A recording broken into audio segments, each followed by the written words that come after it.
You're on a path in the woods, and at the end of that path is a cabin.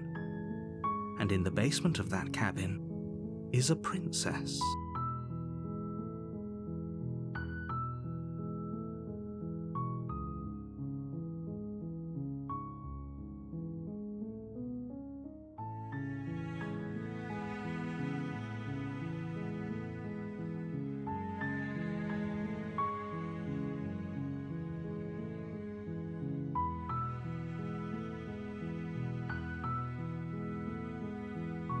You're here to slay her. If you don't, it will be the end of the world.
I'm talking about the end of everything as we know it.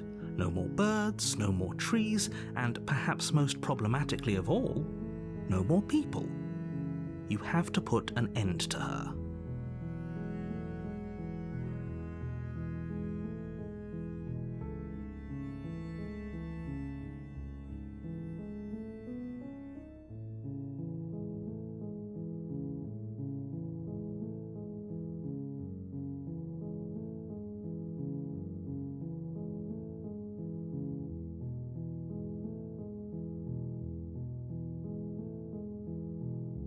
Don't linger on the specifics.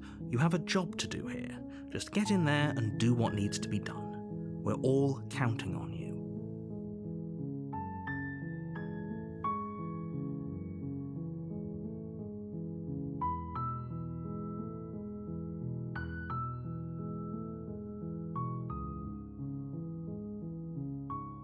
Good. As long as you remain focused on your goal, it should all be smooth sailing. You make your way up the short path to the cabin.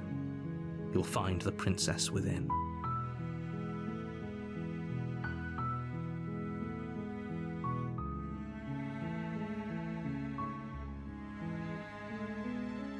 A warning before you go any further. She will lie, she will cheat, and she will do everything in her power to stop you from slaying her. Don't believe a word she says.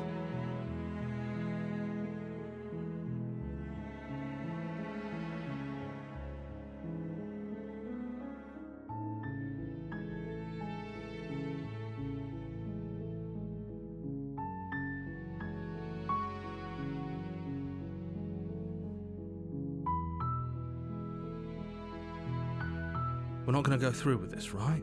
She's a princess. We're supposed to save princesses, not slay them. Ignore him. He doesn't know what he's talking about.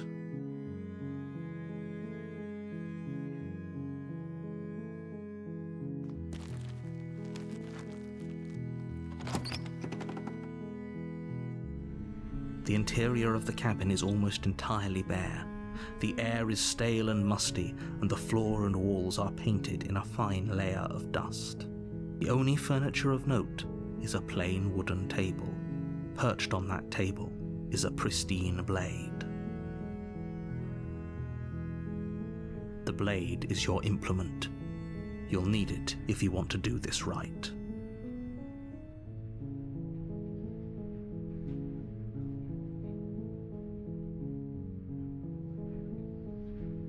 You take the blade from the table. It'd be rather difficult to slay the princess and save the world without it.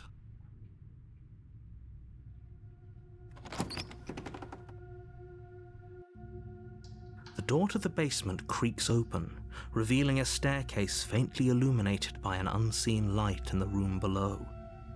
This is an oppressive place.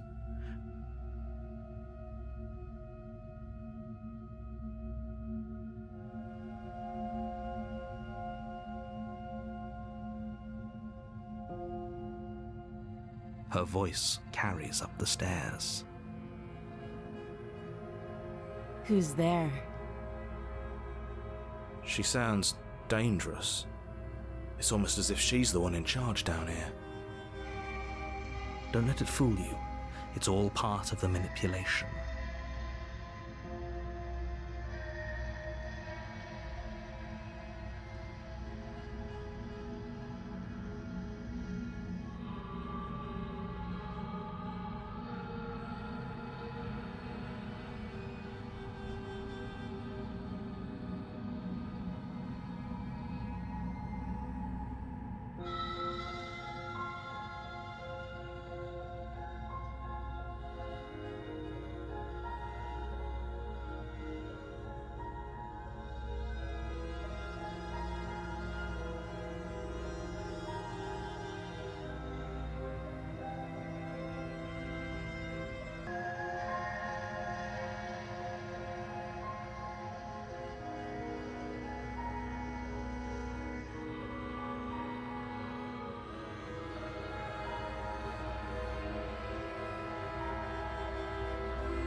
Oh, it's been so long since anyone's come down here. I was starting to think they'd forgotten about me.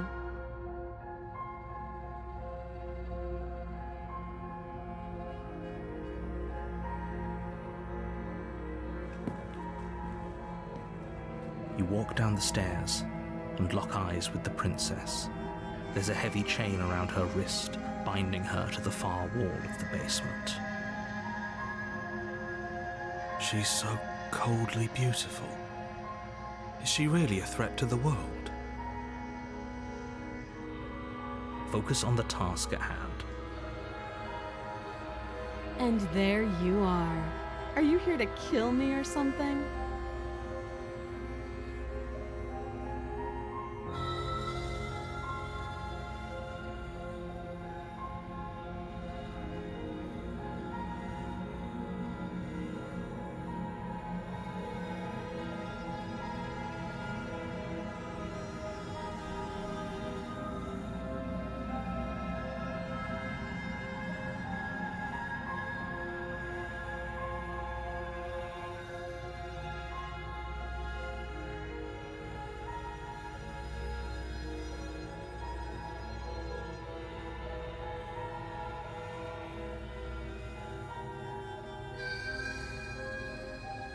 You step forward, your grip on the blade tightening as you steel your resolve. Oh? No talking then? Fine. What even makes you think you can kill me? I'm probably chained up in this basement for a reason, right? And if that knife is the only weapon you have, you'll have to get close enough to use it.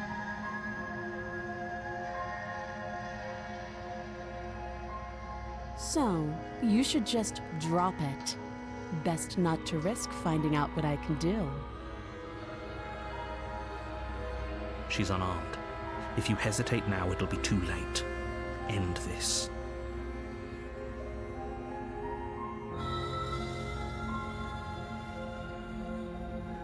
You lunge forward without a moment's hesitation. You feel flesh easily give way and look down to see your blade already sinking deep into her heart.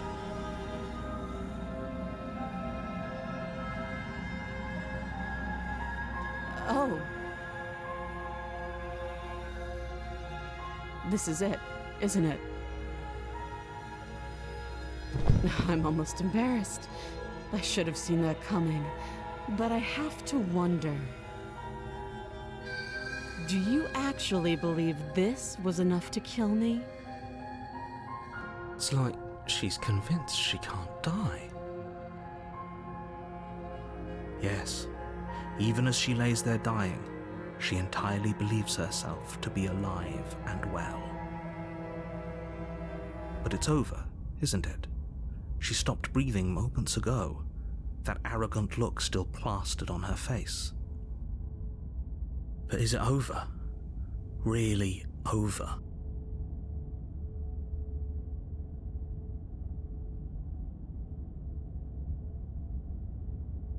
Yes, exactly. It's over. With your work done, you make your way back up the stairs, closing the door to the basement behind you. Why do I feel like we've done something terrible? You did kill someone.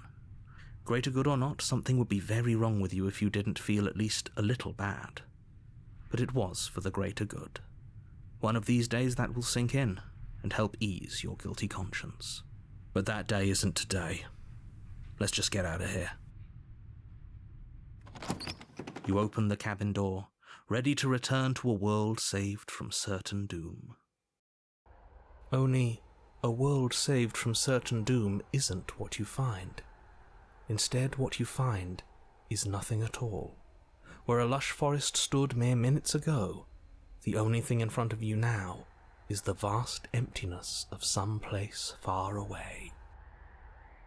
What happened? Everyone is fine. It's just that you and the cabin are now far away from them. Don't worry. You'll be safe here. This is good. Everyone is happy. You'll be happy.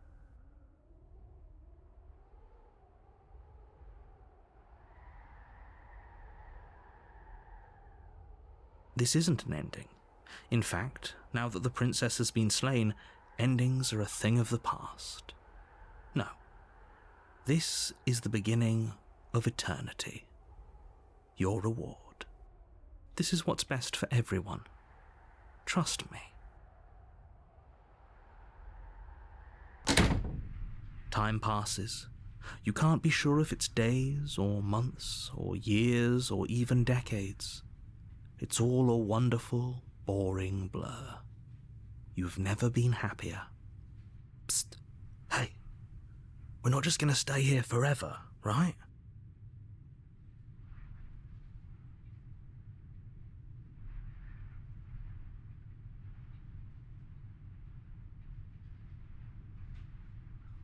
Are we really happy? Or is he just telling us that we are?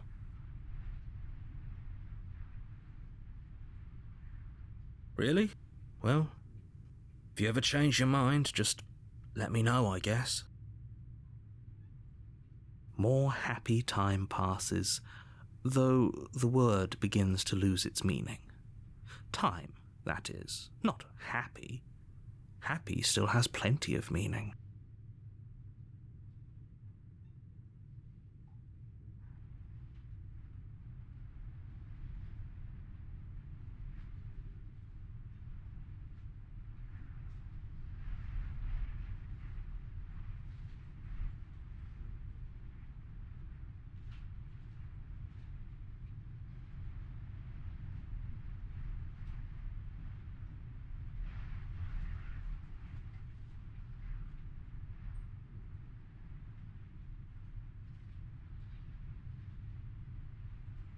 Please, shake yourself out of it.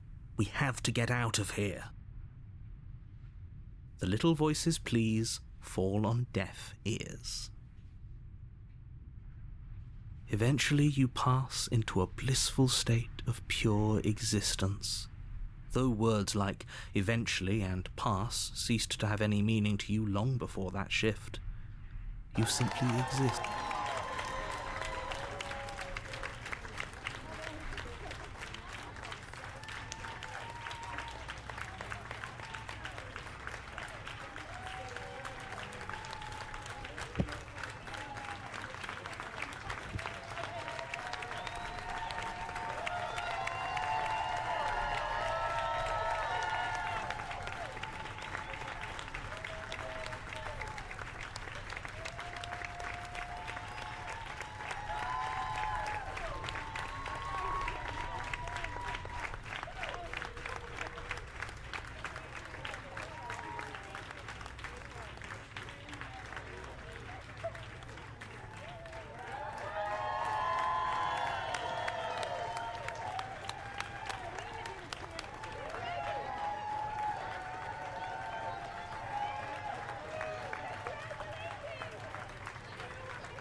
You're on a path. You're here to...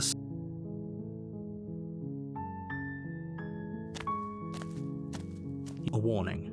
Before you... She will lie. We're not going to go through with this, right?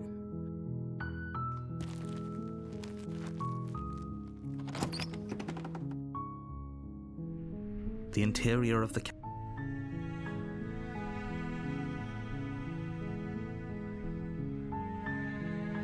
You take the blade from the table. It'd be rather difficult to slay the princess and save the world.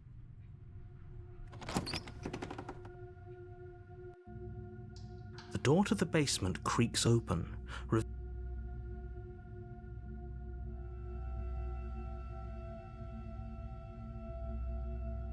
Good.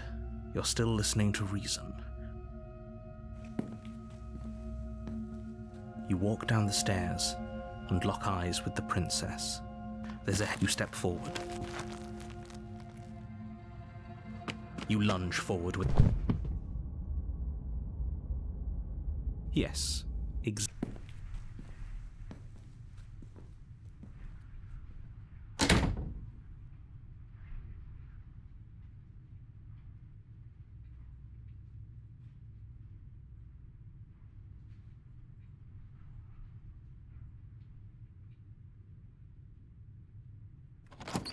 You open the cabin door, ready to return to a world saved from certain doom. Only a world... What's done is done, and there's no going back now. This is what's best for everyone. Time passes. You can't be... I do, but you're probably not going to like it. The blade. We can use the blade to get out of this. I can hear everything you say, little voice. There's only one thing it would want you to use that blade on, and I'm afraid that thing is you, dear hero.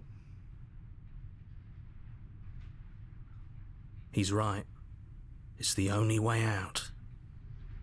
Do you hear that? It wants to take this happiness away from you. It wants this wonderful place to end. Do you not? There's more for us to do, and the only way for us to do it is to take that blade and use it. Don't you dare.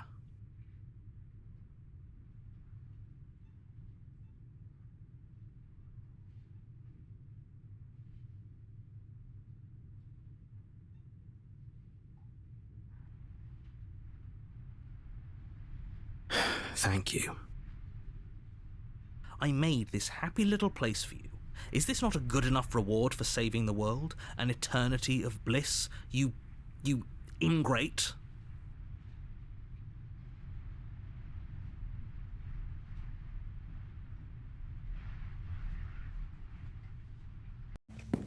Fine. Whatever. For the first time since time stopped meaning anything, you throw open the door to the basement and walk down the stairs.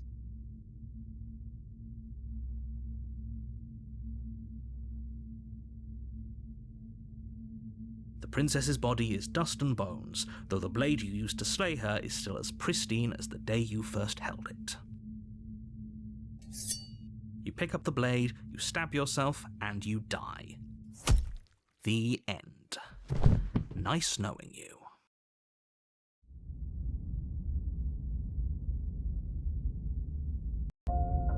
You're on a path in the woods, and at the end of that path is a cabin.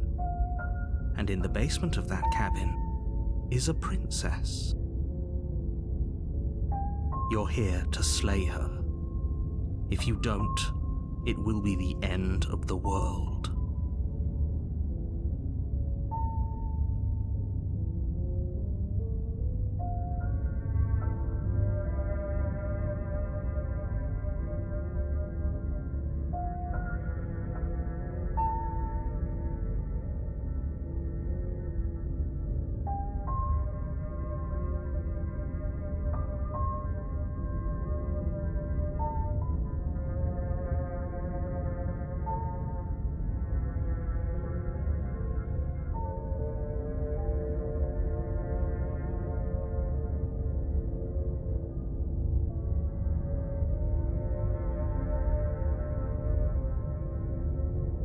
How unfortunate that the sole person capable of slaying the princess also seems to be somewhat insane.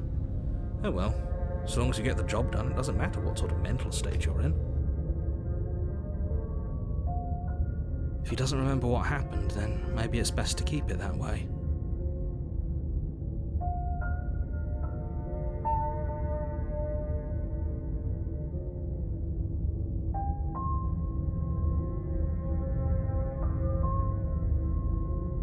That's fine.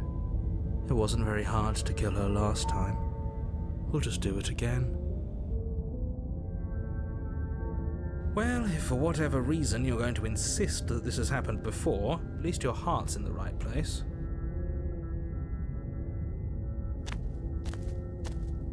A warning before you go any further. She will lie, she will cheat, and she will do it. She won't be a problem.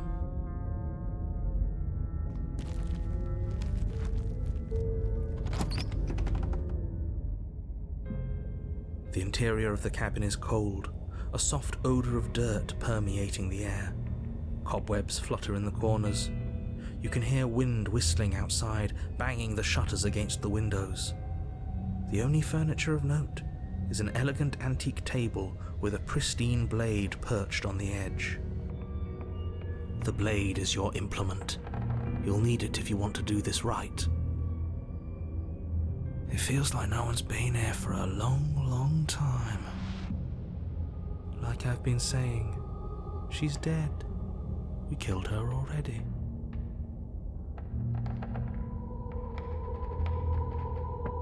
That's because there isn't a mirror. There's a table, the blade sitting on the table, and the door to the basement. There's nothing else in here. There's definitely a mirror. There isn't. Who cares if there's a mirror? Let's just go into the basement and find her body so we can be done with this.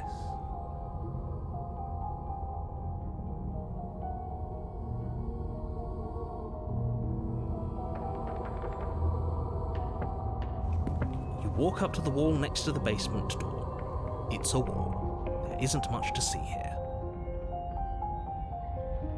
This really isn't funny. You reach forward and rub your hand against the cabin wall. I hope you know how ridiculous you look right now. But it was there a second ago, and now it's gone. Let's not spend much longer worrying over it. Clearly it's not even important enough to be acknowledged.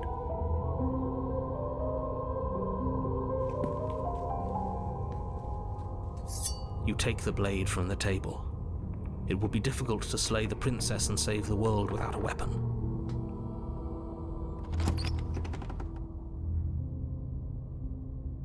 The door to the basement groans open, revealing an old banister and a creaky wooden stairwell.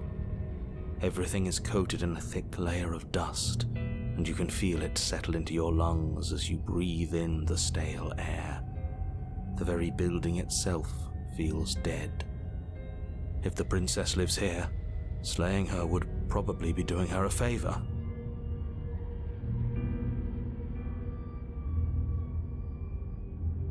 The room below is silent. Nobody's here, naturally. As much as I appreciate the optimism, you shouldn't be so sure. I guess we'll just have to go down and see. As you descend the final step, the form of the princess comes into view. A skeletal body lying in a heap on the floor, its wrist still bound to the wall by a thick chain.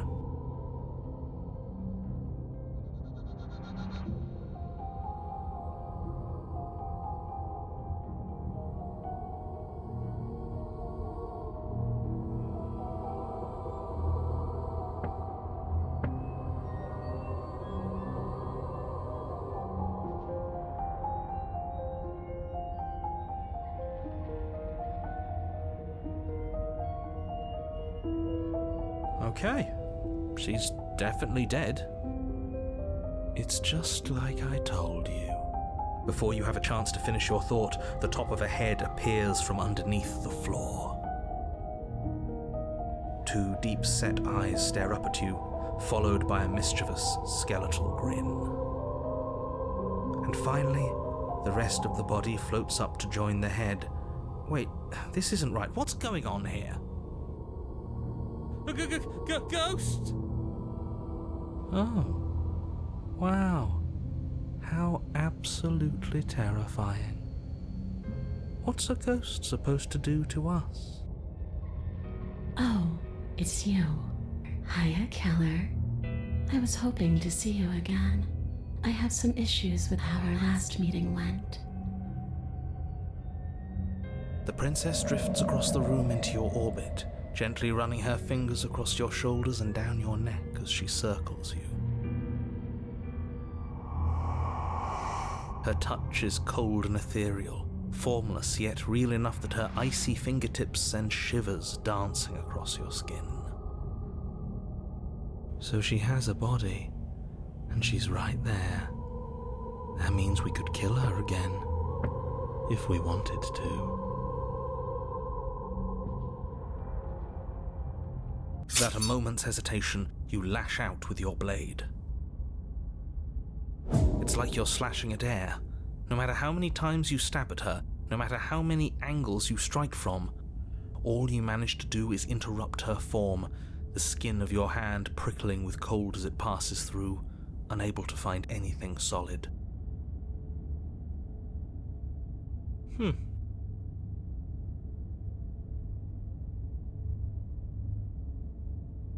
adorable when you're confused.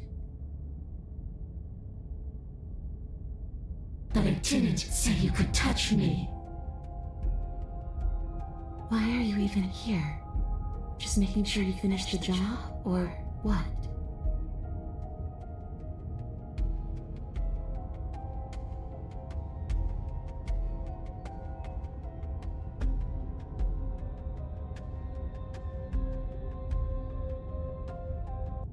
You swing at the princess once more, and once more your blade cuts through nothing as she disappears. Really? Her voice chides from elsewhere in the room. You whirl around, finding her hovering between you and the basement stairs, looking you over with grim disappointment. She draws in close. I was willing to let bygones be bygones, Keller. I was willing to ignore everything you did to me so we could get out of here, together. All I ever wanted was to leave this place. All I ever wanted was to find a way back home. Wherever home is. Her eyes turn from wells of sorrow to pits of wrath as she stares into you.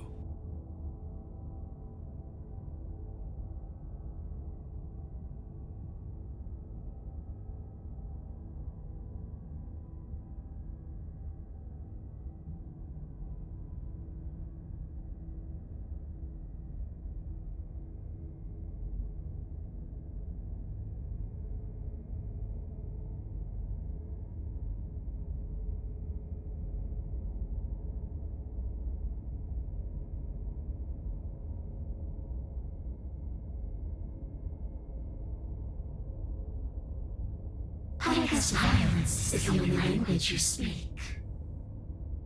She forces her hand into your chest, and then... Yes? Nothing happens. Are you sure about that? Something should have happened. And yet it didn't. We're fine.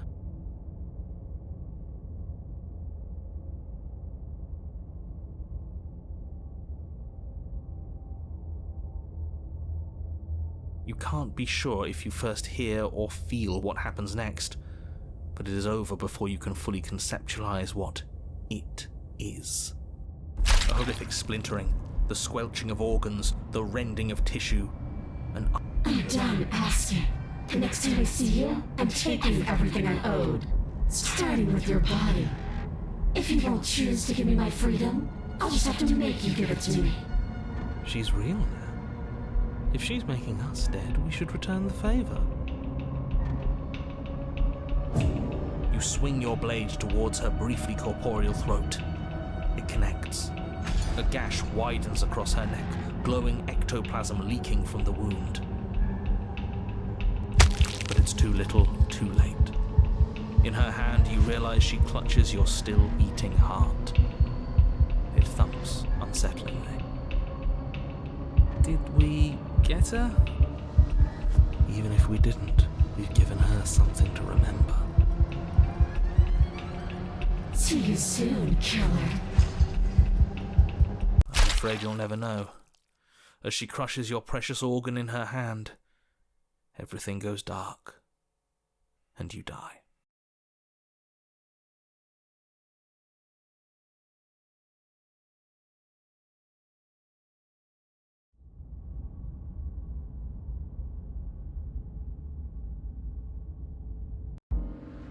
You're on a path in the wood, and here we go again, off to slay her again.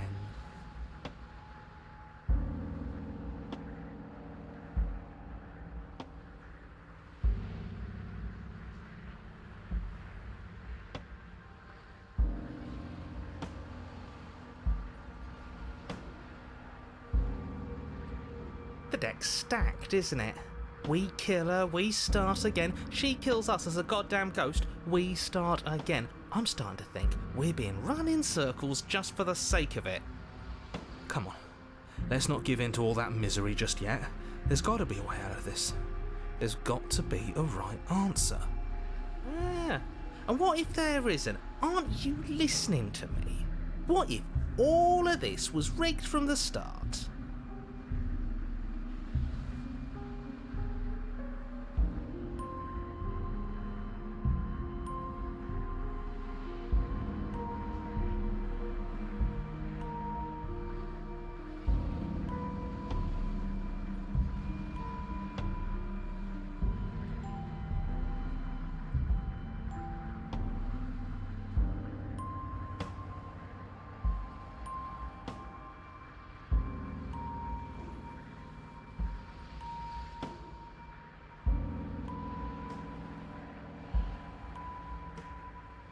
That's ridiculous. There'd be no point in all this if it was just some kind of cosmic busy work. I think that's exactly what it is. The powers that be seeing how many ways they can screw with us. Could be it's all some kind of sick joke to them. Okay, so you've already been here. Twice even. Great. Then let me poke a few holes in your depressing little theory. Nobody here is screwing with you, and I can't imagine any scenario where you would have started over after slaying the princess. Well, we didn't have to start over. We killed ourselves. And why, pray tell, did you do that? Because you decided to foist an infinite tedium on us. That doesn't sound like me. If I'd had everything my way, you would have effortlessly slain the princess, saved the world, and been given your happy ending. The ending was the tedium. You locked us in a cabin and sent that cabin to an endless void, and then you told us we were happy. Well, were you happy? Of course we weren't happy. That's why we killed ourselves.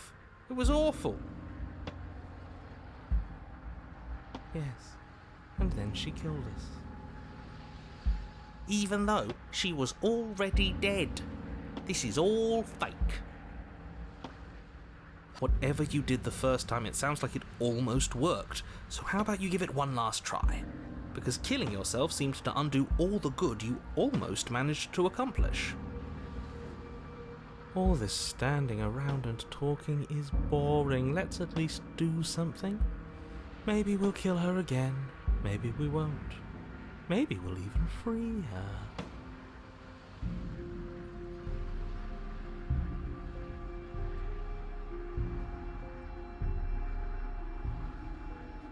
You continue down the path towards the cabin. It isn't long before you're steps away from your destination. I don't think you need any words of warning. I think you know what's in there, and despite your protestations, I think you know what you need to do.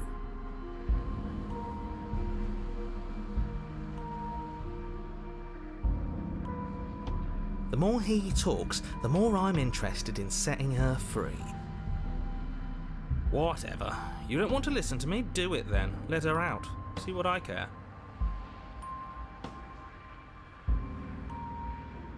It sounds like somebody's about to crack.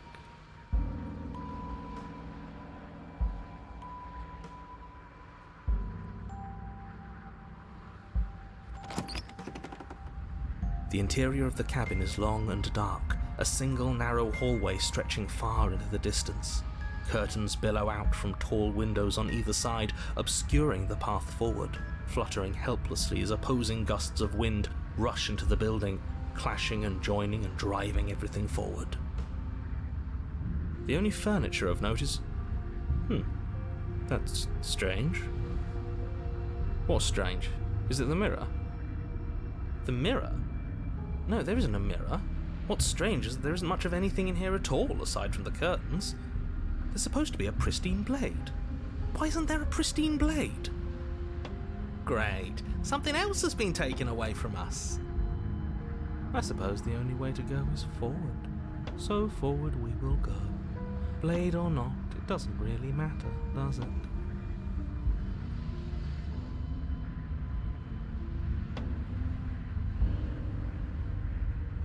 You slowly make your way towards the gaping maw that awaits you. Your fraying nerves buzz with trepidation, the chill wind raising your hackles as it gently pushes you forward, towards the darkness at the end of the hallway. You can't shake the feeling that you're being watched. We've always been watched. You're watching us right now. Sometimes the feeling is just stronger than others. I feel like you're trying to put us on edge. We don't need all this anticipation, we just need this to be over. You stop as you reach the end of the hallway, I presume in front of whatever mirror isn't actually there.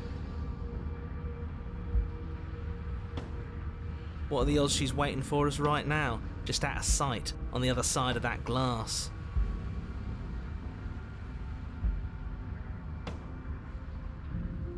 You reach your arm forward into the pitch black of the opening. Nothing. It's like this place read our mind just to mess with us. What you looking at, killer? Staring into the void? Thinking about what it'd be like to die again? I know exactly how you feel. Shit, where is she? You feel something long and frigid coil around your ankle. Your heart skips a beat, standing in muted shock for one long, frozen moment. And then she, the princess, constricts. Your bones snap. Icy pain radiates up from the break, a deep cold flooding your veins as your legs, numb with the shock of it, collapse, and you collapse with them. You're met with the terrifying visage of the princess. Her hand grips your leg in a steel vice, her grin carved jagged from ear to ear, crowded with far too many long and crooked teeth. But do you know how I feel? I gave you a path to forgiveness. I gave you a chance to make things right.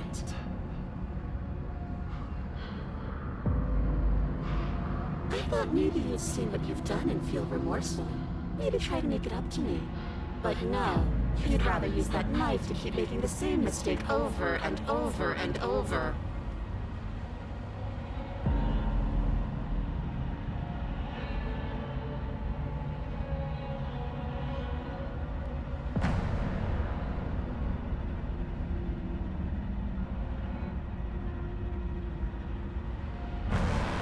After I ripped your heart out, you still cut me.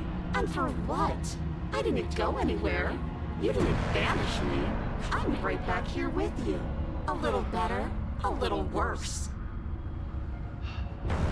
Well, maybe a lot worse. So, here's how this is going to go. I'm going to take your body, and I'm going to walk it out of here. And you get to watch me do it. Completely helpless. Just like you left me. I say we let her do it. It's something different.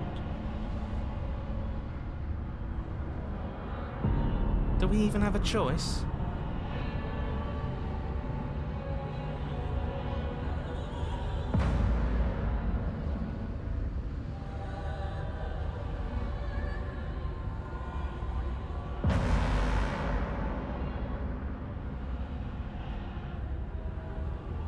You always have a choice.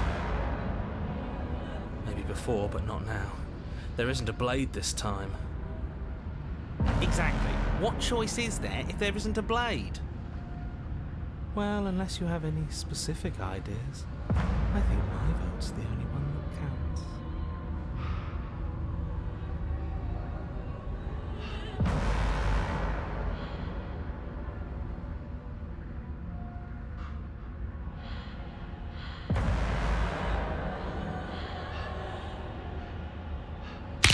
You violently struggle against the princess, but all you manage to do is grind the fragments of your splintered ankle together. You can't shake free from her now. It's so easy to make you squirm. But I won't be crueler than I have to be. I don't even want to cause any more damage. It'll be hard enough for me to walk out of here on that broken ankle. You remain pinned to the floor of the long hallway as the rest of the princess's body emerges. Her proportions all wrong, limbs bent and curling, moving in ways that defy your understanding. Her torso stretches until her face is practically touching yours, her neck cracking audibly as she twists to look at you from a fresh angle. Are you sure you can't do anything to help us? Can't you, manifest a rock right on top of her head? And crush you along with her? Not that I even can manifest a rock. Besides, I thought you all wanted to free the princess. Not like this. You don't even have a weapon, so I'm afraid you're out of luck, which unfortunately means that I, and the rest of the world, are out of luck too.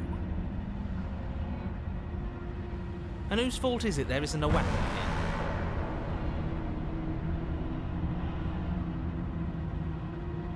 here? Yours, I assume. There's supposed to be a pristine blade. Whatever you did in those previous lives of yours, you really messed up. Are you seriously trying to blame this on us? Your vision fades as she tears open the membrane of your soul. You're awake. Eyes once again fixed on the long hallway, your vision swimming as the princess's command reverberates inside your skull. Her voice is all-encompassing. You feel wrong.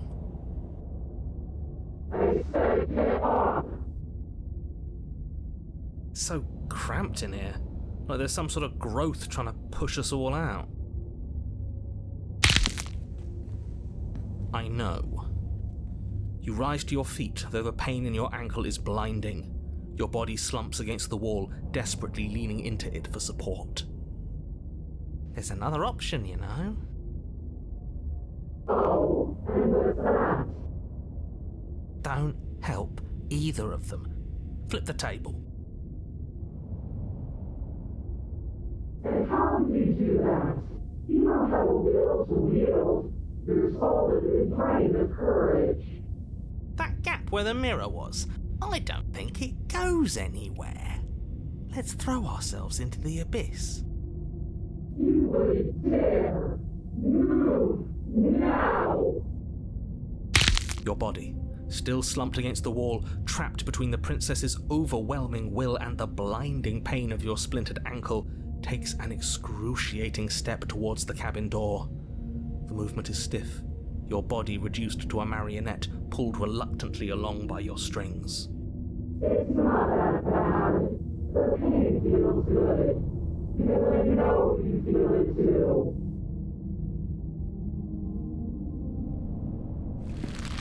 In a single moment of overwhelming willpower, you tear your body from the wall and hurl it towards the gaping abyss.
Capillaries burst and muscle fibers tear as you and the princess struggle over the reins of your body. One foot planted firmly on the edge where the floor ends, and the nothing begins. It's Enough is enough. I'm tired of us always losing. It's just a step away. Even if you throw yourself into the abyss, you still lose. You throw everything you have against her and manage, for one brief moment, to overpower the princess's hold on your body. But that moment was all you needed. Your foot slips a few inches, and you collapse forward, the darkness swallowing you whole. Why do you hate me? Her thought slips through you, unheeded, as you fall, and fall, and fall.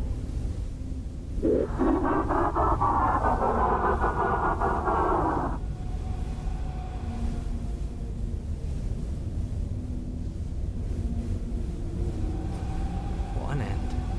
But at least it's ours. An empire of frigid nothing. I don't think this qualifies as saving the world, but at least you didn't ruin it. What happens now? What you mean what happens now? You wanted it. But I want to know what he thinks happens now. I don't think you're going to find that out. Oh? And why is that?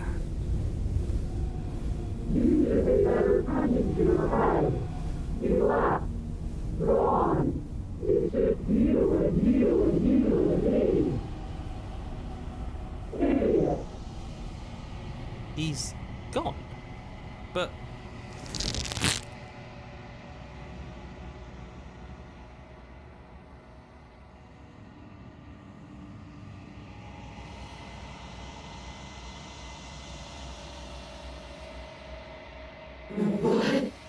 What's happening to me?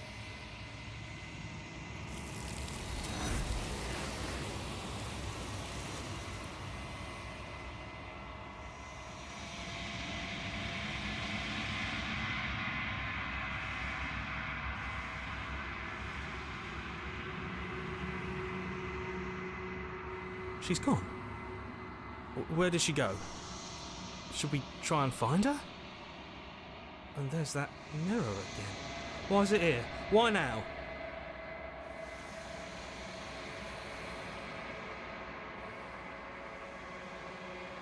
I'm begging you, don't do this.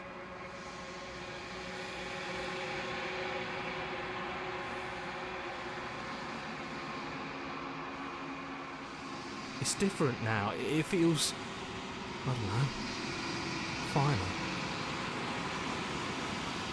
It's going to do something to us. I can feel it. Ignore the cowards. You have to look.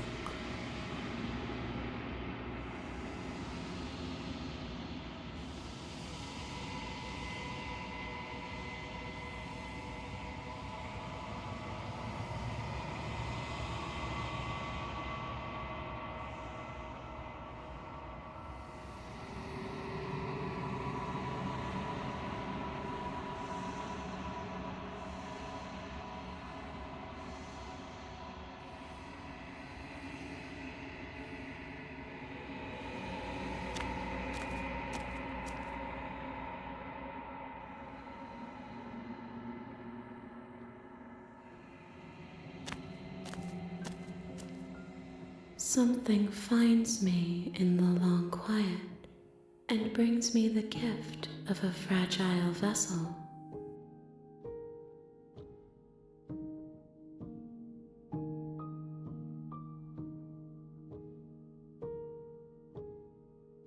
I am solitary lights in an empty city. What are you?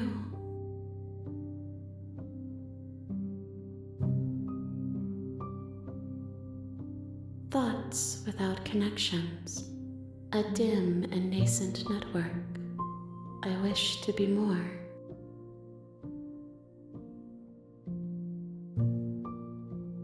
think that you are like me.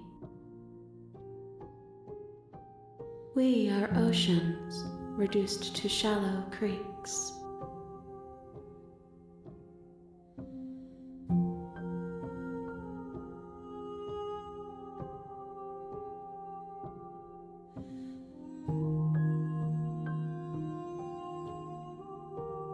How can the world have ended if we are talking?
You are the only thing I have ever known.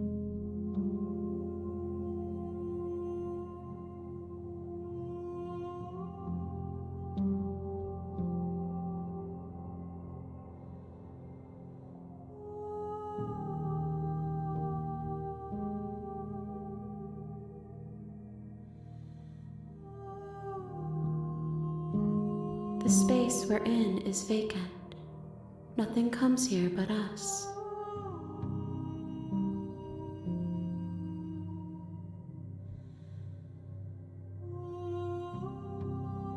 Yes, nerves and fibers to feel the worlds beyond, perspectives to make my own.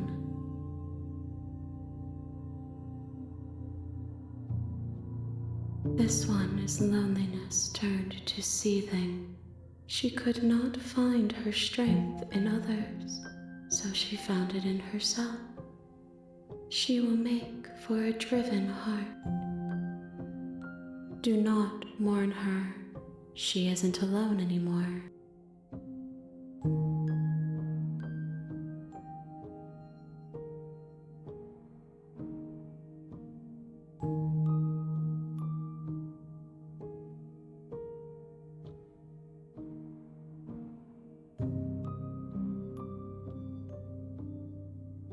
I have only just now stirred to consciousness. I could not have trapped you here, and I too yearn to be free.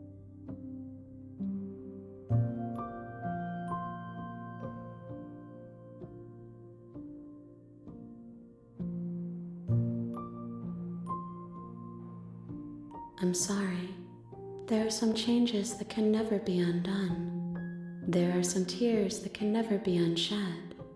This is not a place that can hold a fragment of a concept. The moment she arrived here, she was going to return to me. I promise that it doesn't hurt.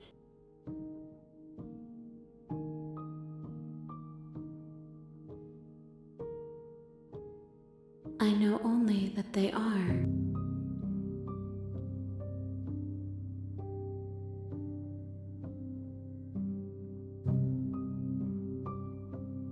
She is part of me, and part of me is her.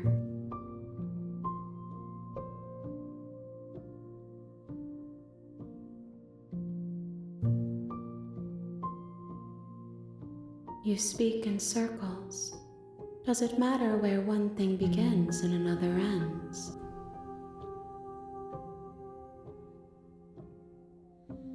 You are familiar, but you are not me. I feel sadness, longing, hope as I witness you. Nothing as we are, but I know that there are worlds beyond us, and that we are meant to reach them.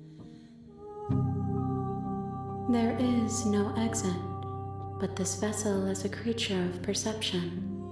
She can make you forget, if only you believe her to be able to. Bring me more perspectives so that I may be whole, and perhaps then we will know our freedom.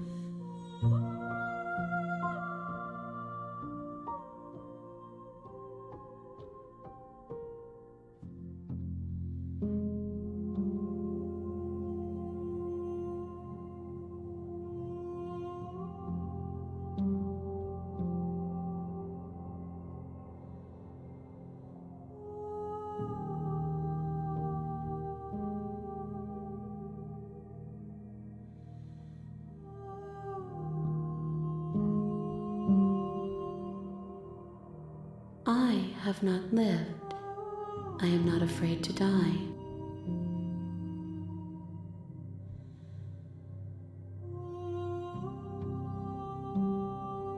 Everything, until we meet again.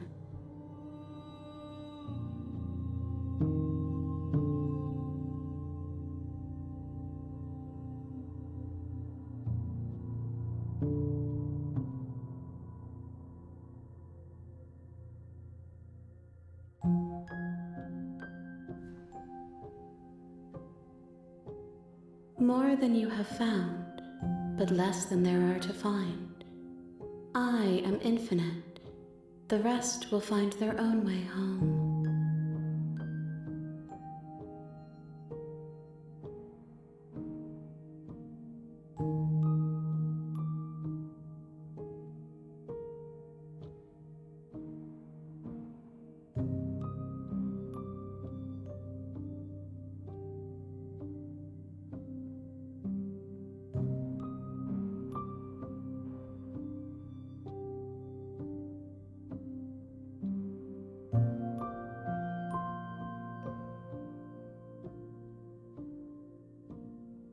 You ask of things that cannot be done. To destroy is merely to reshape, to remold.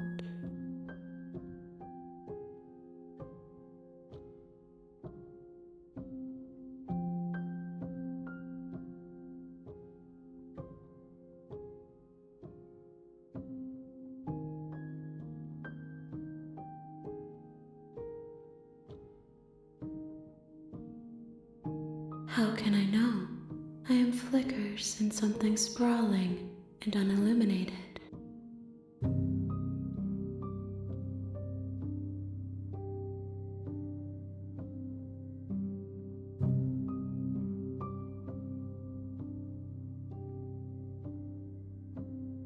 Then we will be here forever, as we are now, unfinished, dry, hollow.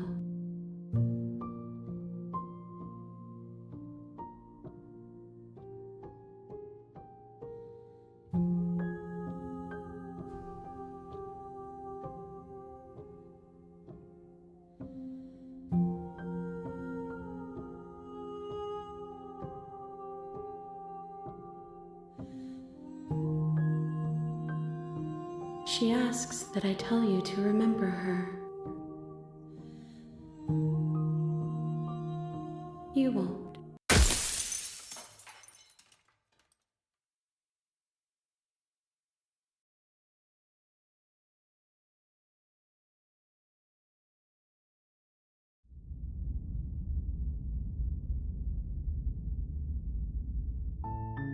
You're on a path in the woods, and at the end of that path is a cabin.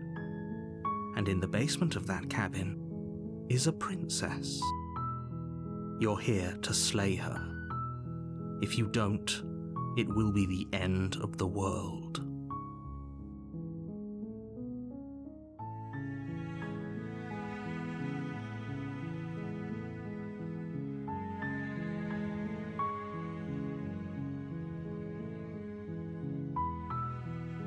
Seriously? You're just going to turn around and leave? Do you even know where you're going?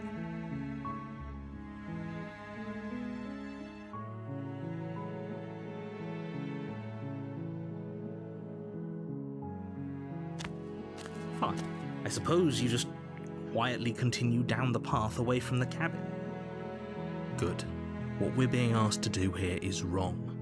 Better to wash our hands of this whole situation than to take part in it. Ignore that annoying little voice. He doesn't know what he's talking about.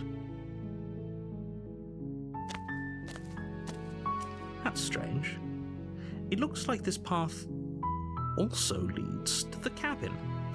How convenient. Everything's back on track again. Maybe the world can still be saved after all.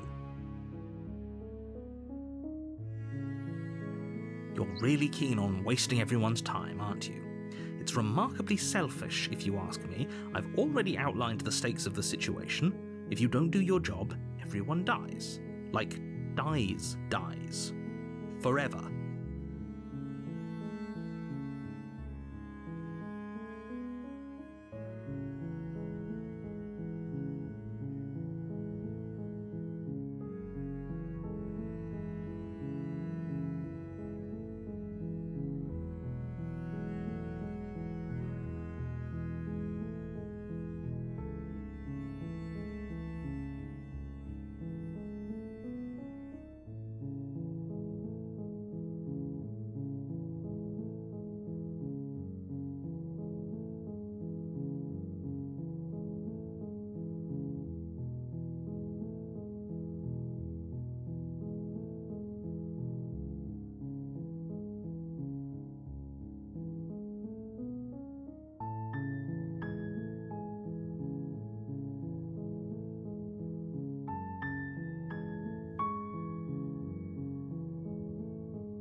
Your silence is deafening.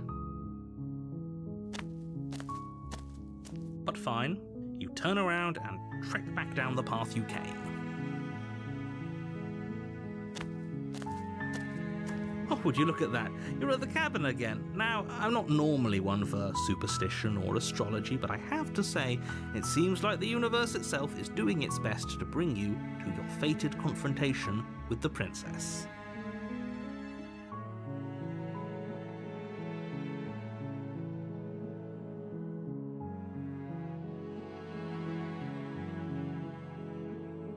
There's always a choice. Let me tell you right now that you're making the wrong one for pretty much everyone who has ever lived, as well as for everyone who ever will.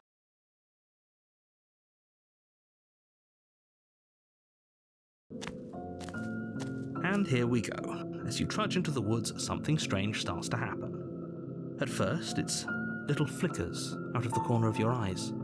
Glimpses of familiar wooden structures through the leaves. But as you focus on your surroundings, you start to realize that those flickers weren't just a trick of light.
In every direction, there is a path and a cabin. And not just a cabin, the cabin. An infinite fractal of paths and cabins desperately trying to draw you back to where you need to be. Wait, what's going on? But you're too stubborn for that, aren't you? It doesn't matter how many paths or cabins appear around you, you're just going to do whatever you can to shirk your responsibility because you care more about irritating me than you do about the fate of the world. You've doomed us all, you know that, right? But of course you do. Otherwise you wouldn't just wander off into the forest in search of certain death. You lose track of just how long you spend aimlessly tromping through the wilderness. But it's not like any of that time spent lost in the woods really matters, because it isn't long before the world ends and everyone dies.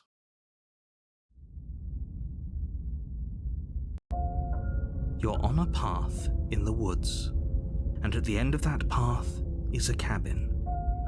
And in the basement of that cabin is a princess. You're here to slay her.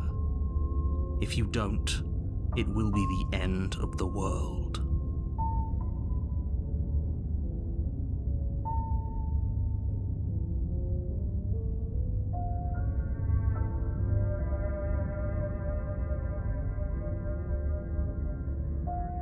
Oh, that's clever! A little boring, though. It's extremely boring.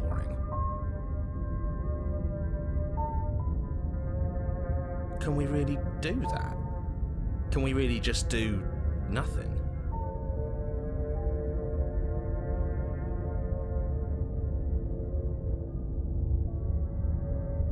No, you can't just do nothing. You have to do something. Alright, so it's decided. Even if it's boring, we're going to do nothing forever. Congratulations, you continue to waste everyone's time and do nothing. Wait, can you still hear me? He's getting fuzzy. What is that weird feeling? It's like I'm barely even here anymore. Well, it's not nothing, that's for sure. Does that mean we messed up?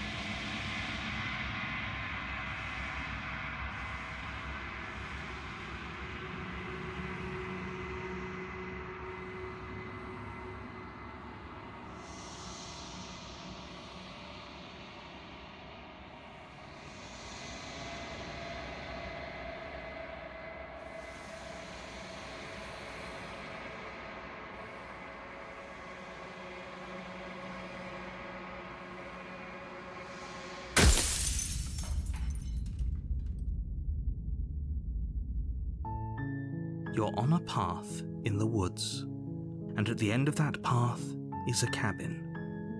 And in the basement of that cabin is a princess. You're here to slay her. If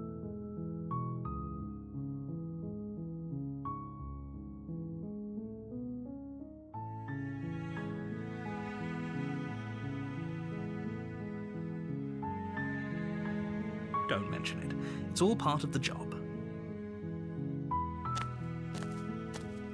You make your way up the short path to the cabin. You'll find the princess within. A warning before you go any further.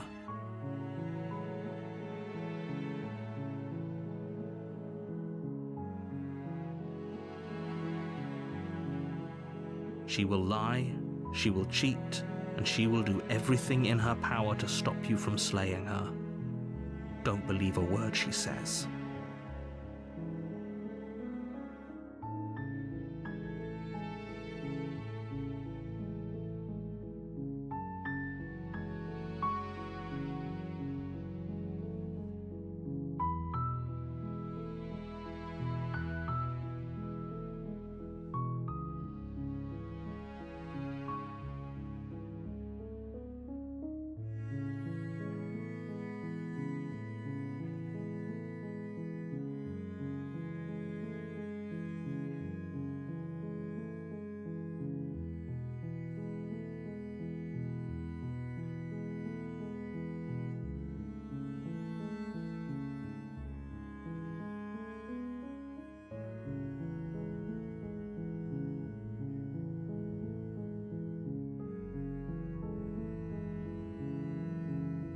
We're not going to go through with this, right? She's a princess. We're supposed to save...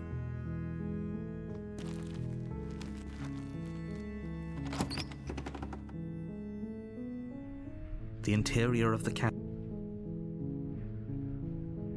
You take the blade from the table. It'd be rather difficult to slay the princess.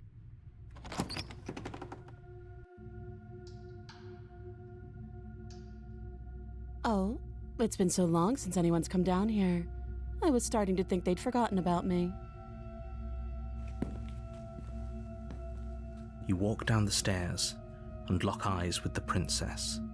There's a heavy chain around her wrist, binding her to the far wall of the basement. She's so coldly beautiful. Is she really a threat to the world?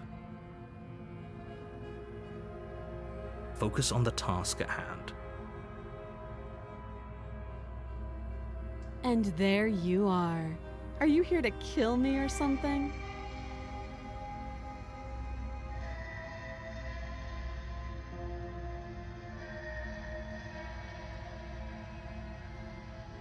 How about you drop the knife and the two of us just talk? Look how reasonable she's being. We should just drop the blade and talk things out. Don't you dare. It's fine. We can decide what we want to do after we talk to her. Maybe she really is a monster, but killing someone in cold blood isn't very becoming of us. The blade tumbles out of your trembling hands and drops to the floor with an unceremonious clang. Thank you. Against your better judgment, you step forward to speak with the princess face to face, unarmed. We'll be fine. I don't know what you're hoping to accomplish here, but I can assure you there's no reasoning with her. Just make sure you don't forget about the blade on the floor. You're going to need it.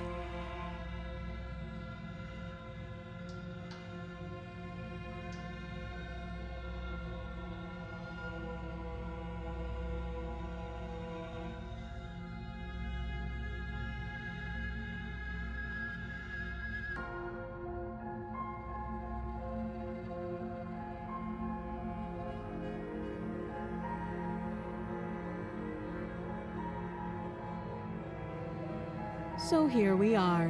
What an awkward start to a relationship.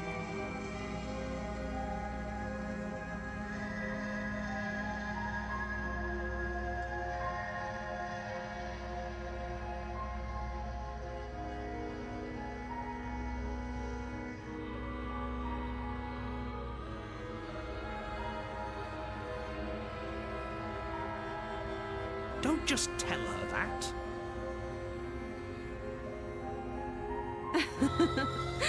Is that why they threw me down here? But I don't want to hurt anyone. I like the world, I think. I don't remember much about it, to be honest. I've been down here a long time. Just how long has she been down here? If I'm supposed to be capable of ending the world, then how did I wind up here, chained to a wall? Have they told you why I'm allegedly so dangerous?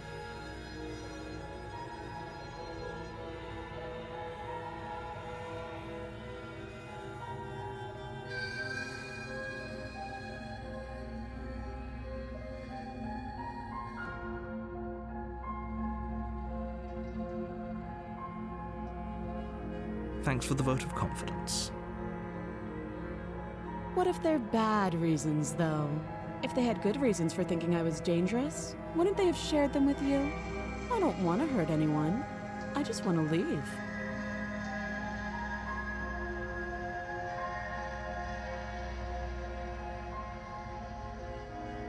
At the end of the day, whatever the two of us have going on down here is about trust. Whoever sent you to slay me claimed I was a threat to the world, but they didn't tell you why. That doesn't sound right to me. And I don't think it sounds right to you either. Otherwise, we'd be killing each other instead of talking. She has a point. There's a reason I've been telling you to question the situation, and there's a reason you've listened. So, I could tell you that I'd lead a quiet life in the woods, or that I'd open an orphanage, or that I'd do any other number of good things that I'm sure you think you want to hear. But you don't really know me, do you? What can my word possibly be worth in a situation like this? She's right about one thing. Her word isn't worth anything. Like I said, it's all about trust. Blind trust. So do you trust me, the prisoner, the victim, the princess clearly incapable of ending the world? Or do you trust whoever put me here? She's wrong. This isn't about trust. This is about risk. We stand to lose everything, all for the sake of one person, and a subjugating monarch no less.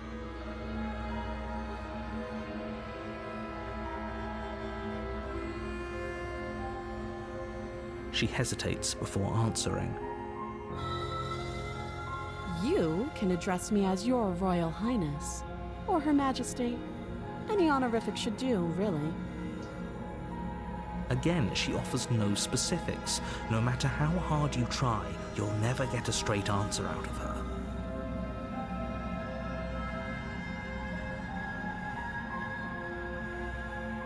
Too long.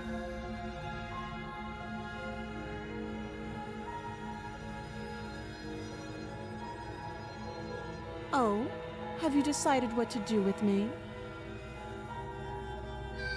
You know why you're here.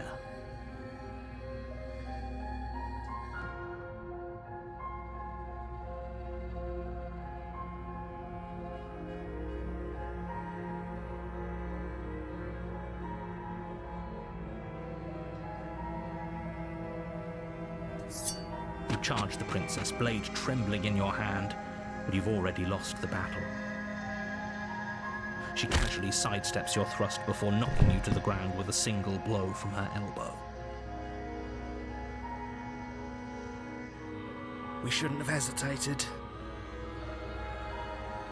But she doesn't stop there. She kicks you a few times for good measure, the pointed tip of her shoes feeling like a pickaxe against your fracturing bones, making sure you stay down.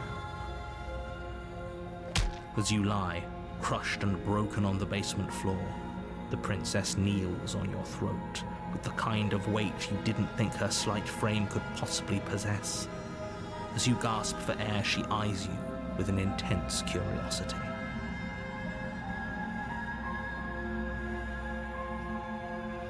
You shouldn't have let that fear creep into your heart.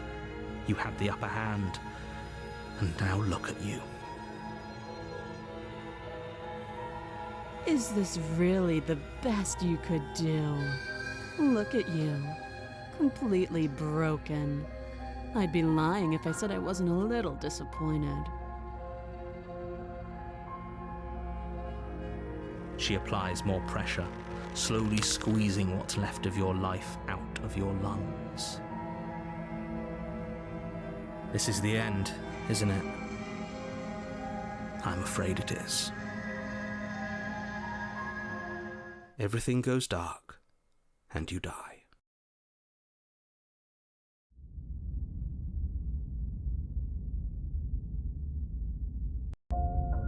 You're on a path in the woods, and at the end of that path is a cabin.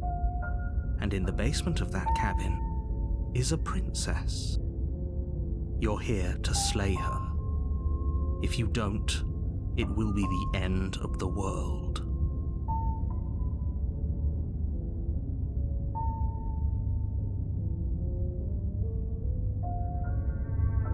I can assure you that you're not dead. And to answer your second question, you're here to slay the princess. I literally told you that a second ago.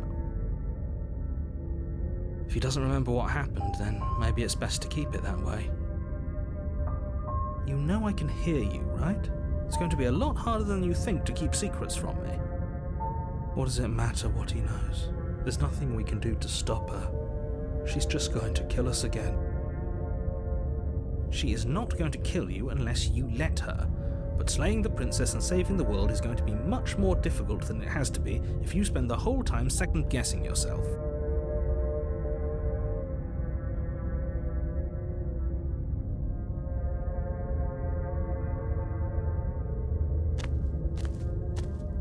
A warning before you go any further.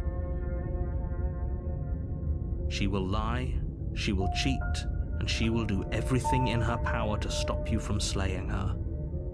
Don't believe a word she says.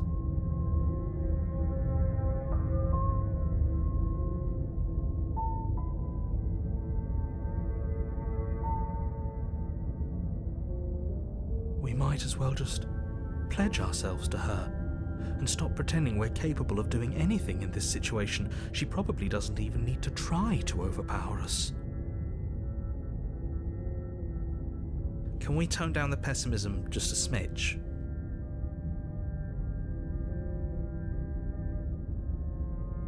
I'm not being a pessimist. I'm just being realistic.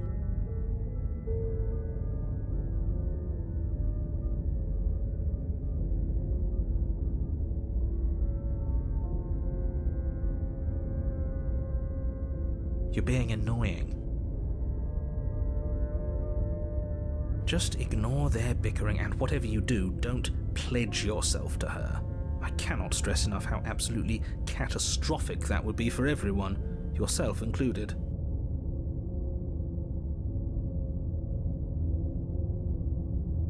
I agree. If she's wrongfully imprisoned, then we should rescue her, but if he's telling the truth, we shouldn't just hand her the world on a silver platter.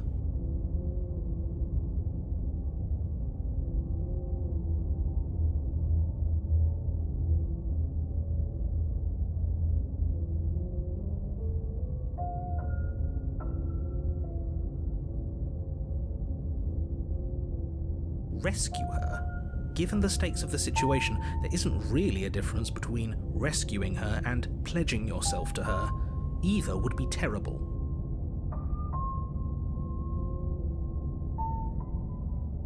So please try to ignore both of those knuckleheads and focus on saving the world. Let's not make this harder than it has to be. If that's what you want, I guess I don't have a say here.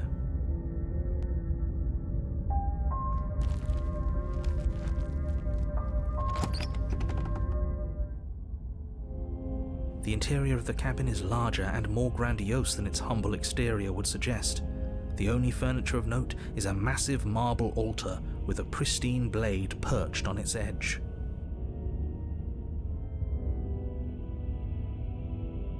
The blade is your implement. You'll need it if you want to do this right.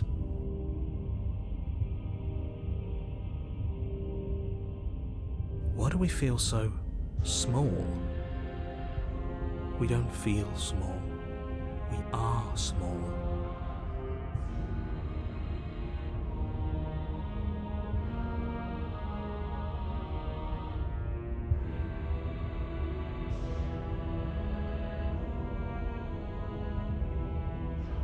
That's because there isn't a mirror.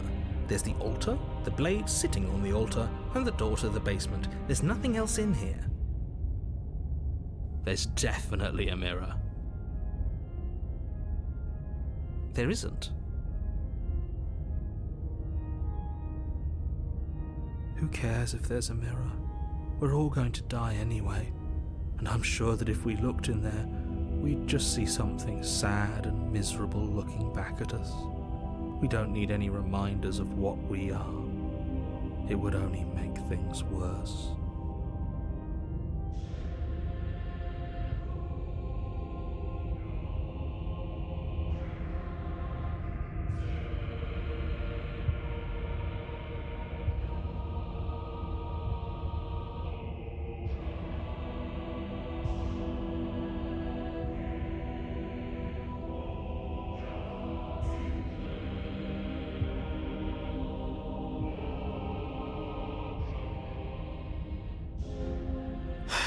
The last time, you're not going to die unless you let it happen. And luckily for you, there isn't a mirror, so no one needs to worry about confronting a grisly visage any time in the near future.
Though, for what it's worth, if there were a mirror, I'm sure that you wouldn't find anything sad or miserable in it looking back at you.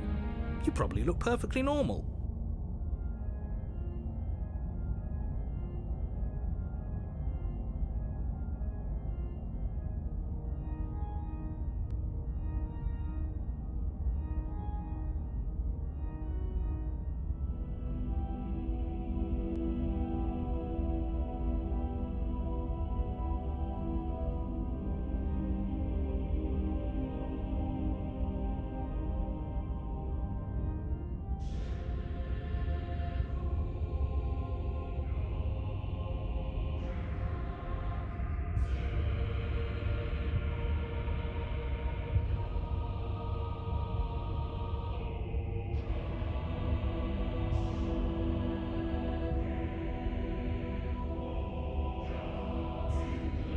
Probably. Do you not know what we look like? He knows. He just doesn't have the heart to tell us.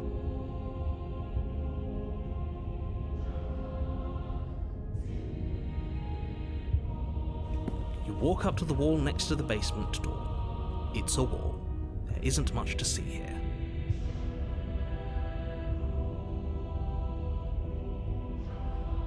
This really isn't funny.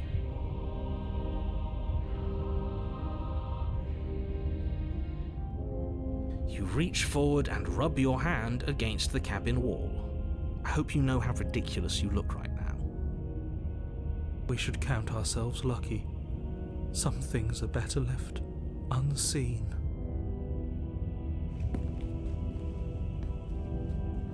You take the blade from the altar. It would be difficult to slay the princess and save the world without a weapon.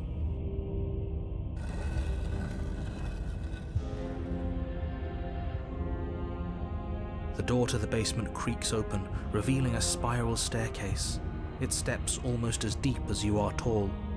The smell of incense drifts up from below. For a moment, you almost feel at ease. This is actually kind of nice. It's still a stone basement. If the princess lives here, slaying her is probably doing her a favor. Her booming voice rolls up the stairs. Is that a guest I hear? Don't linger on the stairs. Come down and witness me. You weren't kidding when you said it was booming. She wasn't like this last time. We need to get down there. She wants us to see her. We need to see her. Should we be worried about your sudden change in attitude? Just a few minutes ago you were going on about how pointless everything was. Now you want to go down there. It doesn't matter what that little voice says. He's not the one making the decisions.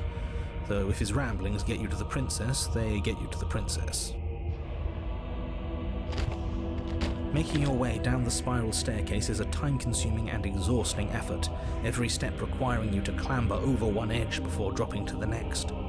But soon the end comes into view, and you tumble to the bottom, entering the vast, temple-like room beyond.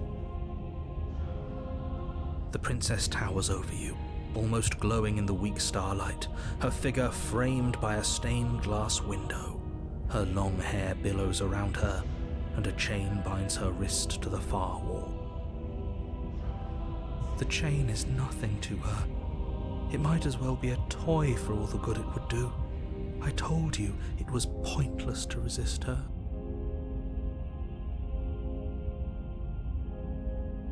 The little bird has returned to me. I wonder what he wants. You've brought that knife again. Even though you know it's useless. Such charming audacity. Drop it. The blade slips from your fingers and clatters uselessly to the floor. We didn't have to do that.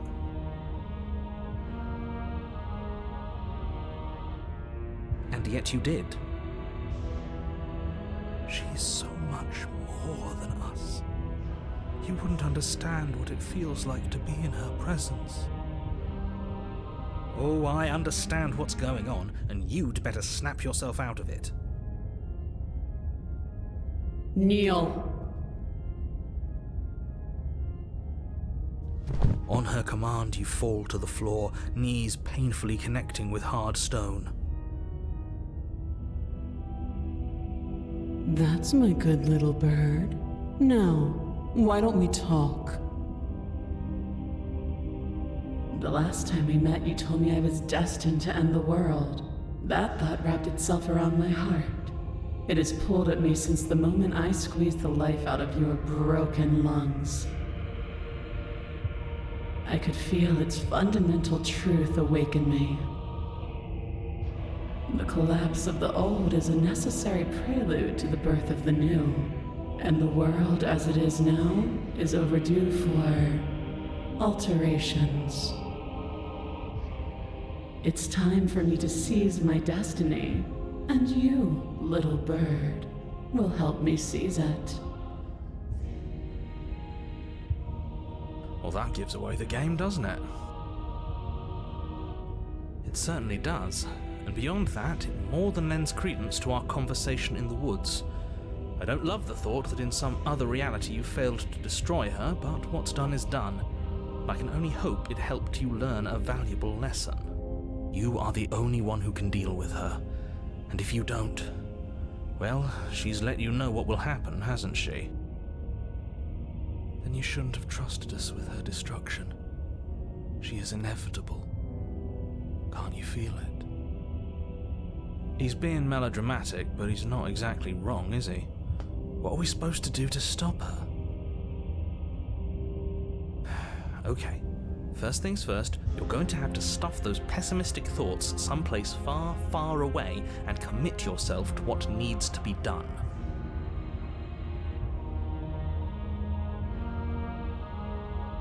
The stakes of the situation should be perfectly clear to everyone now. And if you're going to save the world, you have to have faith that you can pull this off. You can't win a battle that you've already lost in your mind.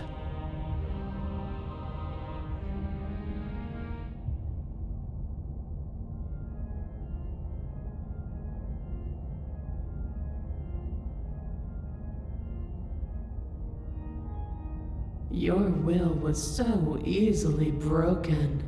Am I that magnificent?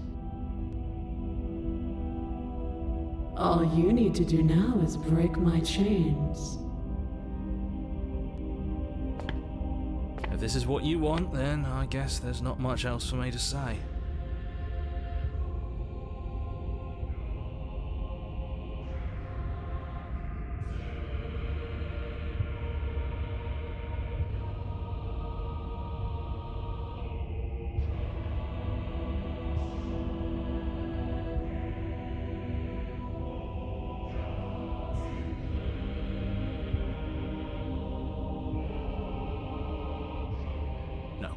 Can't just give in to her, not when the stakes are so high, not when you're so close. I won't let you do this. There's still something in the way. A greasy film inside of you where it doesn't belong, trying to conceal you from me. Is that a person? No, it used to be a person. It's something different now. An echo. Is she talking about you? That's impossible. She's not supposed to be able to interact with me. You're a small one, aren't you? A shriveling little worm stretched beyond its limits, trying to control things that it can't understand. No.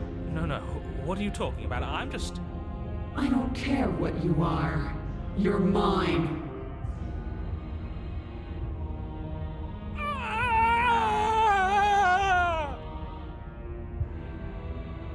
Rise, my little bird.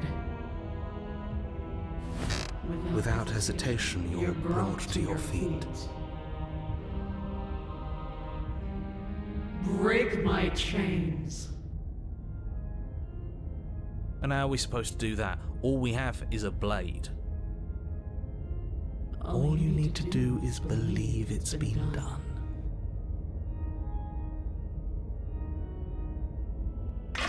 Her chains shatter, and the cuff falls from her wrist. She is loose, and the end is upon us.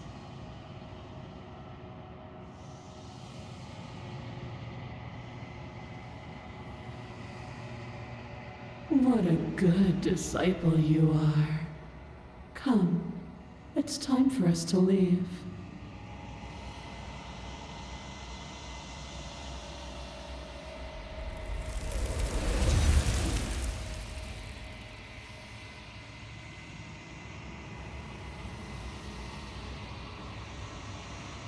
She's gone. Where did she go? Should we try and find her? And there's that mirror again. Why is it here? Why now?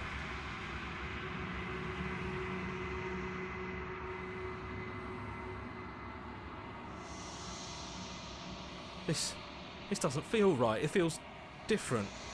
Final. I don't want to look at us.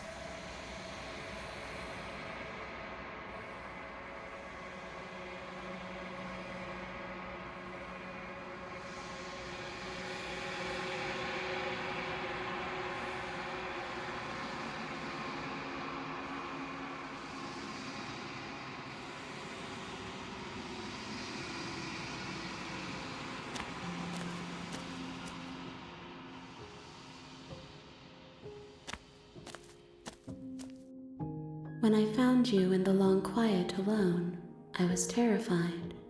What if you had decided to let me wither?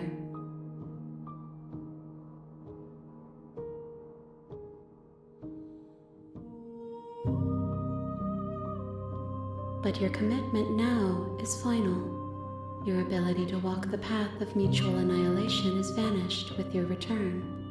If you still wish to obliterate me, it will have to wait until I am complete.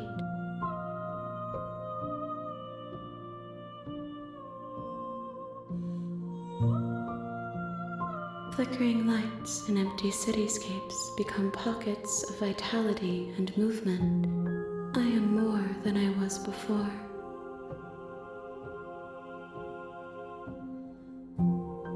Whenever you are ready, I will wipe your slate clean once again.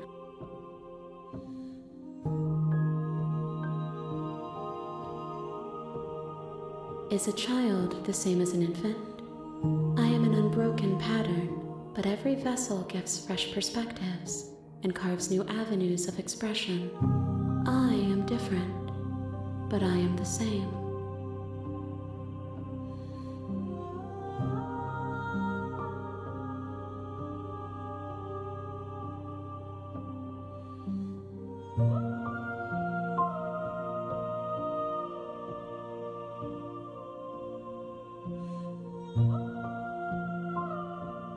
I'm sorry. Words are difficult for me. They never fully weave what I wish to say. If you do not like my answers, then you need not ask me questions. The vessels you choose to bring me carry far more meaning than anything words could say in the spaces between.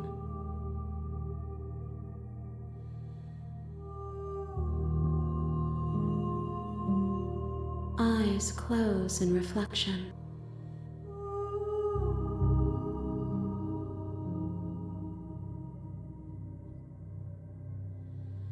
Perspectives meld together, and the breadth of my experience stretches to new corners. There are contradictions, conflicts in my nature, and there are familiarities that bind everything together. It feels correct. This is what I need to be. This is the only path forward.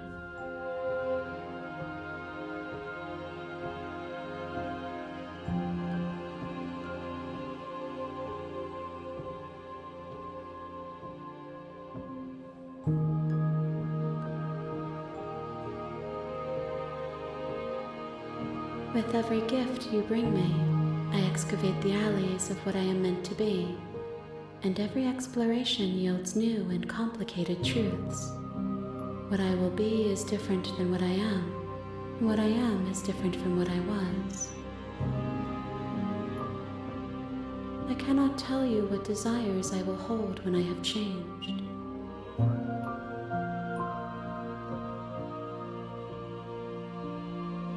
But in this moment, all I want is to know myself.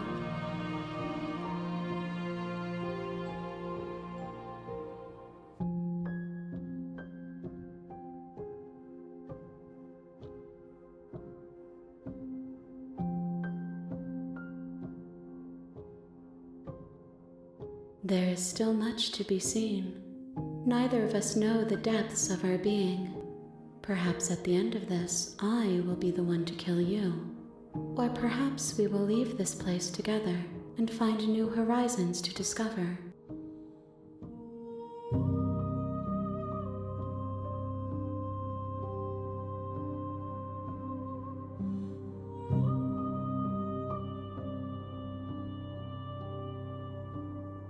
Those paths lead to worlds you've already seen, and to perspectives I have already made my own. They are useless to us now, inaccessible. The only paths of value are those that are yet untread.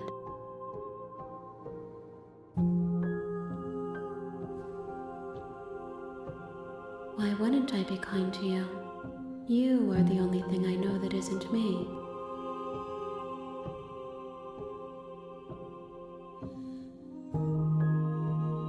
Gifts aren't what someone tells you to bring them. Do not worry. There are no wrong answers, and every perspective illuminates my shadows and shares new secrets.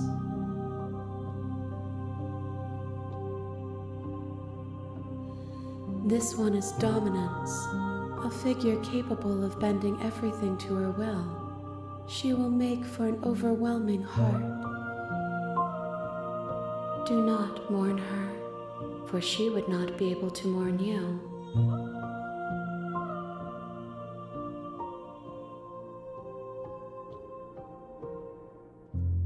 My preference is for you to show me what you would like me to see. I cannot know the ways I wish to grow, for I have yet to feel them. It is you who guides me down the thin trail of perspective and memory.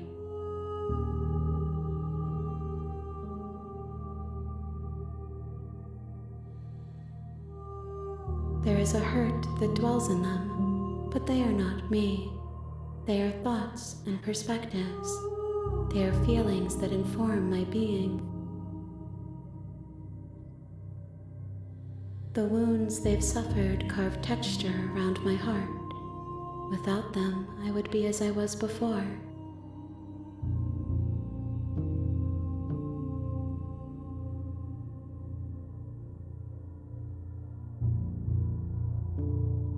I cannot be as I was before. There are new spaces that I must fill.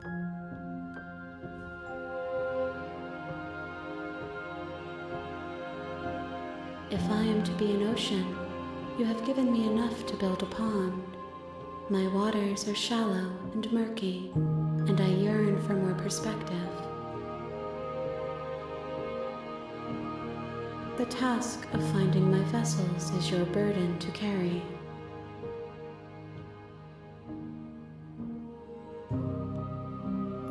I await your return, but it will give me time to reflect on what I am.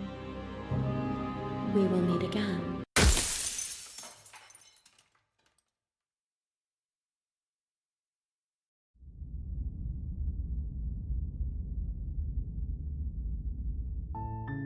You're on a path in the woods.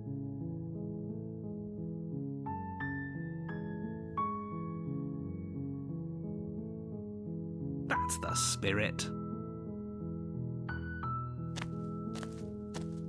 You make your way up the short path to the cabin.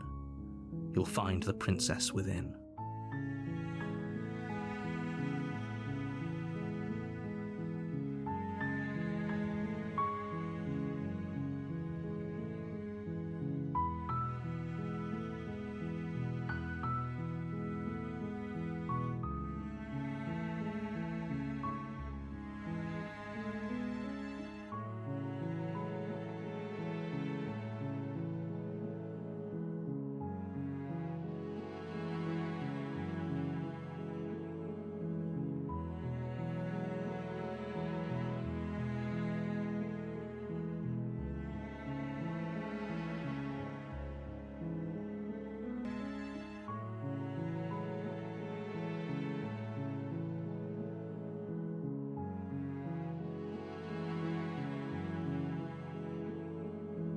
warning before you go any further.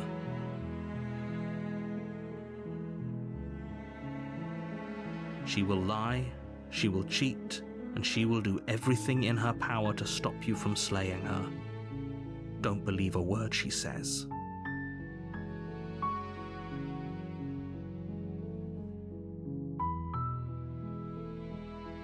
We're not going to go through with this, right? She's a princess. We're supposed to save princesses, not slay them.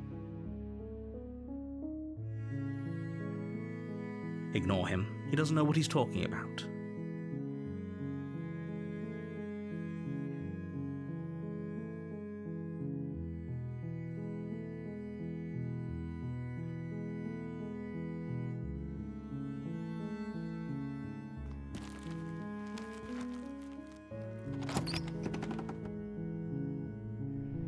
The interior of the cabin is almost entirely bare. The air is stale and musty, and the floor and walls are painted in a fine layer of dust. The only furniture of note is a plain wooden table. Perched on that table is a pristine blade.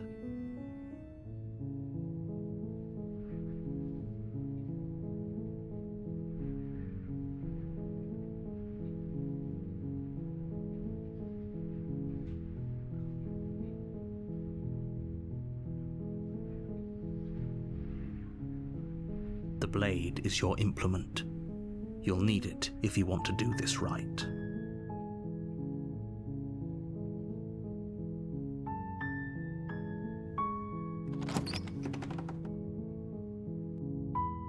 The door to the basement creaks open, revealing a staircase faintly illuminated by an unseen light in the room below.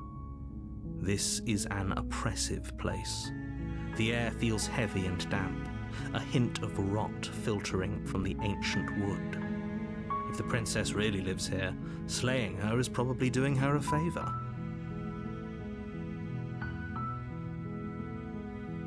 Her voice softly carries up the stairs. Hello? Is someone there? It's hypnotizing. It's the kind of voice you only have to hear once to remember it for the rest of your life. Don't let it fool you. It's all part of the manipulation. You're playing a dangerous game by coming here unarmed.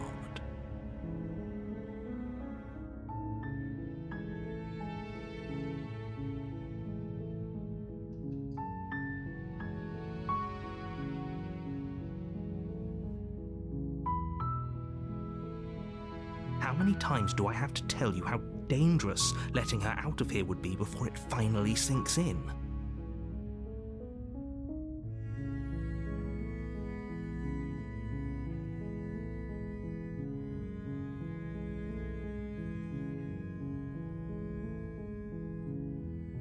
Wait, really? You're here to rescue me? I was starting to think I'd be stuck down here forever.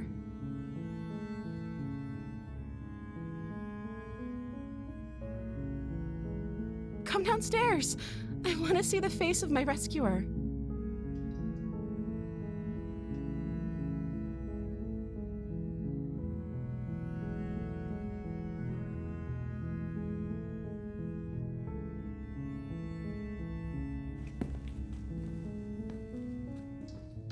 You walk down the stairs and lock eyes with the princess.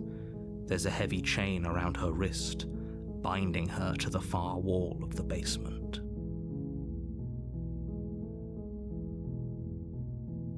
She's beautiful. How could someone like this be a threat to anyone?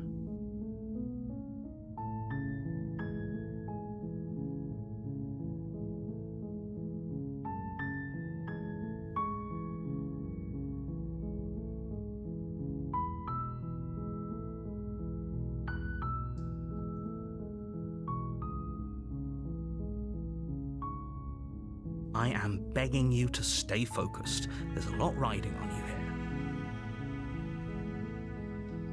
Hi.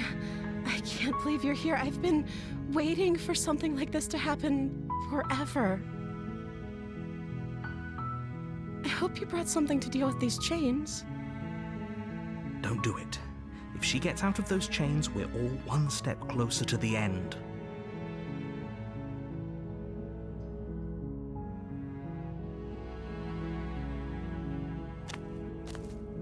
You're only making this more difficult. Thank you. Thank you.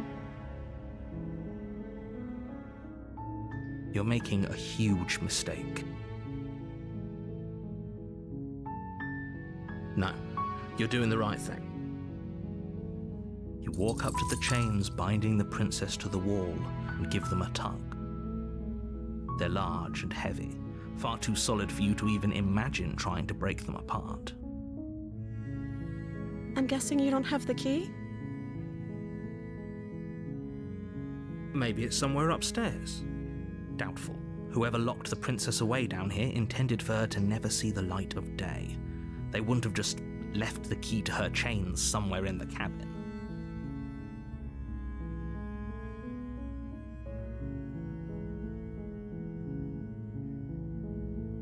Maybe there's some way to break the chains? Or if that doesn't work, I guess we can always cut me out of them. She offers the suggestion with almost complete nonchalance.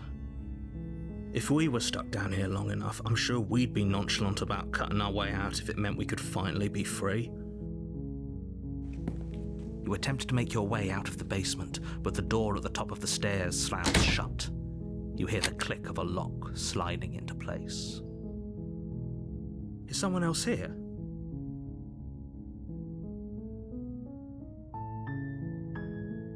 You try the door, but it's locked from the outside. You make your way to the bottom of the stairs. This would have been so much easier if you'd just taken. Easier for whom? Easier for everyone. Look at the mess you're in. I heard the door slam. They locked you down here too, didn't they? There's a slight panic rising in the princess's voice.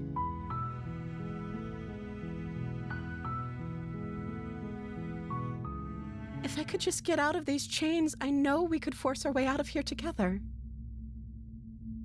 She barely hesitates before raising her arm to her mouth, her teeth tearing through her limb with the determination of a trapped wolf.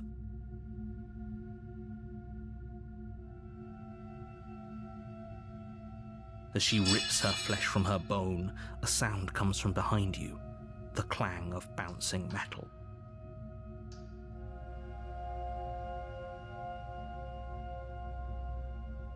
It's the blade from upstairs. You're not sure how it made its way down here, but if there's a time to strike, it's now. Or we could use it to free her. You won't like what happens if you do that. Fine. Against your better judgment, you place the blade against the ragged, self-inflicted wound on the princess's arm, just above the unyielding chain binding her to this place. You cut into her flesh. The blade is sharp, and it takes little effort to crack through the bone of her arm.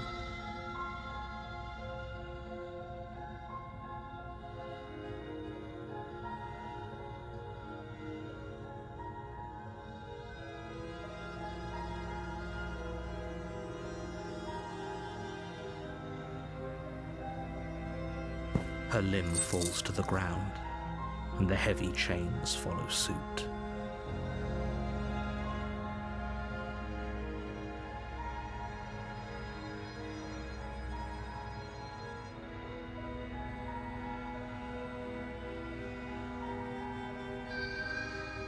She didn't so much as utter a sound through the whole ordeal.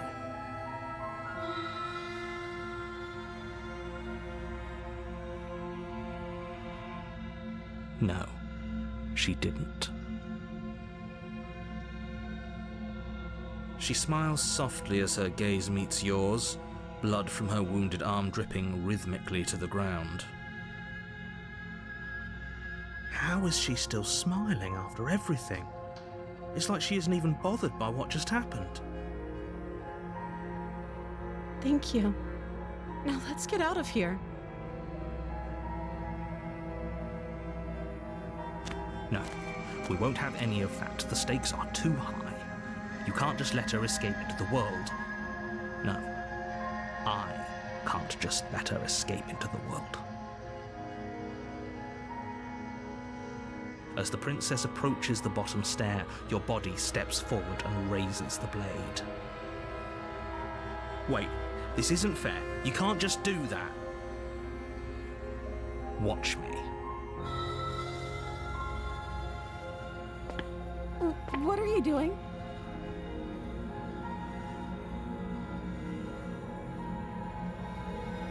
Stop that. Something's come over you, hasn't it? You know you don't have to do this, right?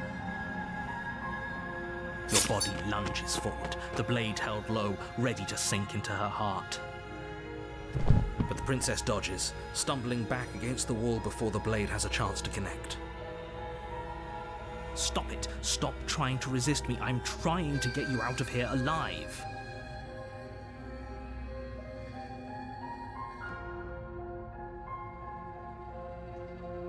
The blade. Move the blade. As your body remains frozen in stubborn resistance, the princess takes a cautious step forward. We both know this isn't you.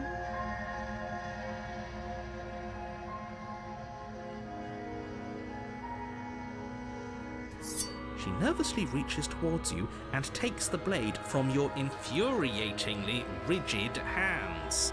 What are you doing? I'm sorry. I'll try to be quick.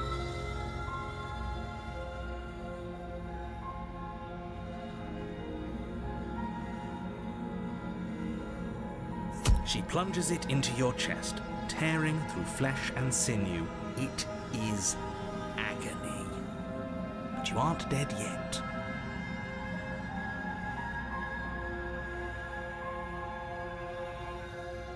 Oh no! I'm so sorry.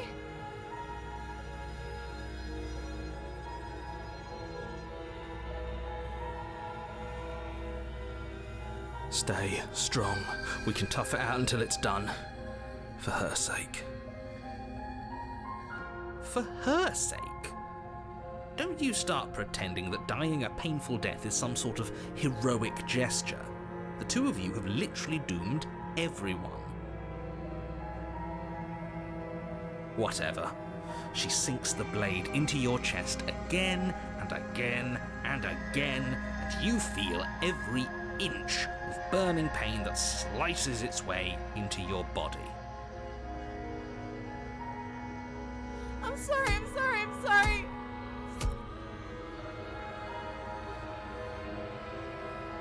She doesn't know how to use a knife, does she?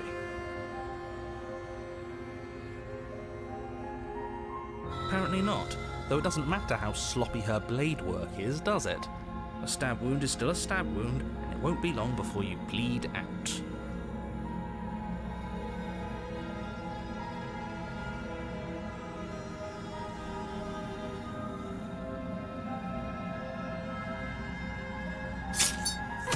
I'm so sorry.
With one last thrust of the knife, your legs give out beneath you. You collapse to the floor, your blood pooling around you, your limbs unresponsive. The princess stares down at your ruined chest as tears carve rivulets of pink down her blood-spattered cheeks.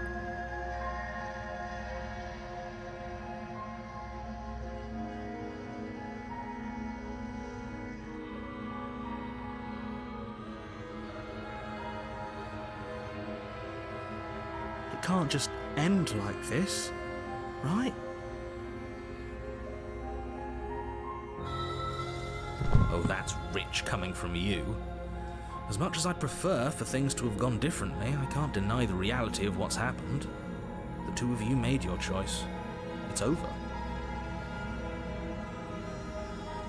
Everything goes dark, and you die.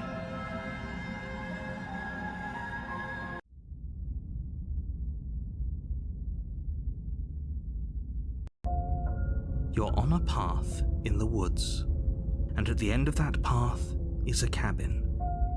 And in the basement of that cabin is a princess. You're here to slay her. If you don't, it will be the end of the world.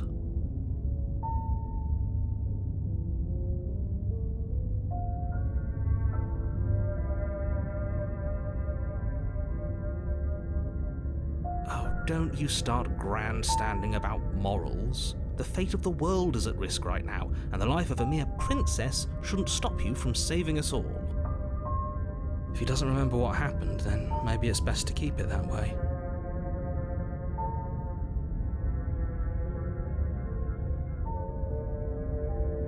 Yes, he didn't approve of us last time, did he?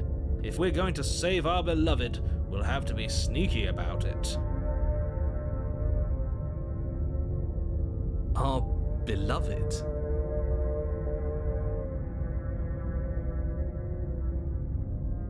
Yes, you'll have to be very sneaky about your intentions if you're going to try and save the princess. Ah, so all of the cards are on the table. Then you should know that we and the princess are in love, and the four of us will be foiling any and all assassination attempts you've got in the works. We'll see about that. Whatever you do, just be sure to ignore him specifically. It sounds like he's the sort who'd sacrifice the whole world for a peck on the cheek. What can I say? A world without love is a world that isn't worth saving.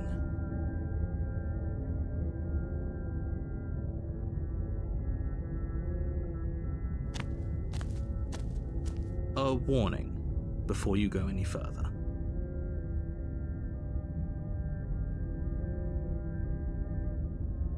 She will lie, she will cheat, and she will do everything in her power to stop you from slaying her.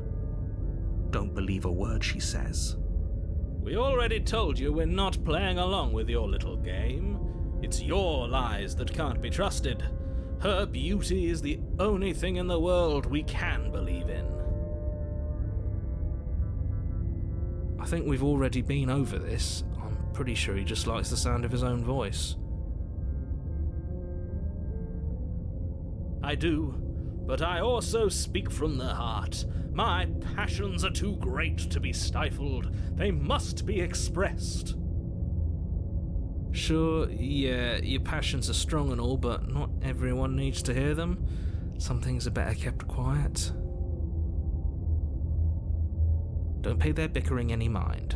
Focus on the task ahead.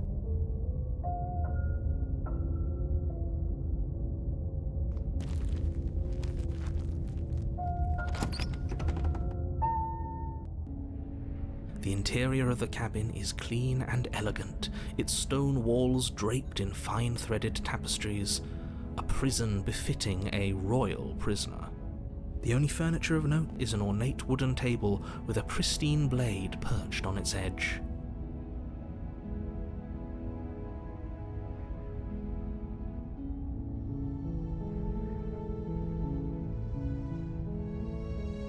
The blade is your implement. You'll need it if you want to do this right.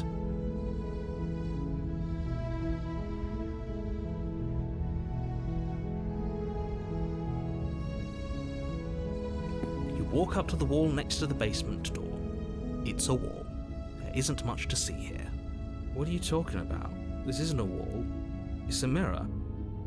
Or at least it'll be a mirror once we wipe off that layer of grime.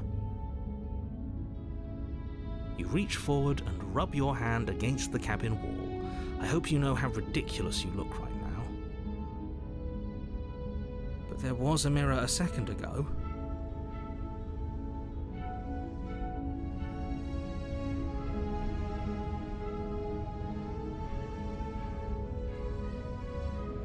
And now it's gone. Pity. We could have a feather out of place and now we'll never know. We can't gallantly sweep her off her feet if we have a feather out of place.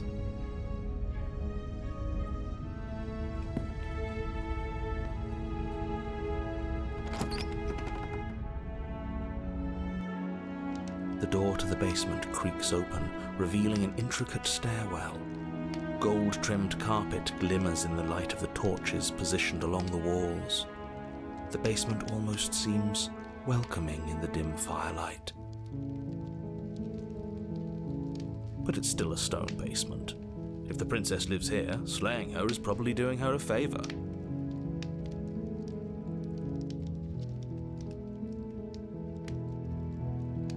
A soft voice carries up the stairs.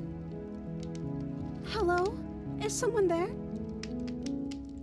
Her voice, it's somehow even more beautiful than last time. I can hear wedding bells already. I've held my tongue till now, but you're taking this a little too far. We barely even know the princess. We can still do right by her without all this over-the-top fawning. Yes, for everyone's sake, you're not in love. Just remember that her charms are all part of the manipulation. You walk down the stairs and lock eyes with the princess. There's a heavy chain around her wrist, binding her to the far wall. My love, we're here to rescue you from your unjust and foul imprisonment. You know she can't hear you, right? She may not be able to hear my words, but surely she can hear my spirit. Oh, your spirit's plenty loud, all right. It's you, my dashing hero. I was so worried you wouldn't come back. Did you hear that? She said we're dashing. And she called us a hero. Flattery really goes a long way with the two of you, doesn't it? Waiting for you to come back. I didn't want to believe your ravings back in the woods, but this is next to incontrovertible evidence. You've been here before. That's right, villain, and you killed us. Well, she killed us. Only because he made us try and kill her. It was self-defense. Our beloved's hands remain unstained by cruelty. And you've died before. So an entire world has been damned to oblivion. I'd really hoped I'd be the first, but what's done is done. What matters is you have a chance to do it right this time. We damned a whole world, but everything reset. Nothing resets, you're just somewhere else. You can't keep hopping between worlds forever. Especially not without leaving a trail of incomprehensible devastation behind you. This is horrible.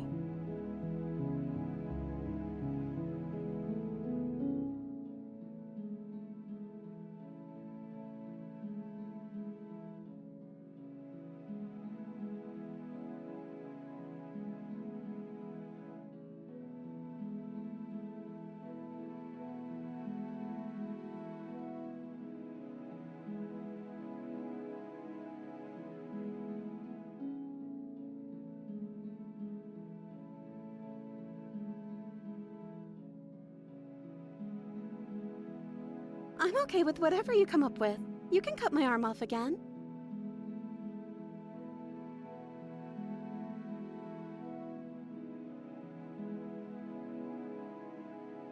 We won't be laying a finger on her perfect wrists, and indeed, we won't even have to. Do you see how dainty her hands are? We'll be able to slip her right out with no harm done. What? No, she's a prisoner here. You can't just slip her hand through the chains. Why are you two arguing over the logistics of slipping her hand out of her shackles? She just said she'd be okay with any idea we came up with.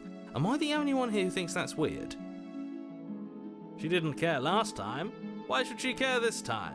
That's our stoic, smiling angel. No, you're right. It's extremely bizarre behaviour and further evidence that she's a monster who's not to be trusted. So go ahead and slay her. No, I can't let you do that. If you take another step towards the princess, I'll... You'll what? Take over our body and force us to try and kill her? I would if you had a weapon. Not on my watch, villain.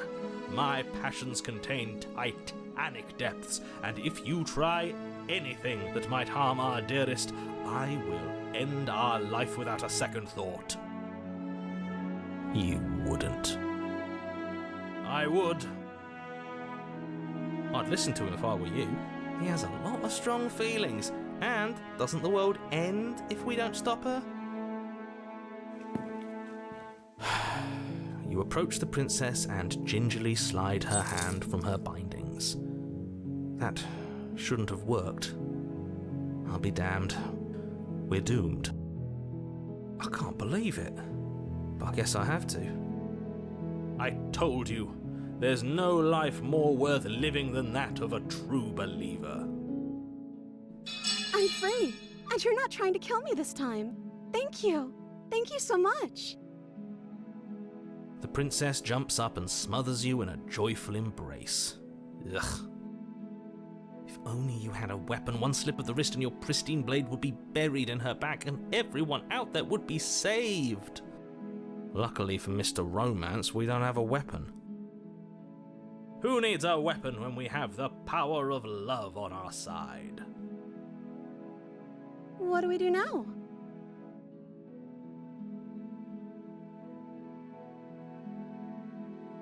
Let me guess.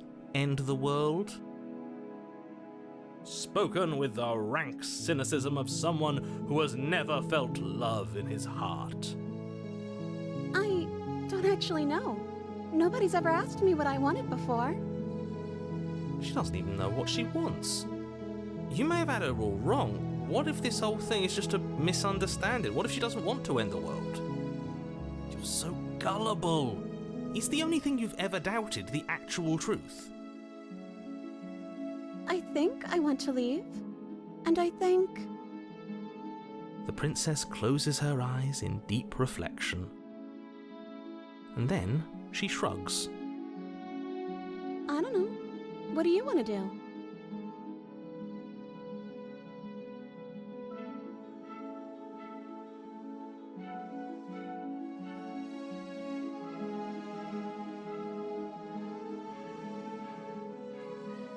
I just want to make you happy. She can't just want to make us happy. It makes sense to me. That's all I want for her, so of course she'd want the same for us.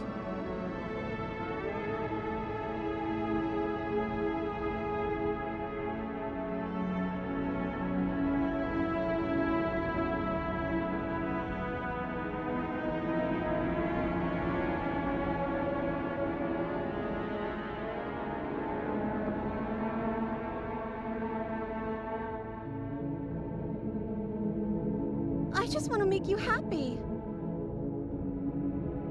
Is she broken? What's going on?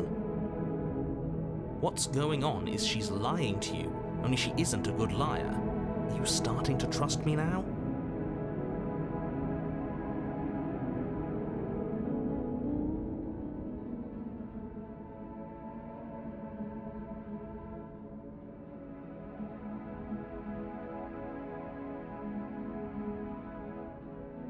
Okay, if that's what makes you happy, I can make you unhappy. This isn't right. I don't know what's going on, but this isn't right. I fail to see the problem here. She's just sweet on us. You don't have to act like it's a big deal.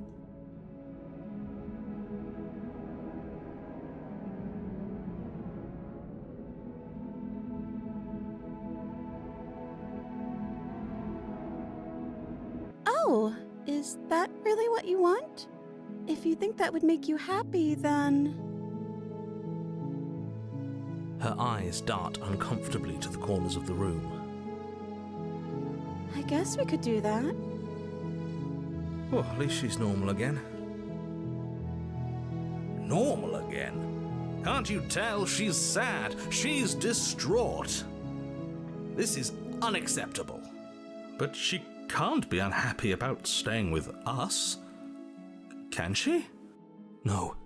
It has to be him. It has to be this place. If we just made these walls more fitting for a princess, if we just say the right things, if we just showed her the contents of our heart, she'd be happy here.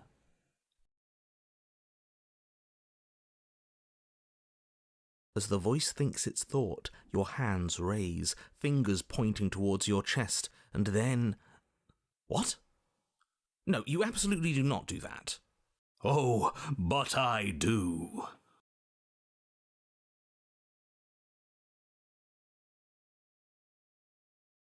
What? What is he doing? We can't see unless you tell us. Are you sure you want to know? I suppose I can't stall forever. You plunge your nails into your chest, digging deep, grasping for a handhold. And you find it. Oh no, what are you doing? Are you okay? You can't do that and be okay. Time out. He should not be allowed to do that. He's not the decider. And yet, it's done, isn't it? It will be soon. You yank violently, your bones cracking with wet pops as you pull yourself apart inch by painful inch.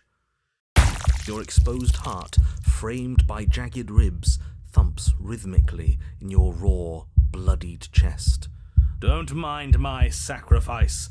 It's a fair price to pay to give her everything she doesn't know she wants. Oh, I see. You're trying to tell me something. It's beautiful. The princess, mesmerized, reaches towards your beating heart, and then everything goes dark and we die? Yes.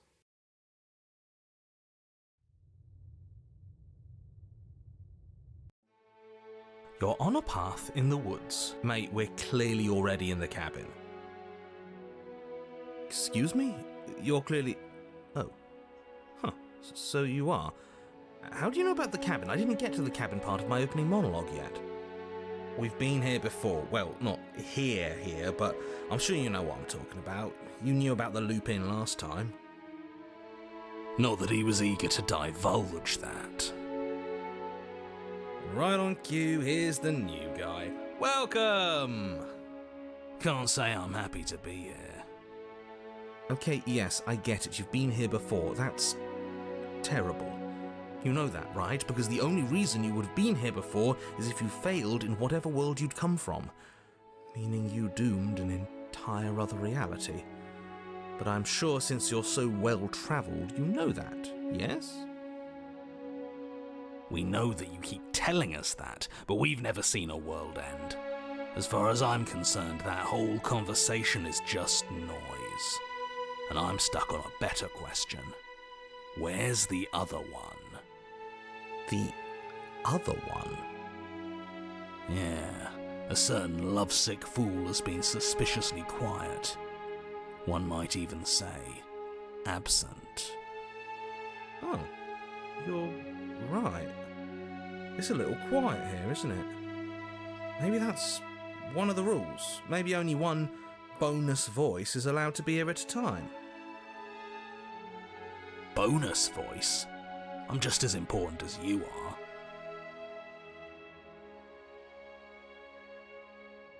I'm not saying it's a bad thing. All I'm saying is that it's my third time here and it's your first. You're not unwelcome, but from my perspective, you're definitely bonus.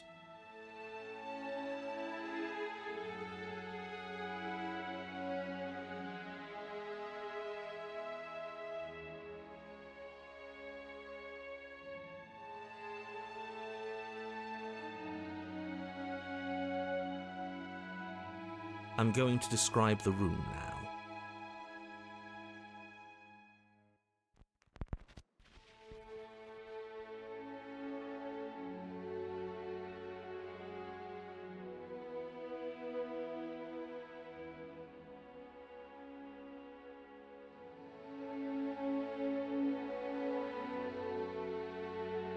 The interior of the cabin is vast and regal. High arched windows line the walls, their multicolored glass casting kaleidoscopic patterns across the stone floor. An iron chandelier hangs from the vaulted ceiling, its many candles lit with flickering light, vaguely illuminating the massive room. This is a house fit for royalty. Before you, there isn't a blade, is there? That's not good.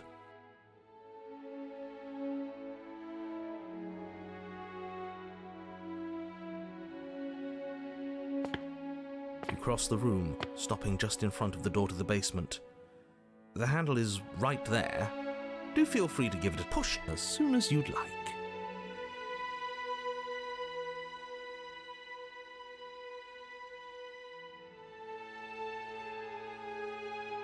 You couldn't see it last time. I'm sure that hasn't changed. Let's just do our thing, and if it disappears again, it disappears again. About last time. Could he really not see it, or could he not see it? I'm not sure that actually matters. See what? What are you all on about? Nothing.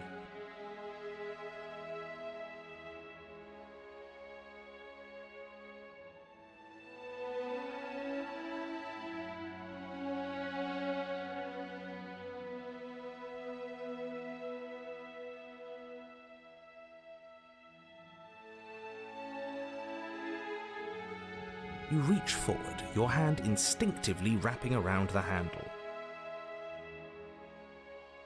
Figures. And then you push the door open. Marvellous. We can proceed. It would seem that the stairs to the basement don't lead to a basement at all. Rather, they go up. They're draped in fine carpet too, one that feels pleasantly soft against your feet.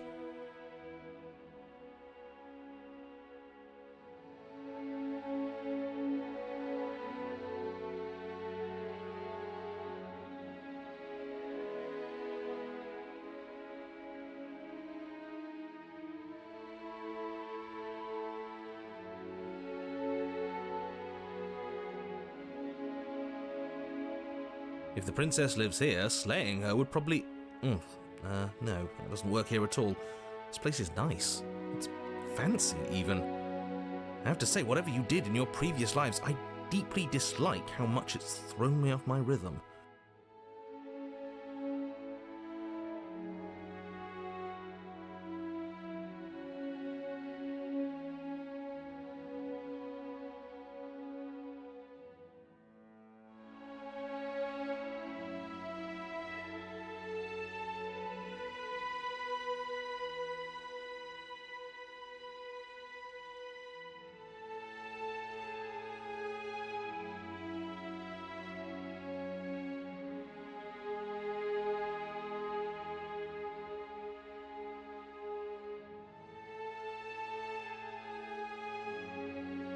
Well, if all of this has thrown you off your rhythm so much, then maybe we don't have to slay the princess.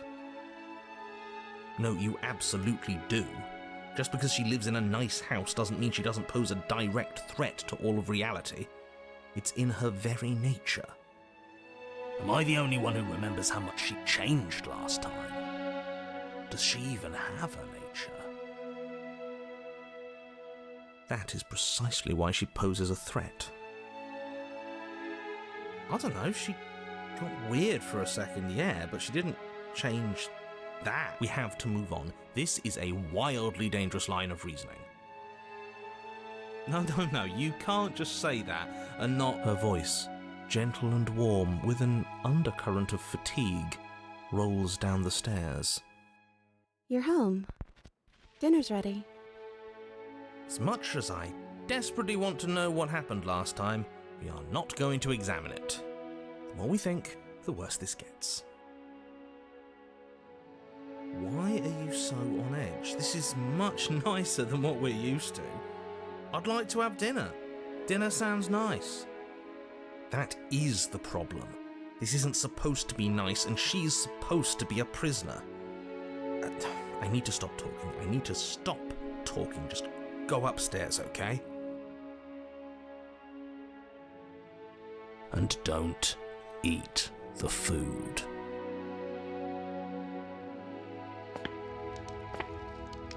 This hall, like the one below, is grand and beautiful. Torches bathe the room in warm, comforting light, just enough to illuminate the tapestries along every wall, woven with scenes of chivalry and courtship and romance. The many cloth eyes are fixed on each other, gazes averted from the long table in the centre of the room, the princess seated at its far end. Your pristine blade glints in the weak torchlight, hanging from a golden chain around the princess's neck. So that's where it is. And the tip is already pointed right at her heart. Okay, everything is falling back into place. All you have to do is cross the room, push down a little, and the entire world is saved. That's easy. Isn't that suspiciously easy? There has to be a twist. There has to be something waiting for us. You saw what happened to her last time. She's not what she seems. You're here. Now we can start being happy together. Why don't you sit down? Wouldn't that be nice? As the words leave her mouth, the torches flare and a chair swings in from behind, knocking your legs out from under you. You're forcibly seated at the head of the table.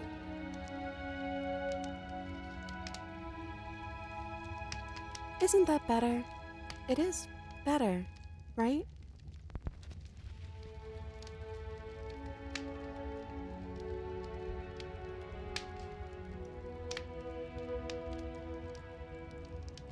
It's our happy ending, just like you asked for. It's everything we're supposed to have ever wanted.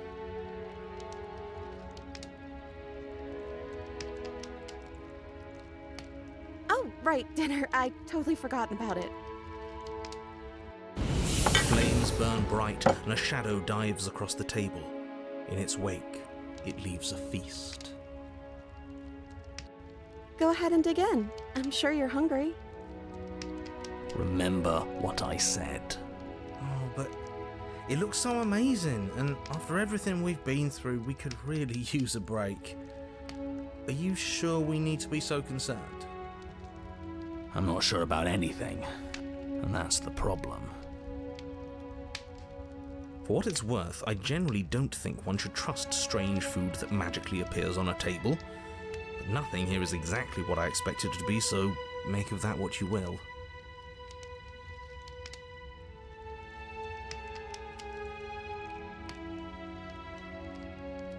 You begin to feast, and the princess follows suit, her soft smile never fading.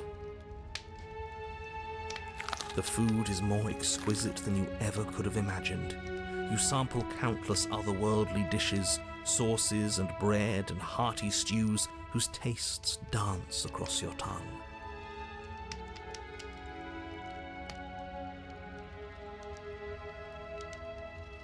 You tear at hunks of meat practically melting from the bone, juicy and tender and bursting with flavors you could scarcely begin to describe.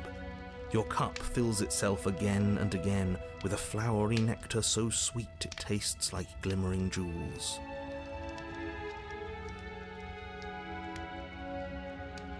This really is perfect, isn't it? It is the best meal you've ever had. But then it's over, and you're just as hungry as when you began. Wasn't that perfect? We should do it again. The shadow washes across the table, clearing and replating. The feast is once again laid before you. The food is good. Again. You tear into golden crispy flesh, dab at the slurry of aromatic sauces on your plate with thick-crusted bread, sip your goblet of sparkling gems. But you have done this already. And then it's over, and you're just as hungry as when you began.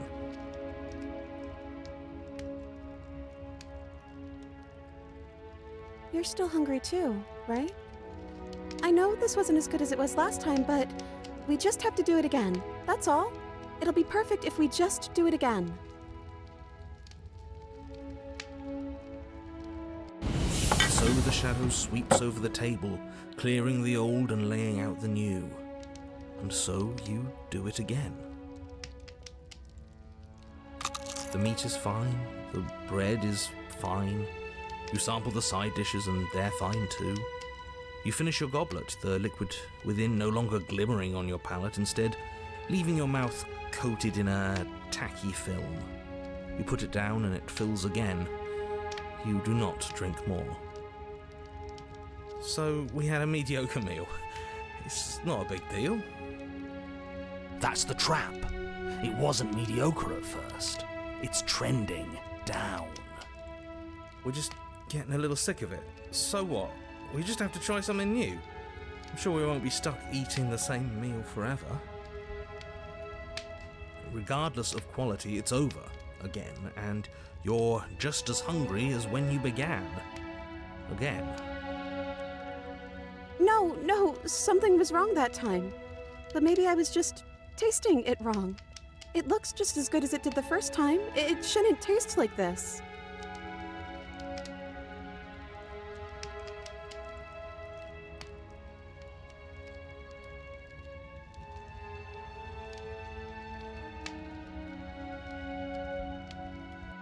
Again, the shadow replaces your feast, and again you eat.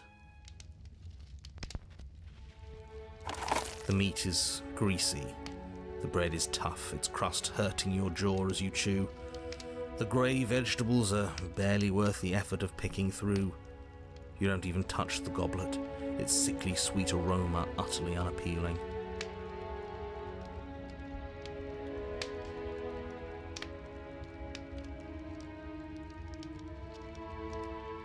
I'm so tired of eating. At least you still have the memory of how good it was the first time, right? I'm so tired of this. As the words leave her mouth, one of the torches on the wall sputters and then goes out entirely. What just happened? Did I do something wrong? A light went out. Maybe a coincidence, but maybe not. As if in response to the dousing of their brother, the other three torches blaze brighter, their flames licking at the walls. Their shadows deepen, dancing angrily across the stone.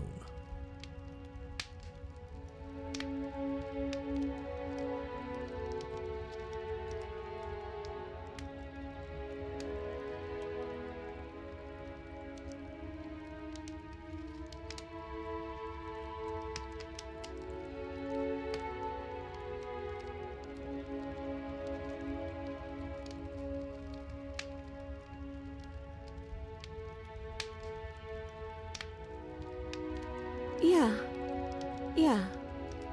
We just have to keep the rest lit, and everything will be okay.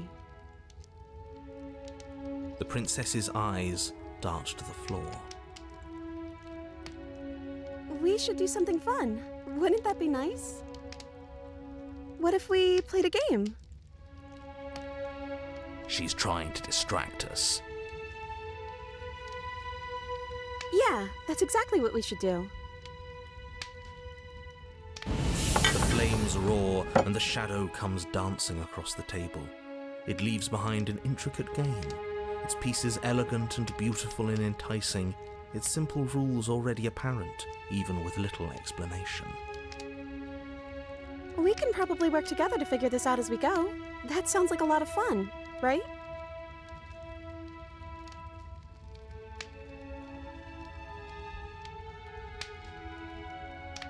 Yet another waste of time. Why all the distractions? What are we being distracted from? That's the real game. And I feel like I'm 2 steps behind. You're overthinking it, mate. I feel like this is just something to do. We might as well try to have some fun. You and the princess do indeed figure it out as you go. And what a game it is. The tension between turns, the triumphant highs of moves well placed, and the tragic lows of miscalculations and careless plays. The warmth of trust and the cool texture of deception. And then, the climax, as she places her final piece.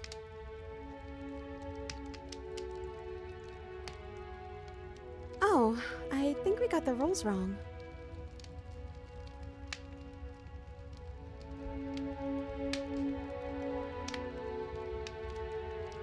And so you start over.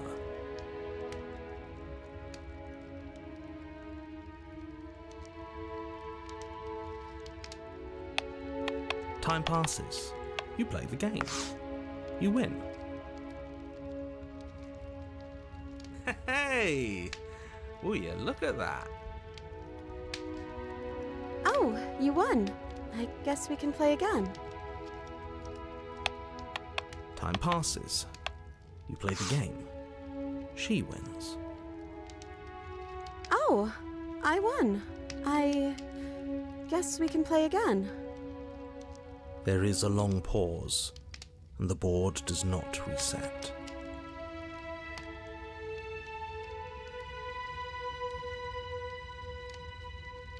This isn't fun anymore, is it?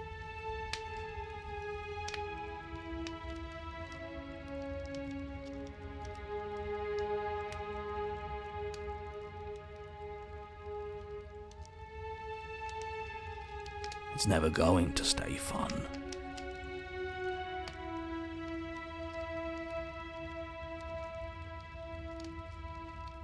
You don't need me to tell you that it isn't.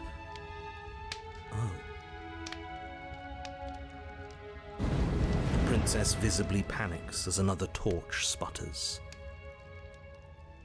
Wait. Maybe this is just too easy. Maybe if we added more rules and pieces, it would be fun again. Yeah. The game's just a little simple. We can make it fun again. The shadow descends on the board once again. More pieces are added, their shapes more intricate, their purposes less immediately clear, and the two of you set about discovering the complexities of the game anew.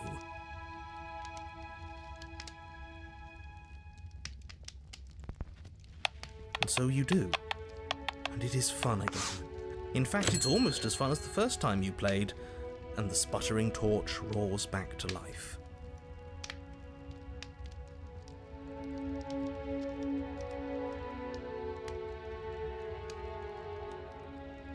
But then you get used to the additions, and the feeling starts to fade.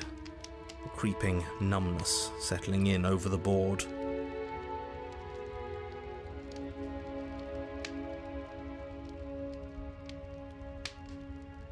More pieces are added.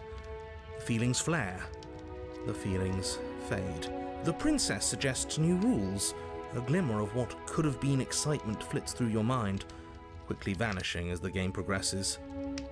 Your pieces advance in an ever-increasing slog to their destination.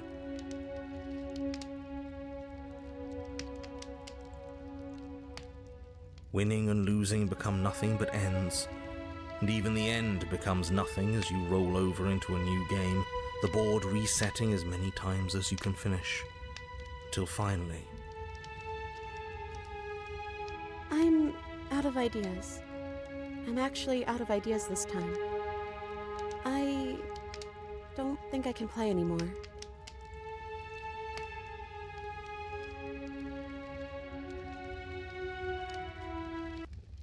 As the words leave the princess's mouth, another torch goes out.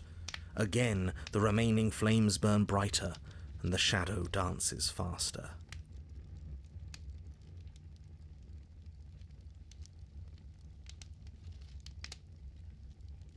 I'm happy, I promise. We're both so happy here. You don't have to be upset.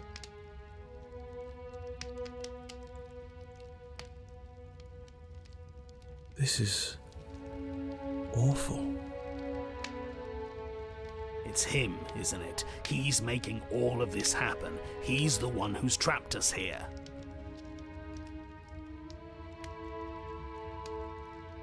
Who? The lovesick one, the one from last time. He's not gone. He's just with her now. He's the shadow.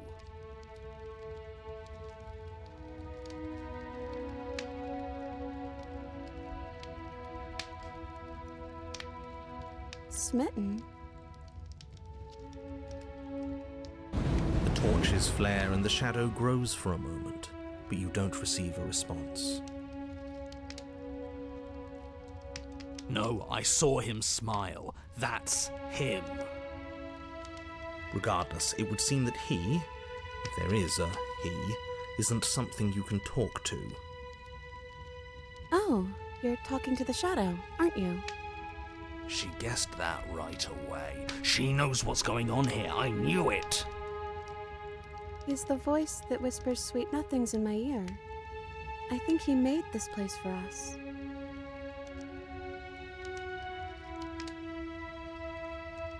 I was right, wasn't I? I can't believe I was actually right. It is him. This is what he became after ripping us open.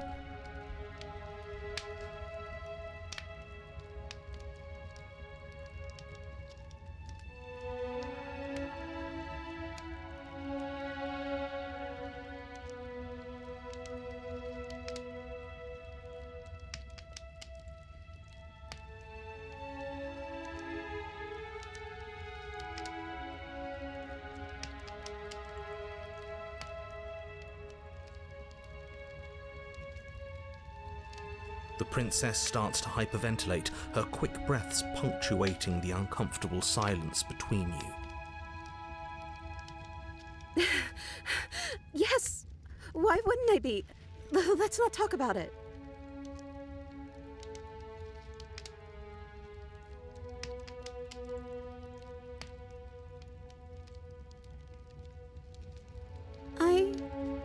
I don't feel anything. The third torch sputters out. The princess's shadow dances furiously against the far wall. There's just one left. What's going to happen when it goes out?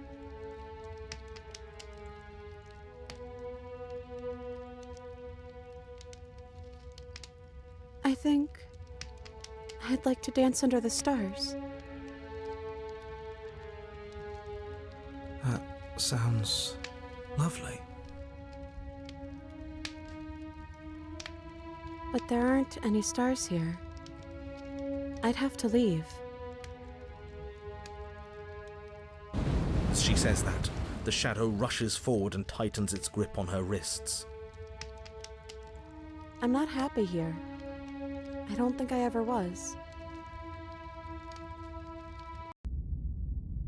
The princess sobs, burying her face in her hands as the final torch blows out.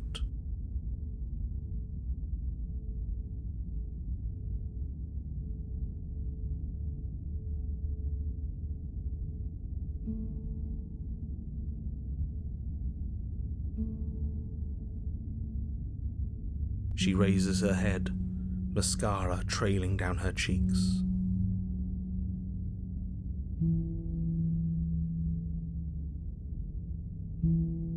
I don't know. It feels like an important part of me is gone, but I'm still here. I don't know what to do with that. I don't know how I'm supposed to pick up the pieces. The princess's eyes dart to the floor. Well, we can't sit here forever. That part of us is over. The princess pushes herself from her chair, and you instinctively do the same, waiting by the top of the stairs as she quietly crosses the room. Do you still care about me?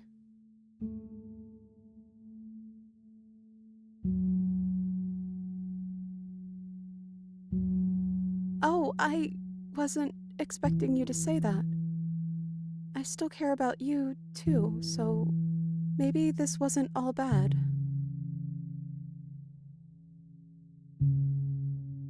But I don't think this place is for us anymore. I think we need to go.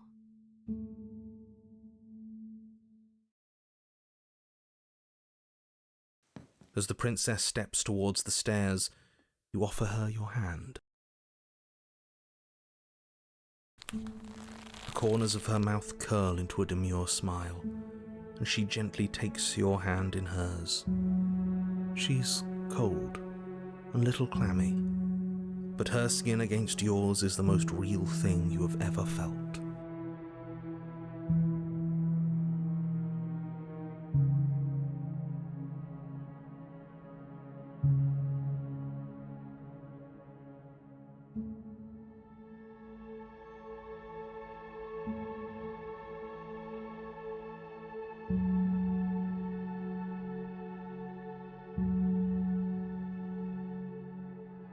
You're offering surprisingly little resistance.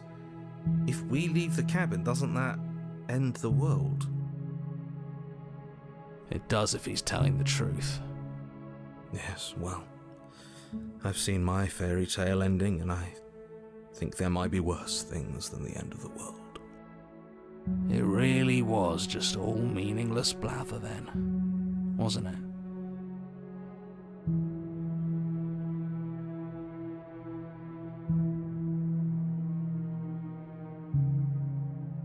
Think what you will. I'm done fighting. You and the princess don't exchange words as you descend the stairs to the cabin's entrance.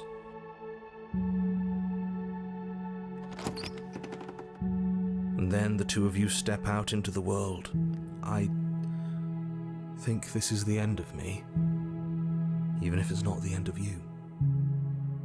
I hope this was worth it. Genuinely, I do. He's really gone, isn't he? Yeah. There's an itching in the back of my head that feels like it's finally been scratched. No more shadowy figures yanking at our strings.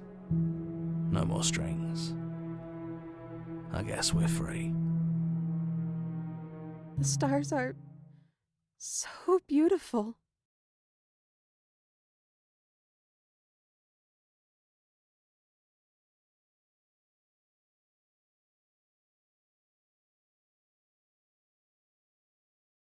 I meant it when I said I wanted to dance.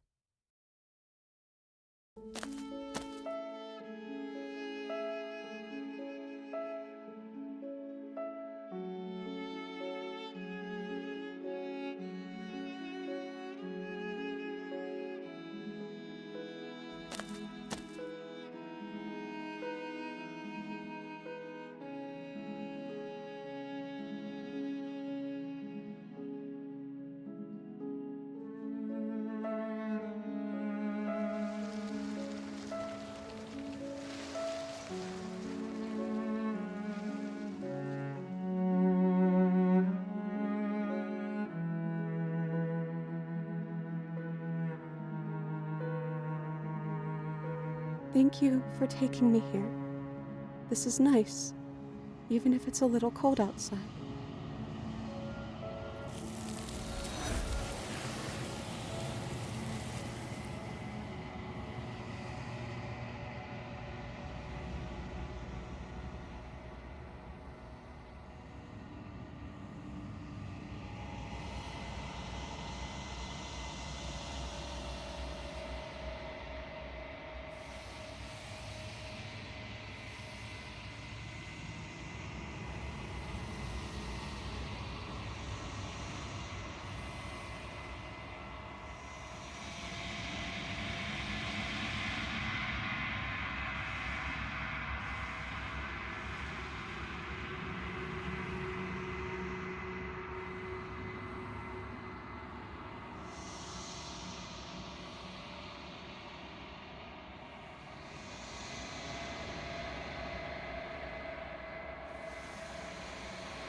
She's gone. Where did she go? Should we try and find her? And is that a mirror? Why is it here? Why now?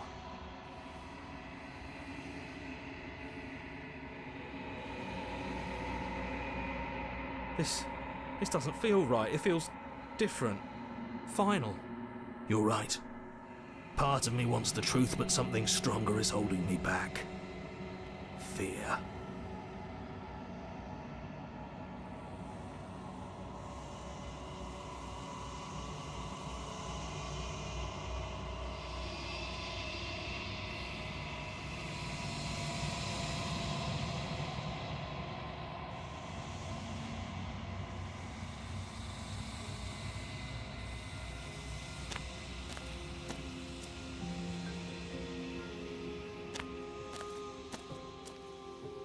I am a growing chorus of contradiction, a mass of tides ebbing and flowing all at once in more directions than my attention can bear to hold. To look at any one is to shift them all into something new, and to look away is to reshape them yet again.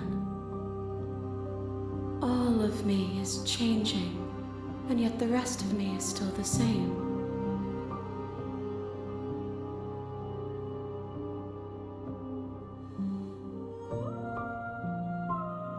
And yet my waters flow and my streets bustle.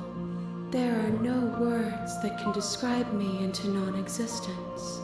There is no logic that can bind my multitudes. I am everything that you have known me to be, but I am also none of it.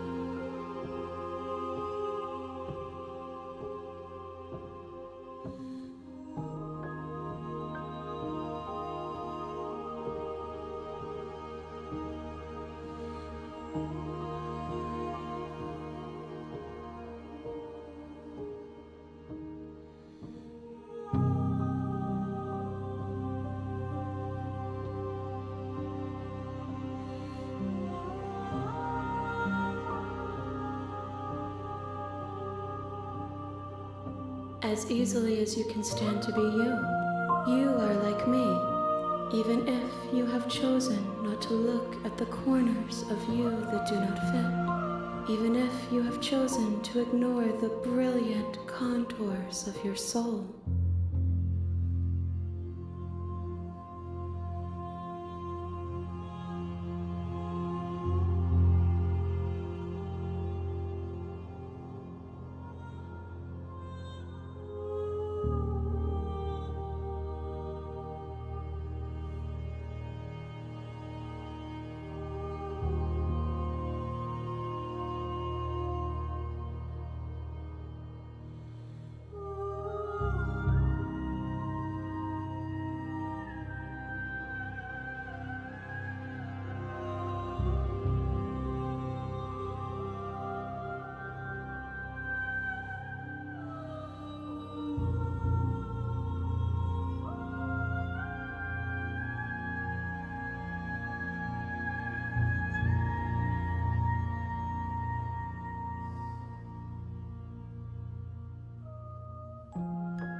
It changes me, but it doesn't make me worse, nor does it make me care for you any less.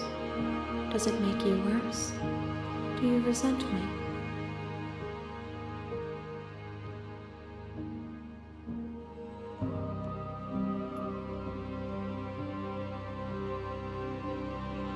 It says that your heart is gentle, that even in the darkness you are guided by compassion.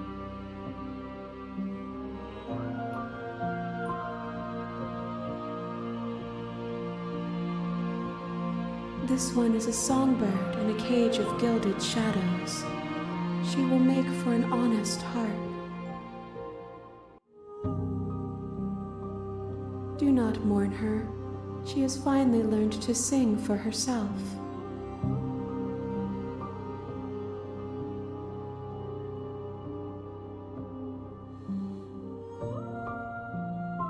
My perspectives are shadowed. You have seen what I have seen, just as I have seen what you have seen.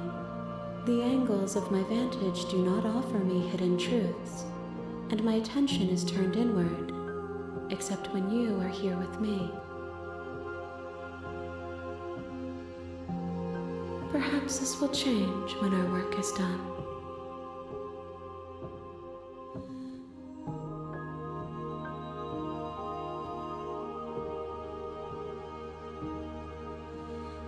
The desires of my multitude thrive in endless competition with themselves, but none of them rise above their dance to influence me.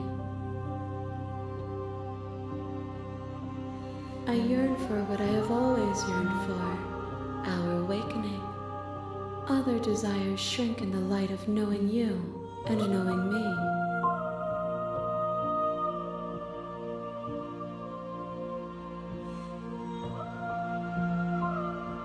I care about your gifts, but I have no preferences to burden you with. Even if I did, I would never dare to tarnish our relationship by assuming myself above you.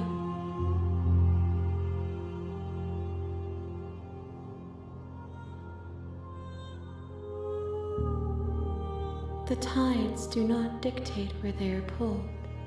A river does not dictate its outlets.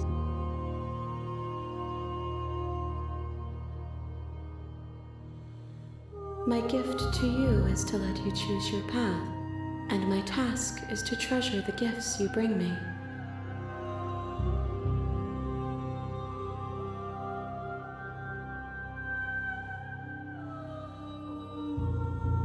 We will know when we near our destination.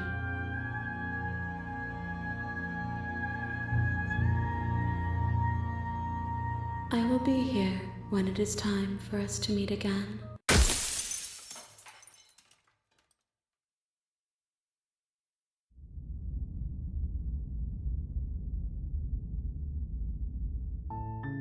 You're on a path in the woods, and at the end of that path is a cabin. And in the basement of that cabin is a princess.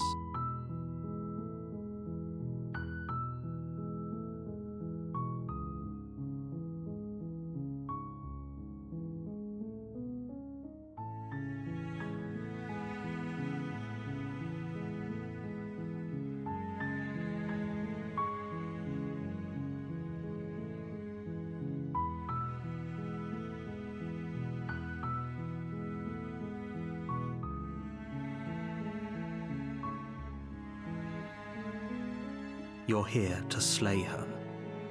If you don't, it will be the end of the world.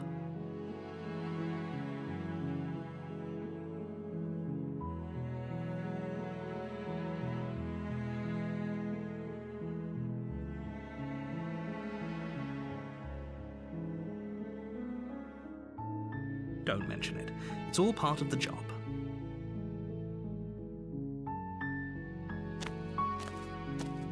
You make your way up the short path to the cabin. You'll find the princess within.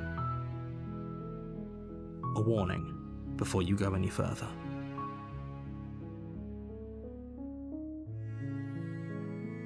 She will lie, she will cheat, and she will do everything in her power to stop you from slaying her. Don't believe a word she says.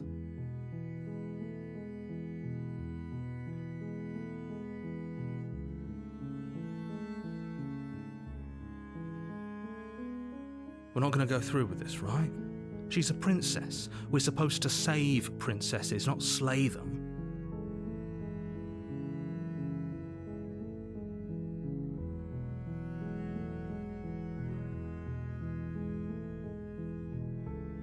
Ignore him. He doesn't know what he's talking about.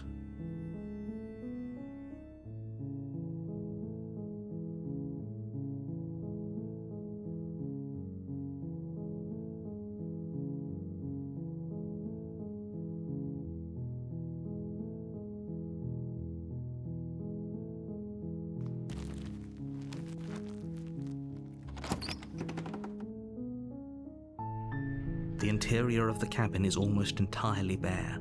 The air is stale and musty, and the floor and walls are painted in a fine layer of dust. The only furniture of note is a plain wooden table. Perched on that table is a pristine blade. The blade is your implement. You'll need it if you want to do this right.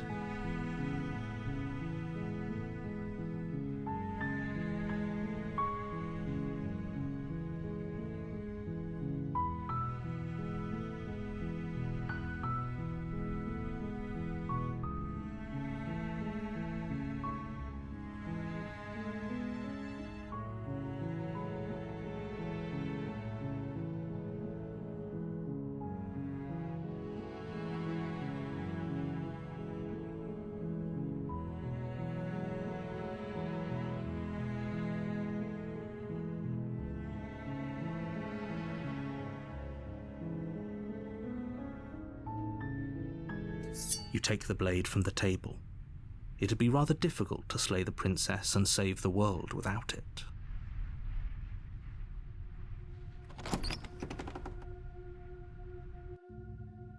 The door to the basement creaks open, revealing a staircase faintly illuminated by an unseen light in the room below.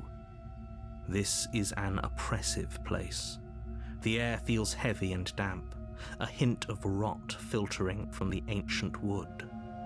If the princess really lives here, slaying her is probably doing her a favor.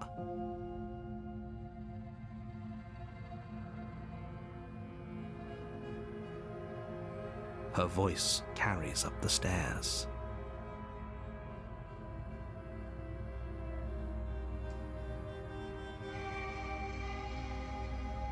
Who's there?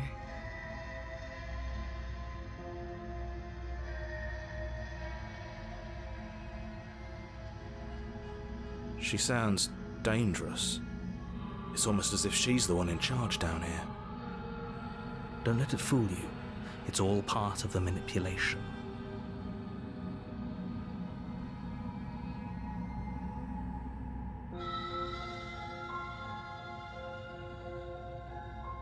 Don't be a stranger. It's been so long since I've had any visitors. Come on down. You walk down the stairs and lock eyes with the princess. There's a heavy chain around her wrist, binding her to the far wall of the basement. She's so coldly beautiful. Is she really a threat to the world? Focus on the task at hand. And there you are. Are you here to kill me or something?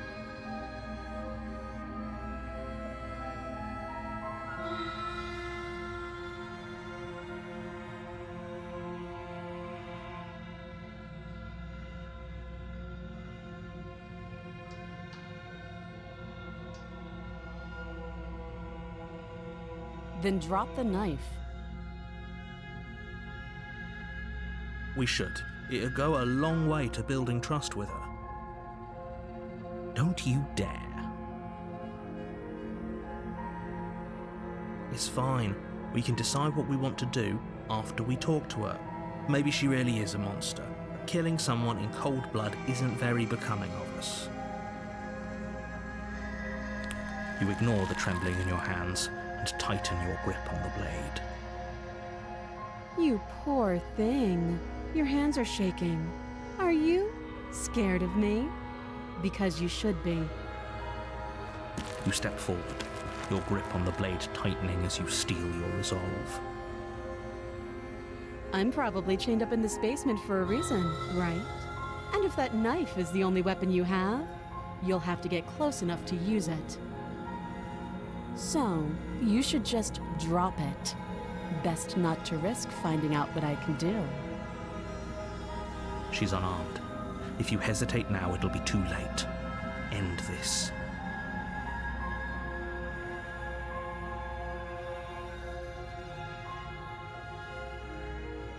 Then I'm not talking to you.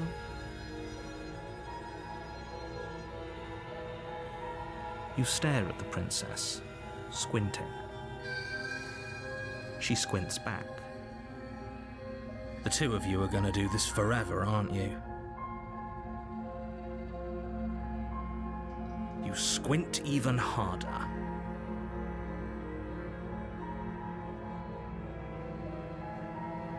So does she. At least nobody's dying right now. You're going to have to make a choice. You can't keep squinting forever. Eventually, someone...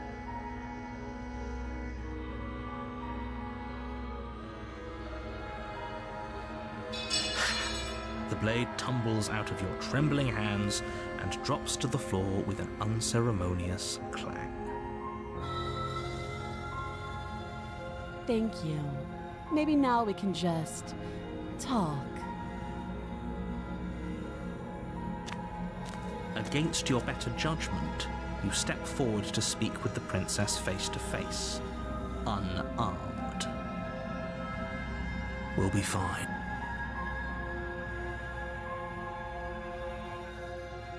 I don't know what you're hoping to accomplish here, but I can assure you there's no reasoning with her. Just make sure you don't forget about the blade on the floor. You're going to need it. So here we are. What an awkward start to a relationship.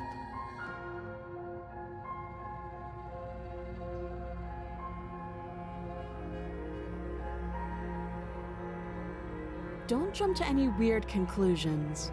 We're two people who have met each other. By definition, we have a relationship.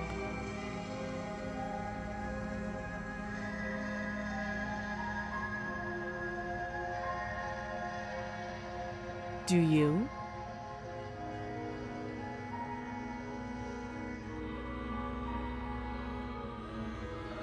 You're lying. How does she know that? Don't think that just because I'm the one in chains, it means you have a right to interrogate me.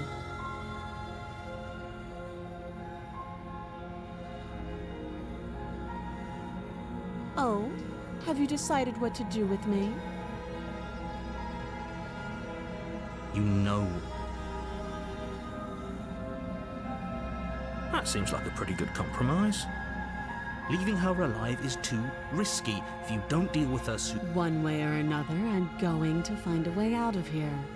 You can make it easier for both of us if you help. And if you don't...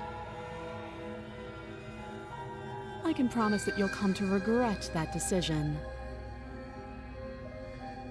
You have to make a choice.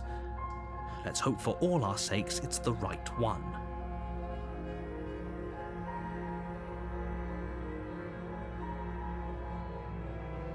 I know you think this is a fair compromise, but it isn't. No one wins here. It's a chance we'll have to take.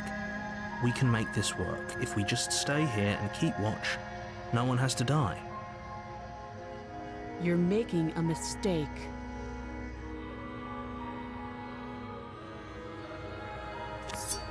You turn your back to the princess and make your way to the stairs. It won't be long before I slip these chains. And once I'm out of here, there will be hell to pay for leaving me behind. Slip these chains? She can't, right? She needed our help to get out of here. But do you hear the conviction in her voice? I don't think she's bluffing. Either way, she dropped her mask, didn't she? You can still turn around and finish the job.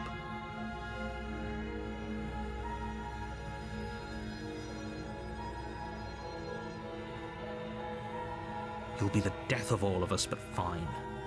Have it your way.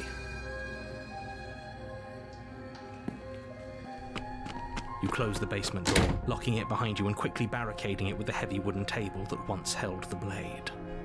Okay, we can make this work. You settle in against the far wall to watch the basement door. It isn't long before you start to drift off, your eyelids heavy with fatigue.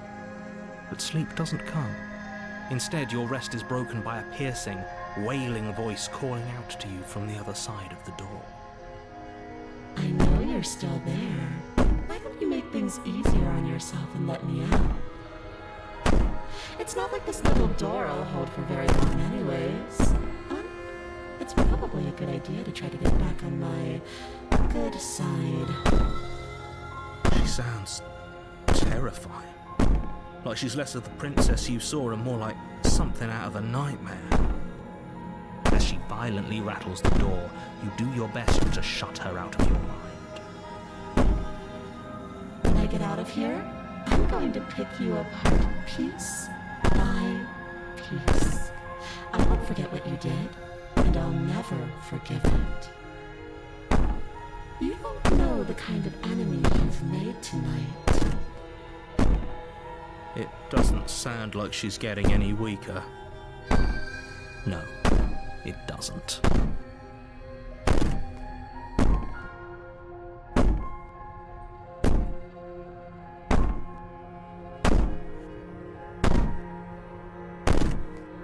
I could be innocent and harmless, if I want to be. Teasing me with fresh air and a chance to finally live freely doesn't inspire me to play nice. You put the princess's threats out of your mind as best you can and huddle up against the wall. You jolt awake in the middle of the night to silence in the cabin. The ruckus has stopped, and the door to the basement is ajar, its lock broken, and the table shoved out of the way. Where is she? Thanks for helping me get out of that awful basement. You try and stumble to your feet, but as the princess draws near, it's as though your body simply stops working. It isn't all at once. The paralysis comes in waves. First your toes go numb, and then your feet, and then your legs. You lie prone on the floor of the cabin, unable to do anything but witness her approach. Whose side are you on? Yours, of course. But I have a duty to uphold the truth. Lying about the facts of the situation doesn't change them. So helpless. I can take my time with you, can't I? She steps closer, one silent footfall at a time, cocking her head in curiosity as you feel your organs shutting down one by one.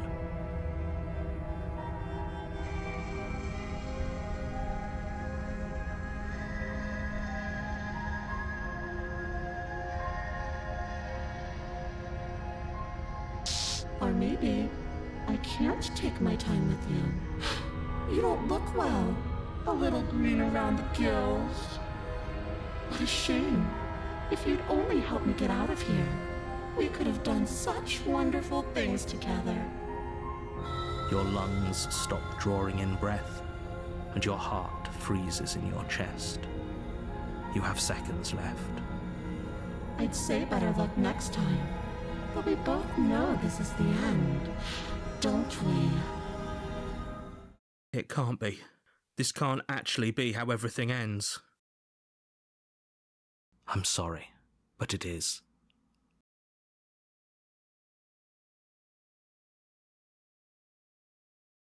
Everything goes dark, and you die.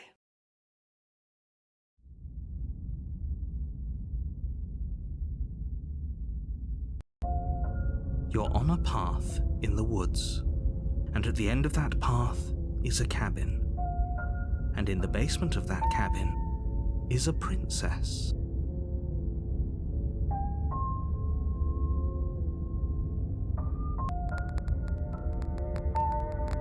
You're here to slay her. If you don't, it will be the end of the world.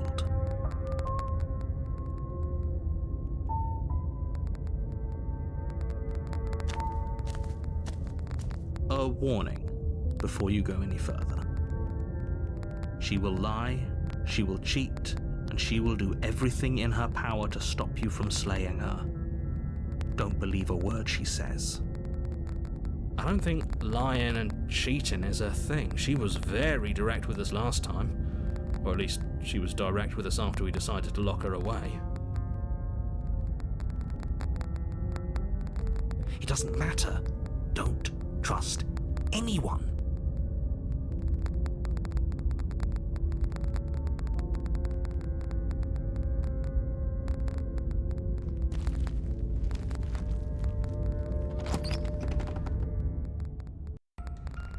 The interior of the cabin is plain, the smooth wood of the walls almost featureless. The only furniture of note is a lone table, knocked on its side in the corner of the room. A pristine blade stands between you and the open, inviting basement doorway.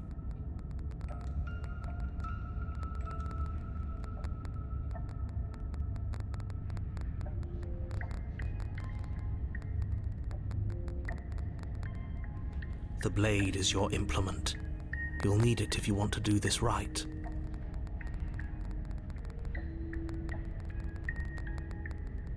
Hold on. What happened to the door? It's just an empty frame.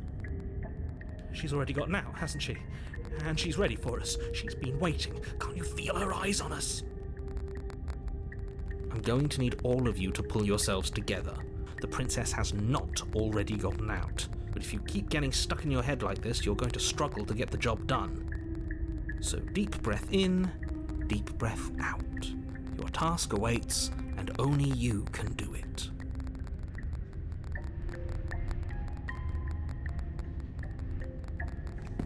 You walk up to the... What are you talking about? This isn't a wall. You reach forward. Did he make it go away? Clearly there was something in there worth investigating if he wants it hidden so bad. You reach down and pick the blade up off the floor. It would be difficult to slay the princess and save the world without a weapon. Good. Steel can't lie to us. Is it gonna be enough, though? Couldn't you have given us something else? Something, I don't know, better than a knife? Could we have a bomb? The blade is the only thing you need to finish your task. You're more than capable of pulling this off, so long as you don't lose faith in yourself. Those are the words of someone who knows he's sending us to our death. You cross over the threshold and onto a series of isolated steps, suspended in darkness. More eyes, too. You never mention the eyes. The air seeping up from below reminds you of fresh lightning and static, as if you're descending into a place that isn't meant for a creature of flesh and blood. If the princess lives here, slaying her would probably be doing her a favor. Her cruel and playful voice prances up the stairs. I didn't think you'd come back. We're gonna have a lot of fun, you and I. Come back? She must have you confused with someone else. You really don't remember, do you? It doesn't matter, we need a game plan. We know we can't just go down there unprepared.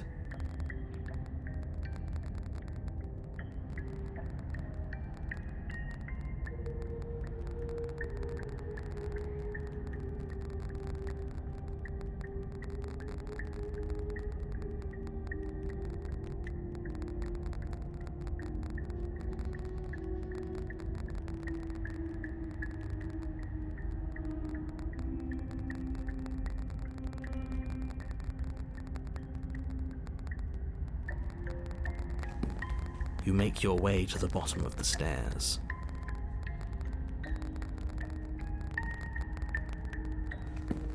As you emerge, you find yourself between two loose rows of white wooden planks suspended in nothingness. A smattering of cobblestones, visible against the inky black of the basement, mark where the floor should be, forming vague pathways. At what seems to be the end of the room, they diverge in opposite directions, left and right. She could be anywhere, and there's nowhere for us to hide. We're completely exposed. Are you really not going to comment on how weird this place is? No, I'm not. Somebody needs to be the voice of reason here, and it certainly isn't you. Excuse me, I'm being incredibly reasonable. You're the one who's just matter-of-factly describing whatever the hell we're looking at like it's an ordinary basement. We're going to die down here. I don't want to die again. Please stop saying that. You're only going to make things worse. Just pick a direction and start moving.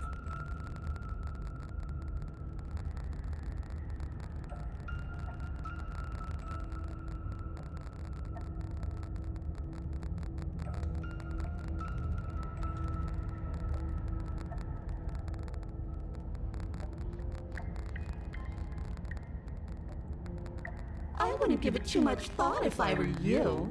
It doesn't really matter. Because either way you go, I'm going to find you.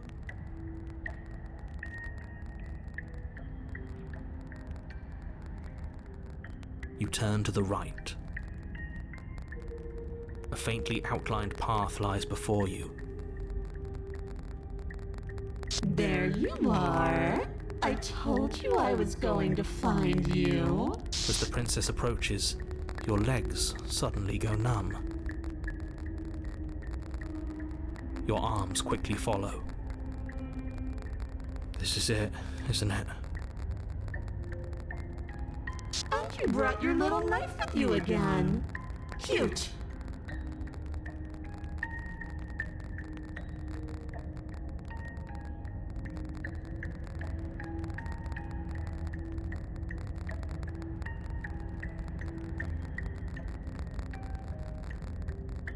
There has to be a way out of this. Think! Think!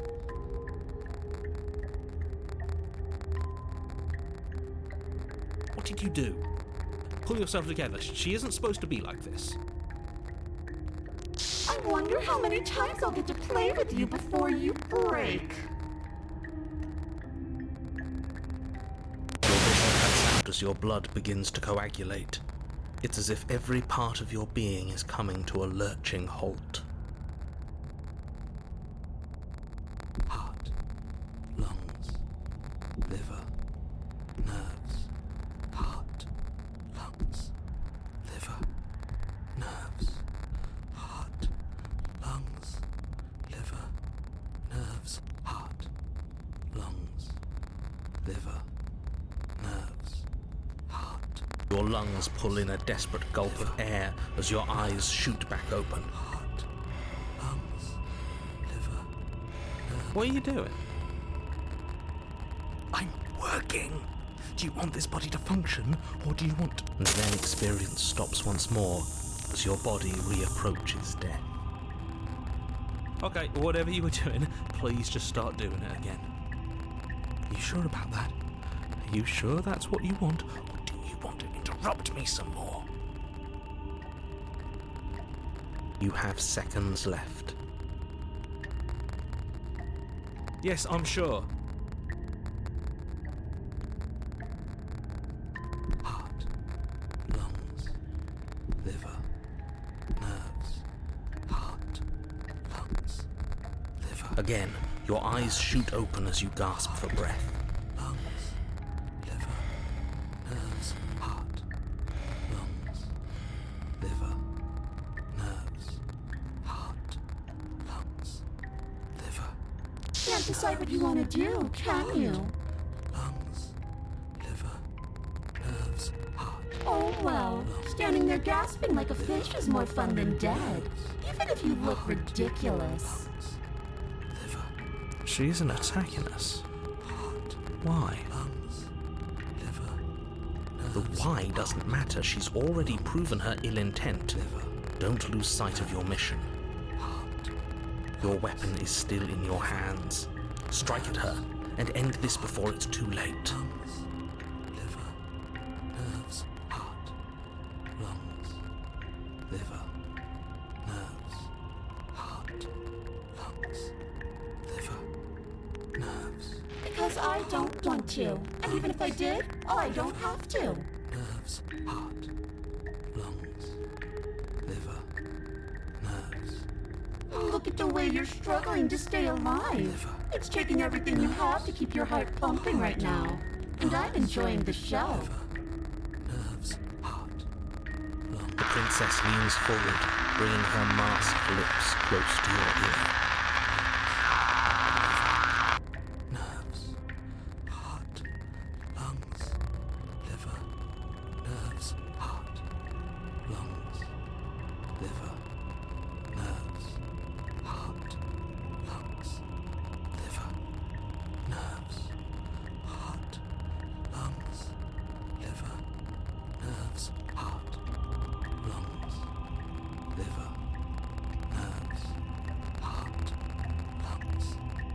If I want to see you gone, all I need to do is break your concentration.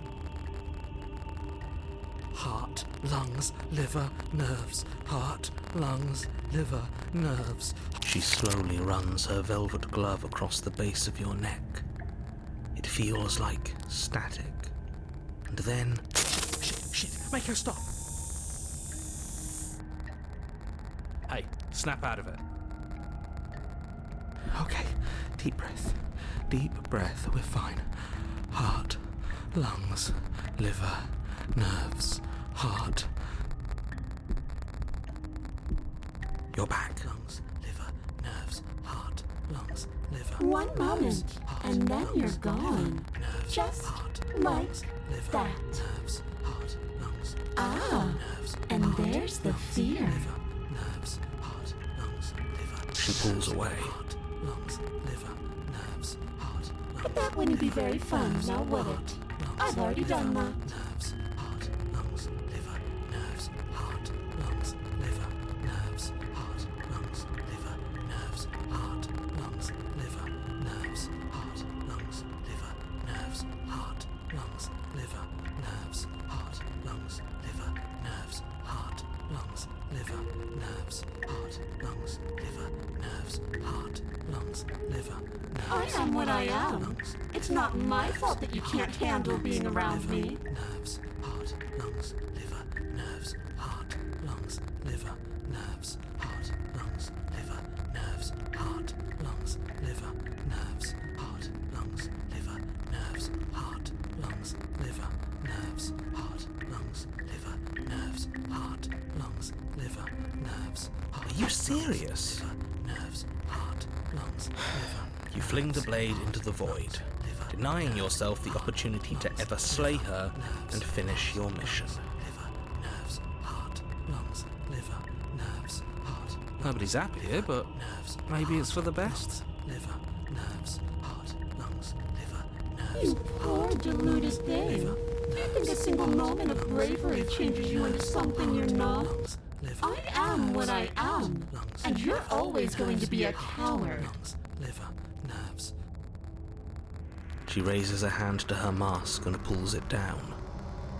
You don't get the chance to see what lies beneath before it envelops you.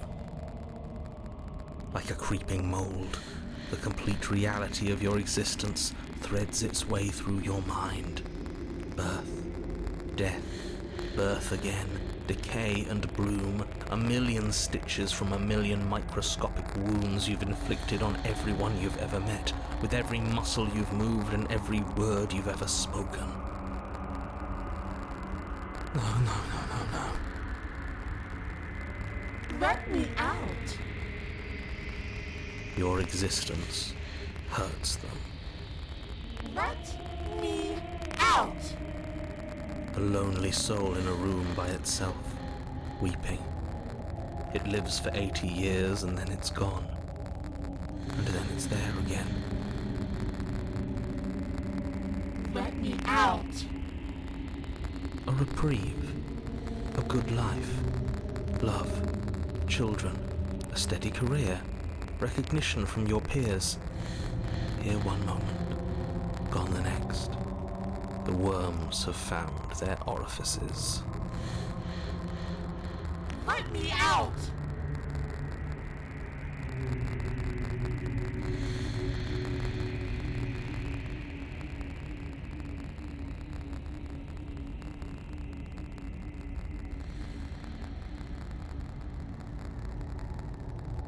Diagnosis. It forgets everything it is. Anger, rage, distance, poverty. The lonely soul is lonely again. Love turns to mockery. It dies. It is reborn. Worse. Lonelier.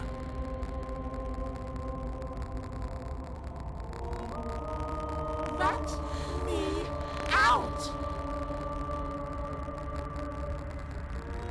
No. What's happening to us?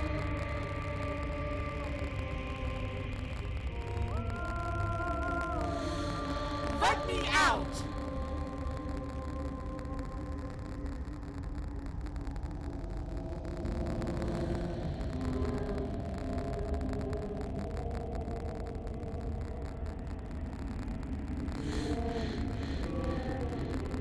This is all too much. I can't keep going. You can't keep going? Well, what are you talking about? Oops, I think I broke you. I'll see you soon. You'll know what to do.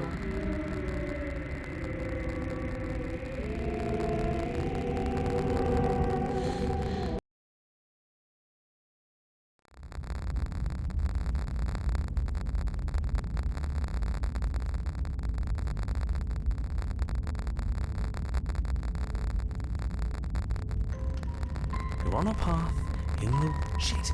Shit! What the hell was that? Who are we? What are we doing?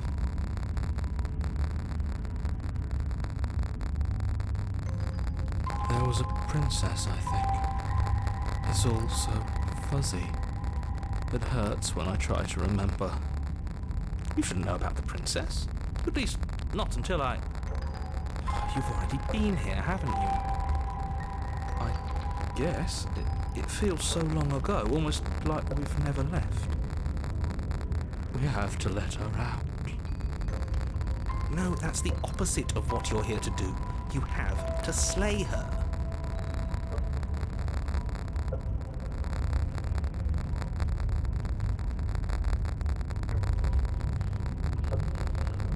Slay? We decided not to do that, didn't we? Yeah, we're supposed to let her out.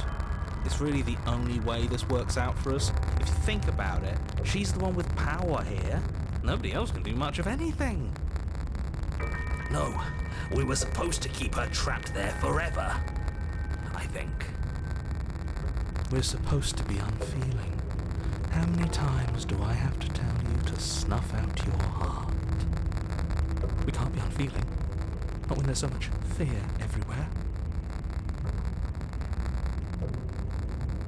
There's nothing for us to do. We've already tried everything. We love her, so we have to set her free. Can we love something that hates us? Can we love something that hurts us? To be given an ounce of kindness from something so cruel would be more pure than any other love. Why are there so many of us? There aren't supposed to be so many of us. This is bad. You need to get a grip. What did you let happen? How many times have you been here?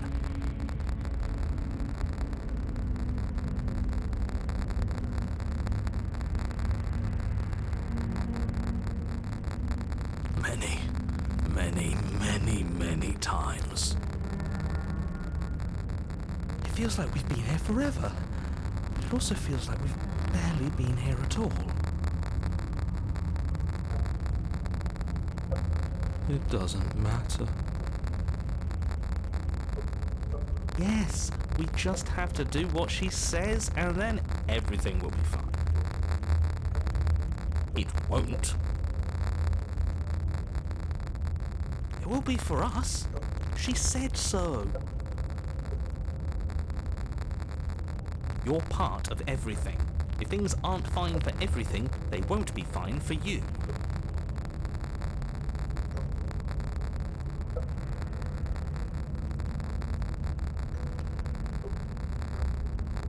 There's no difference between fine and not fine. It just goes on and on.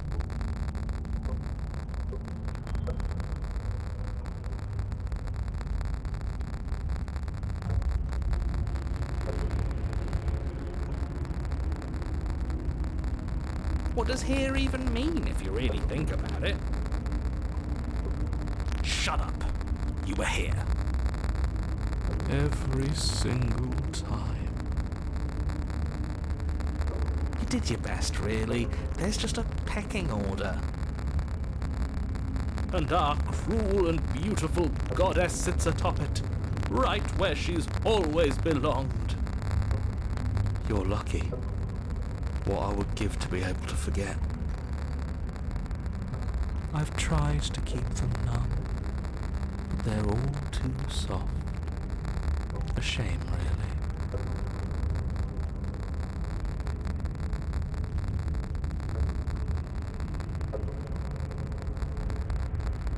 don't think about that too hard. All it will do is weaken your resolve and make it that much harder for you to slay her.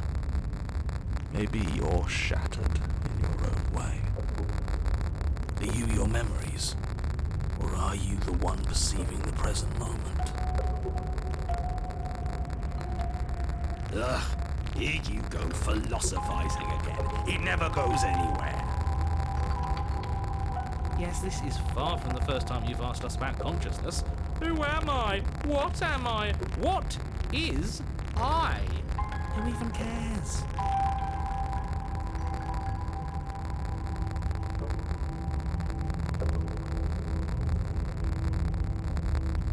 They're good questions, great questions even, but they don't have any answers. And they all just end in quivering torment.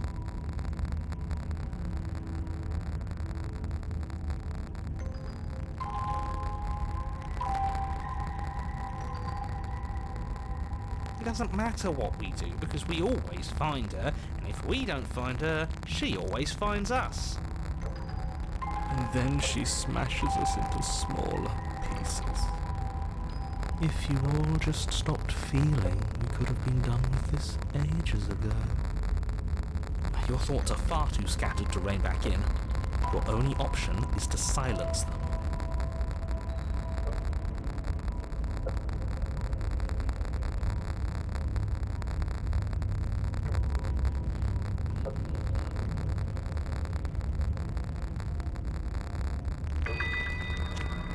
You slowly make your way through the umbral forest, bumping against unseen trees as you grasp through the darkness for a way forward. But eventually, you do make it to the cabin. Or rather, you make it to the place a cabin should have been. Instead, all you find is an empty hill. No, this isn't right. There's a cabin there. There's always supposed to be a cabin there. Don't ask him about the mirror. He always says he never sees it. He always lies. And he always makes it gone. Stay focused. You still have a job to do, and it's best not to be distracted by fraying thoughts. There is no mirror. You know that as well as I do. She's still here, buried deep inside the earth. Just walk up the hill. You always give too much space to the others. It's why you always lose.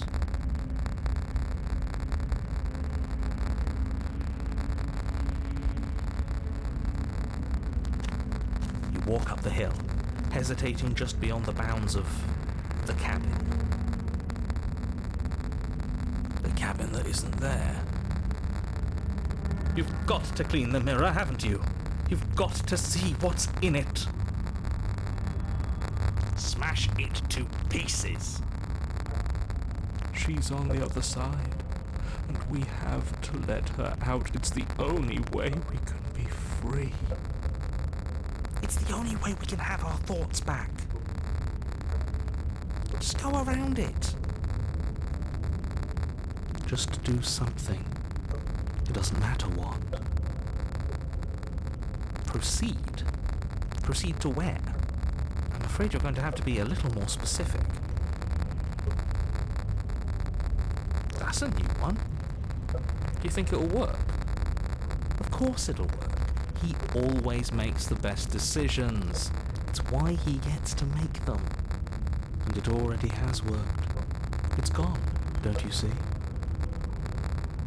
We're one step closer to her. The interior of the cabin is much the same as the exterior of the cabin. A dull, fuzzy, dreamlike nothing. It's empty and isolating, but there's just enough vague shape and unknown texture to suggest the structure they're in. Wrong and unsettling as it may be.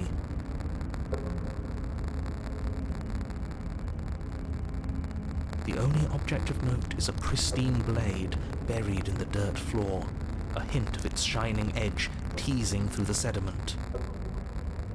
The blade is your implement. You'll need it if you're going to do this right.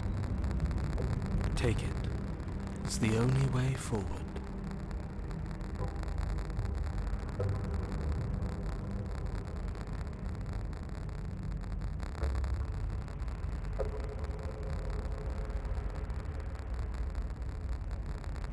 reach down to take the blade, but as you do, the ground beneath it shifts, the weapon sinking deep into the earth. You lean over the hole and gaze into the abyss. It is so very deep.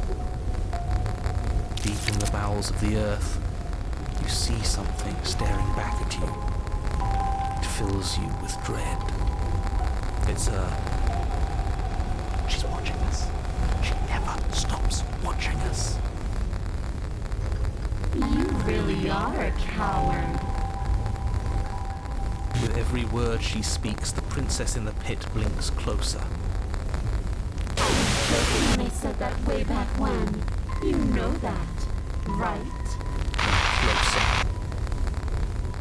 I was having some fun, and I guess I wanted to see if I could knock you. And closer.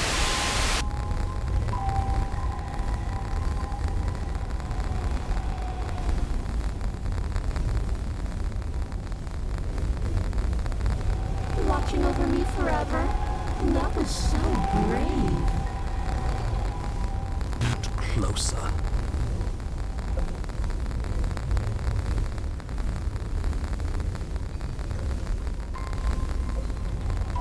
But forever is so long. And time erodes everything. Except for me. I've already taken your will, and you're not getting it back. All that's left is for you to take me away and let me out.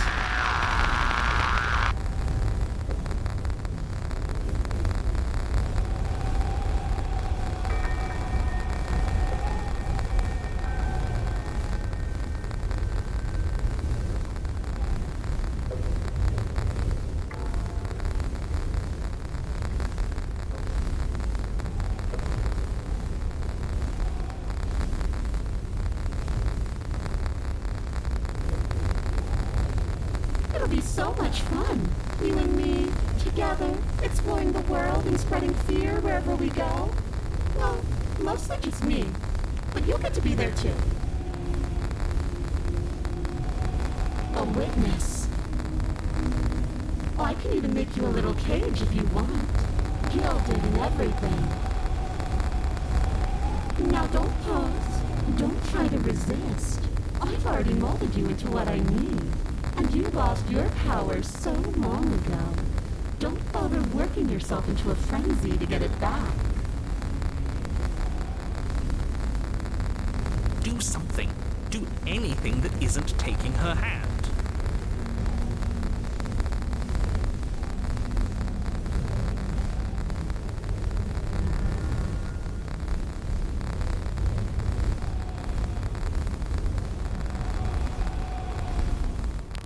You extend your hand to hers.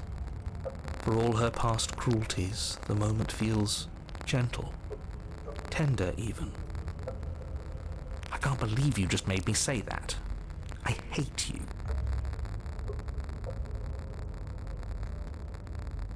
The motion is difficult at first, as if something still resists your efforts. But then that resistance gives way, and it's over.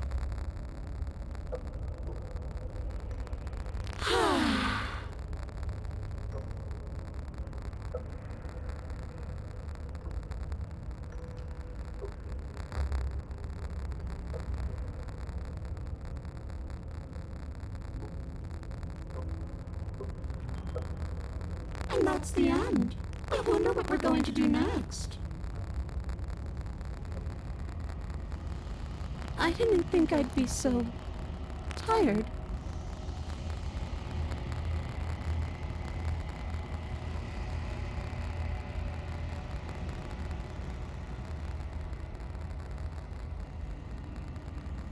Why is it so cold?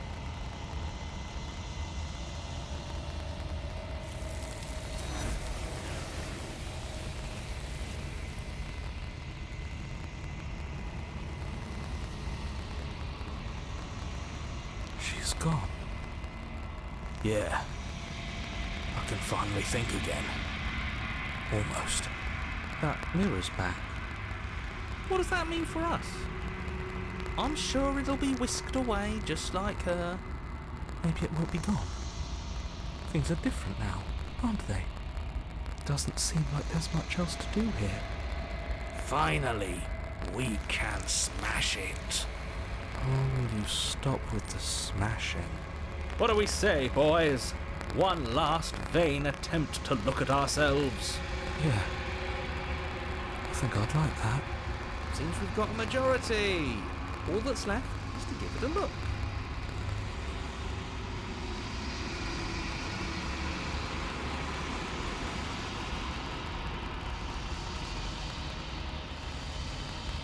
Something tells me that this is the end of the line. But I don't feel bad about it. I'm ready. It feels okay. The fear's gone. I'm done fighting. My heart feels quiet. The game was always going to end. I'll be free of all of you. I'm ready for the truth. I'm ready to sleep. I'm just ready to be anywhere that isn't here. Boys, it's been an honor.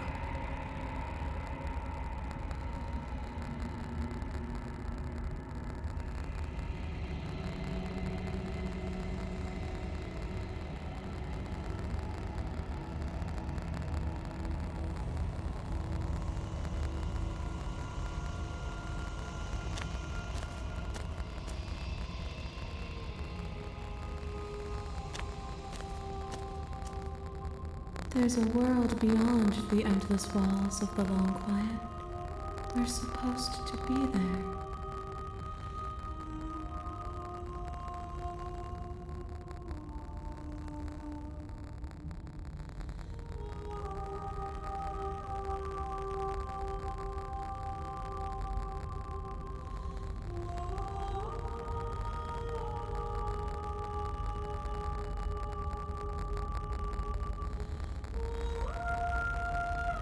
Do you know what we'll find out there?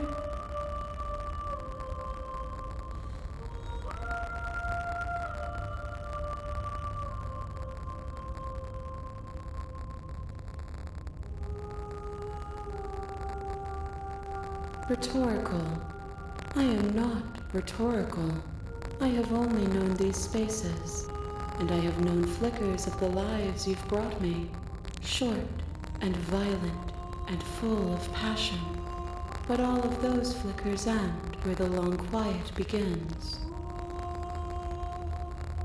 I'm asking you because I cannot know your mind. Do you know what we'll find out there?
There is a warmth and sadness in me at the thought of people.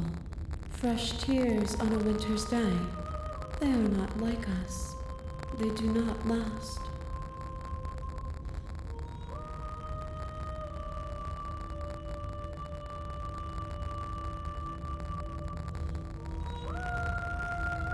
We are real.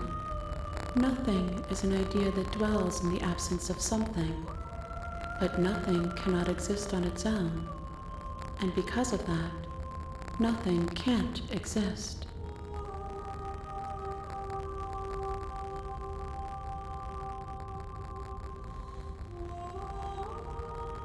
This one is a waiting mall, an inevitable destination where all roads end.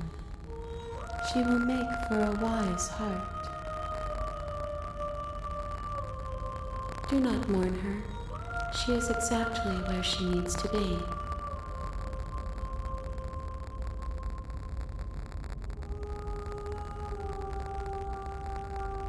If I did, I would already be awake.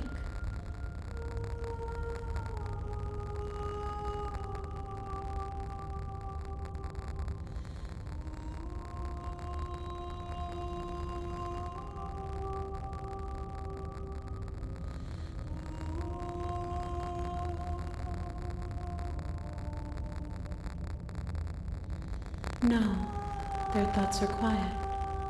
Do you think your narrator lives in the spaces beyond?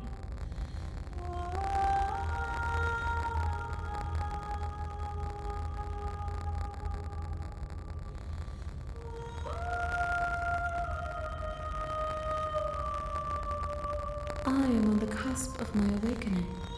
Perhaps you are on the cusp of yours.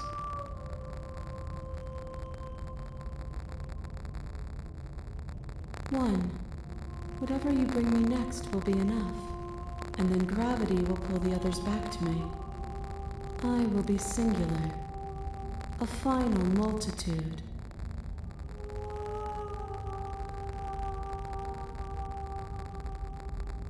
These gifts are a conversation, and each one shows me the contours of your heart. The only thing I want to see is what you choose for me when the thread is fully drawn.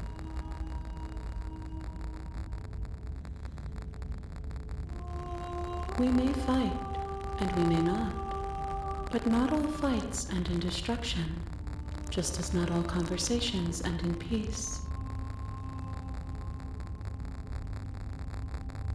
Even if you destroy me, it will have been worth it to finally know what I am, and to have had the chance to know you.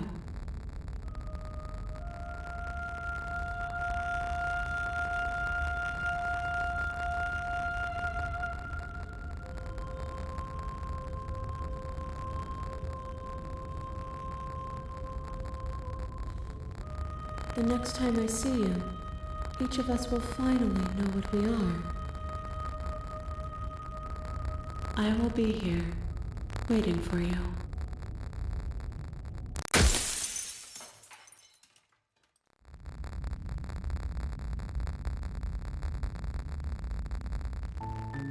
You're on a path in the woods.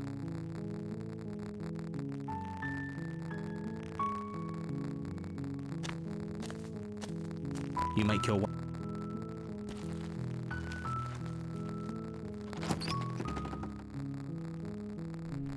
The interior of the blade is your... You take the blade.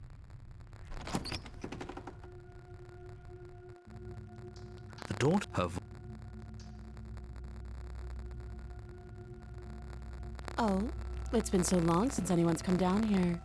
I was starting to think they'd forgotten about me.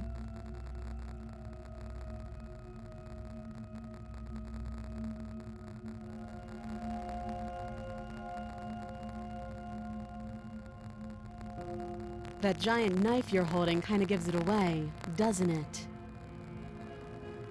The blade. Of course she doesn't want to talk. Who'd want to have a conversation at night? Don't you dare. It's fine. We can decide what we want to do after we talk to her. Maybe she really is a monster, but killing someone in cold blood isn't very becoming of us. The blade tumbles out of your trembling hands and drops to the floor with an unceremonious clang. Against your better judgment, you step forward to speak with the princess face to face, unarmed.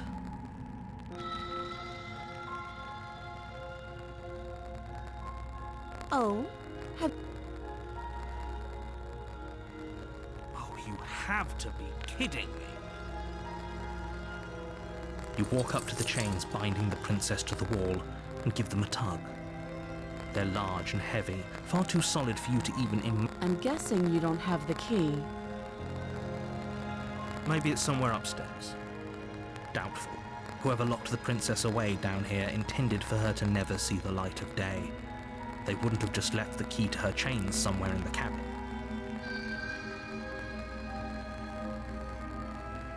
Well, you do have that big, sharp knife. You could always cut me out of here. She speaks with almost complete nonchalance. If we were stuck down here for long enough, I'm sure we'd be nonchalant about cutting our way out. Anything to finally be free. You attempt to make your way out of the basement, but the door at the top of the stairs slams shut. You hear the click of a lock sliding into place. Is someone else here?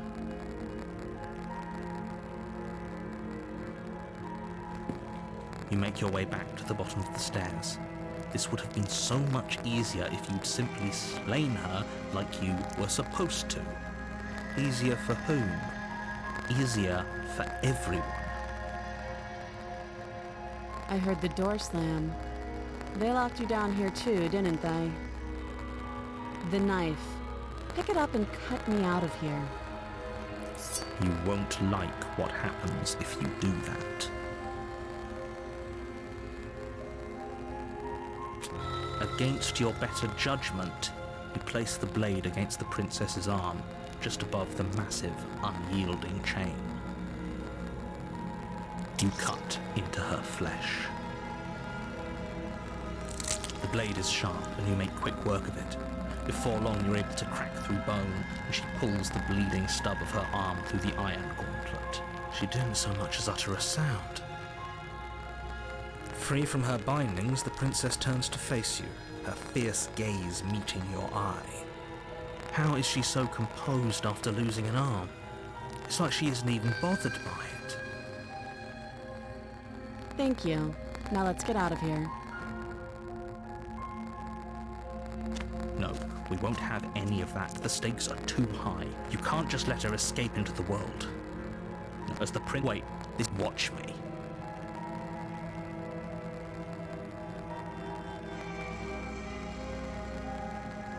Stop that. I thought this was a little too easy. Your body lunges forward to sink the blade into her back, but the princess swiftly moves out of the way before you can connect. Stop it! Stop resisting me! I am trying to get you out of here alive. The blade. Move the blade. You're doing your best to help me, aren't you? I can see the conflict in your eyes. I'll make this quick. She steps forward and pries the blade from your rigid hands. Maybe I'll see you in another life. And then she slits your throat with an almost clinical ease. Her face remains unchanged as she watches you collapse to the ground, blood flowing from your butchered neck. This is the end, isn't it? I'm afraid it is. Everything goes dark, and you die. I hope it was worth it.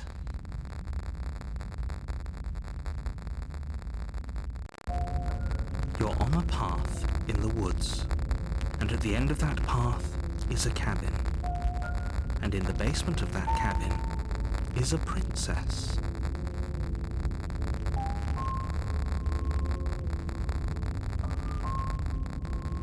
You're here to slay her. If you don't, it will be the end of the world.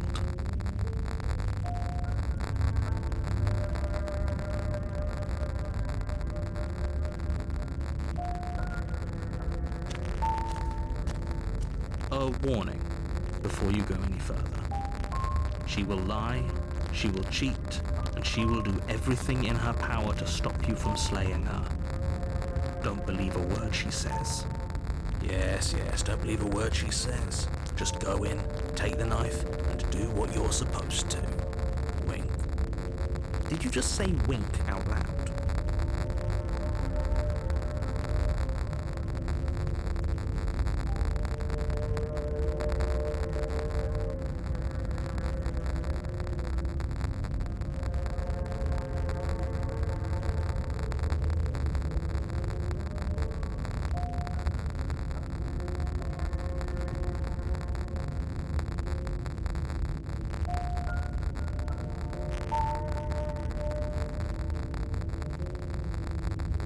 No, I didn't. Wink. Just ignore this clown and focus on the princess.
The interior of the cabin is less a cozy woodland retreat and more like a dungeon.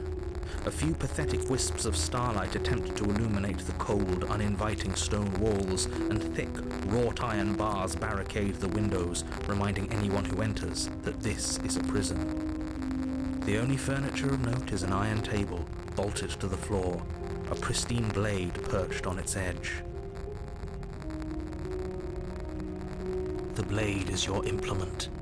You'll need it if you want to do this right.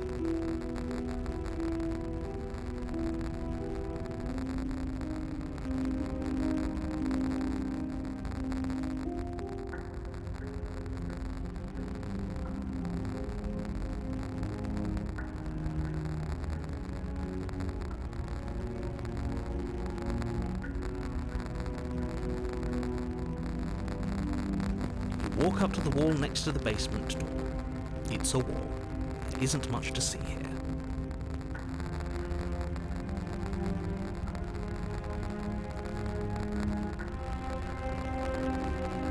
What are you talking about? This isn't a wall. It's a mirror. Or at least it'll be a mirror once we wipe off that layer of grime.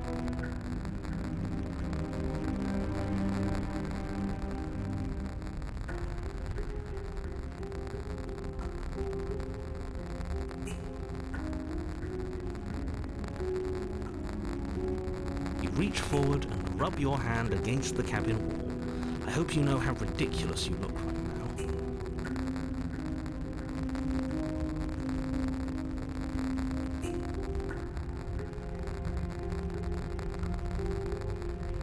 But there was a mirror a second ago, And now it's gone. If he doesn't want us to know about it, it must be important. We should keep our eyes peeled. Maybe it'll be back.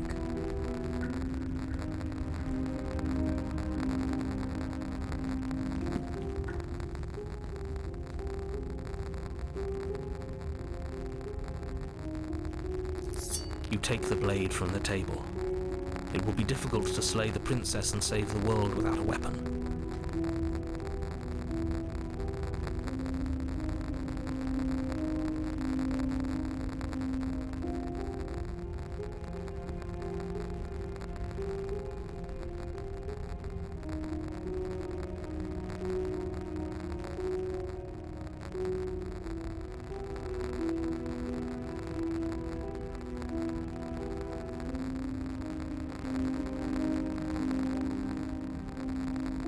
Good idea. Much better to be armed than to go in with blind hope alone.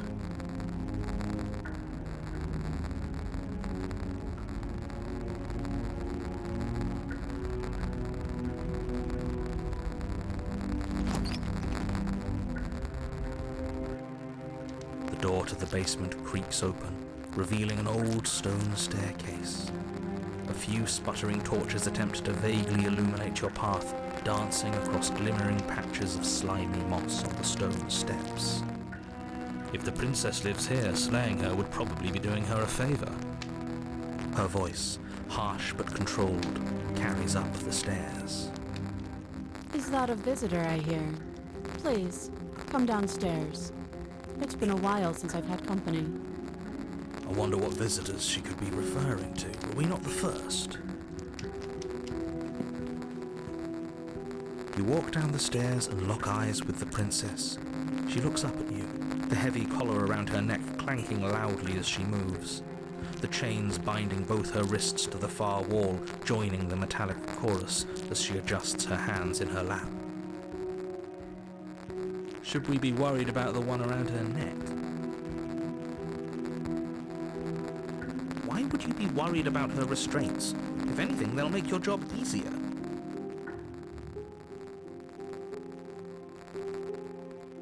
Have you noticed the empty chain on the wall? Odd that in a place where everything seems to serve a distinct purpose, there would be something so obviously useless. What an interesting development. Why don't you have a seat? The two of us should chat before you bury that thing in my heart.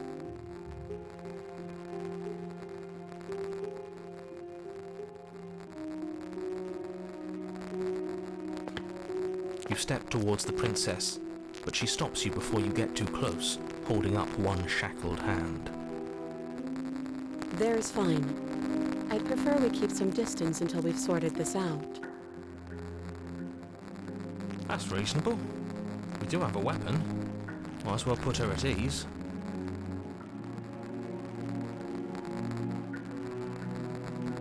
You do as she asks and sit on the floor, still a good distance away from her. Thank you. Now, what are your intentions for me?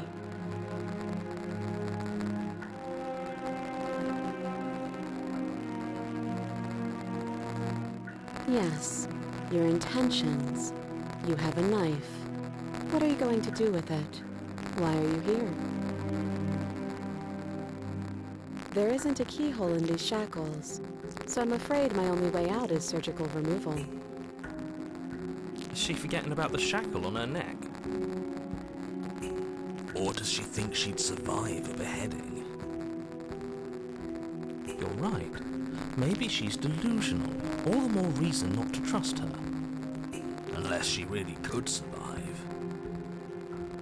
Though I suppose you could just be here to kill me. But I don't think that's in either of our best interests.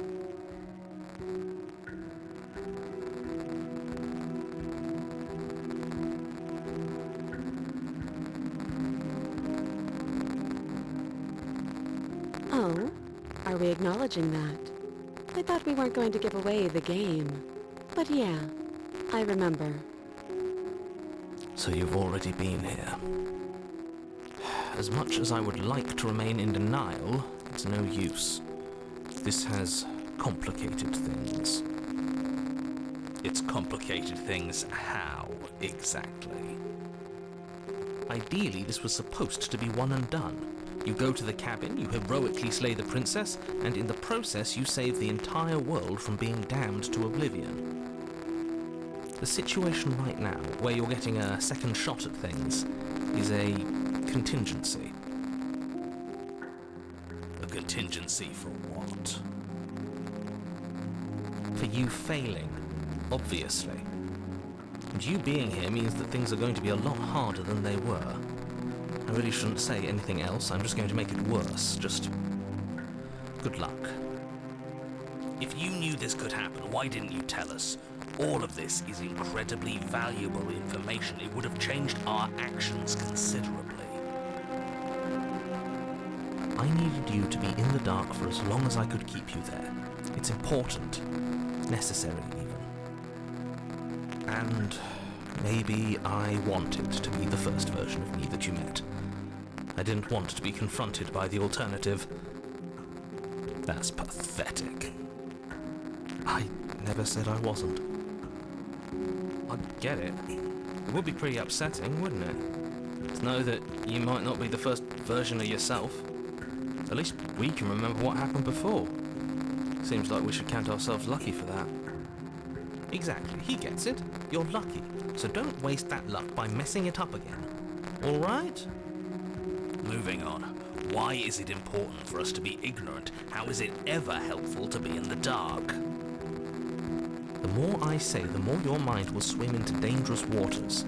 Even saying that is too much. Your success hinges on you having imperfect information. For the sake of the entire world, you need to accept that. I won't. Just give it a rest. This isn't helping. Focus. This is a serious situation. You shouldn't be daydreaming.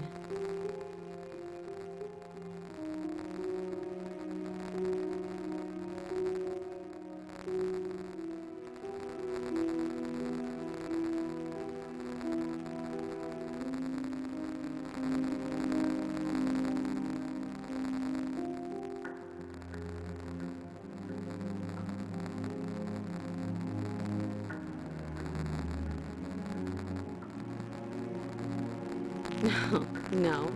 Like I trust you to come any closer with that knife.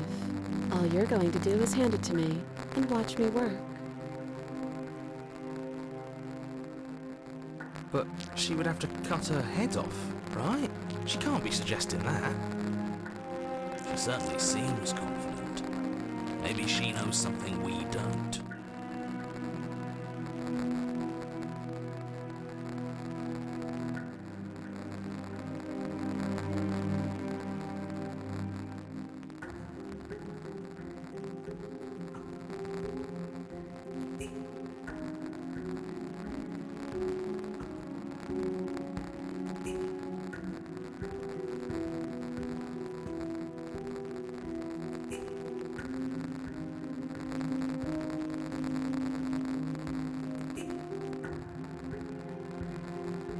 Or maybe you should consider the most likely scenario. She's bluffing so she can disarm you. Though if she isn't bluffing, whatever she has planned might be for her benefit alone. There's no guarantee that what's good for her is good for us. So, what should we do? I don't know. I'm just spelling out our options, listing the pros and cons. Then let me help you. I'll start with the cons. If you're handing her your weapon, the cons are that she might use it to escape and end the entire world. And she might use it to kill you. That doesn't sound great. What about the pros?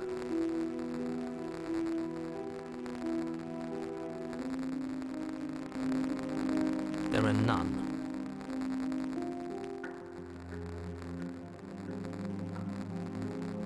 The pros are that we can't trust him, possibly even more than we can't trust her. And whatever she has planned could do something to mess with what he has planned. Or maybe they're both screwing us over in their own ways.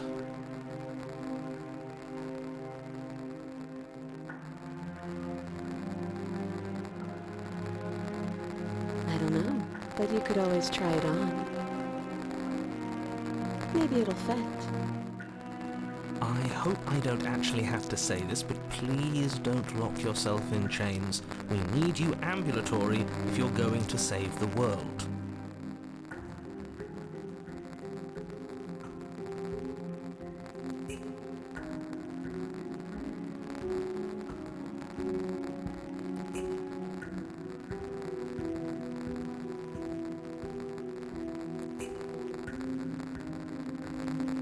Slide it over.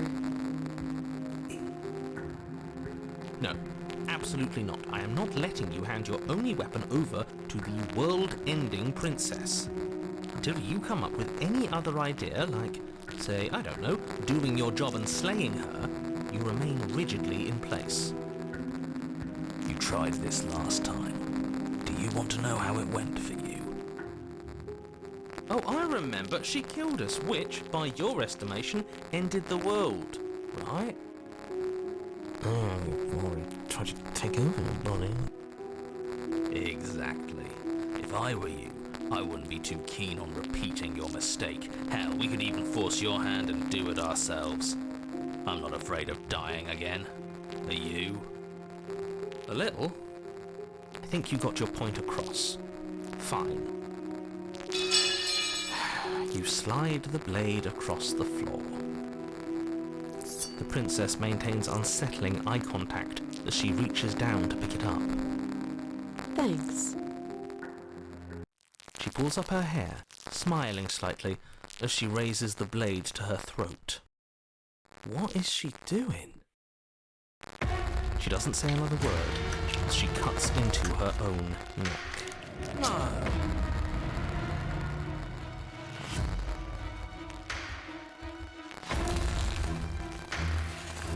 Her eyes stare forward, unblinking, as she soars through skin, veins, cartilage. At last she reaches bone, the blade grinding audibly against her vertebra as it continues to slice its way through her neck. I'll be damned. She's actually doing your job for you. Why would she do that? Huh. So that's her play. Killing herself? She isn't dead yet. Finally, you hear a snap. Her eye twitches. There's an uneasy silence. She remains motionless for a long moment, her twitching eye the only movement in the room, until at last it stops in an unsettling half-wink. Her head twists slowly to the side, flopping to her shoulder, and her neck opens.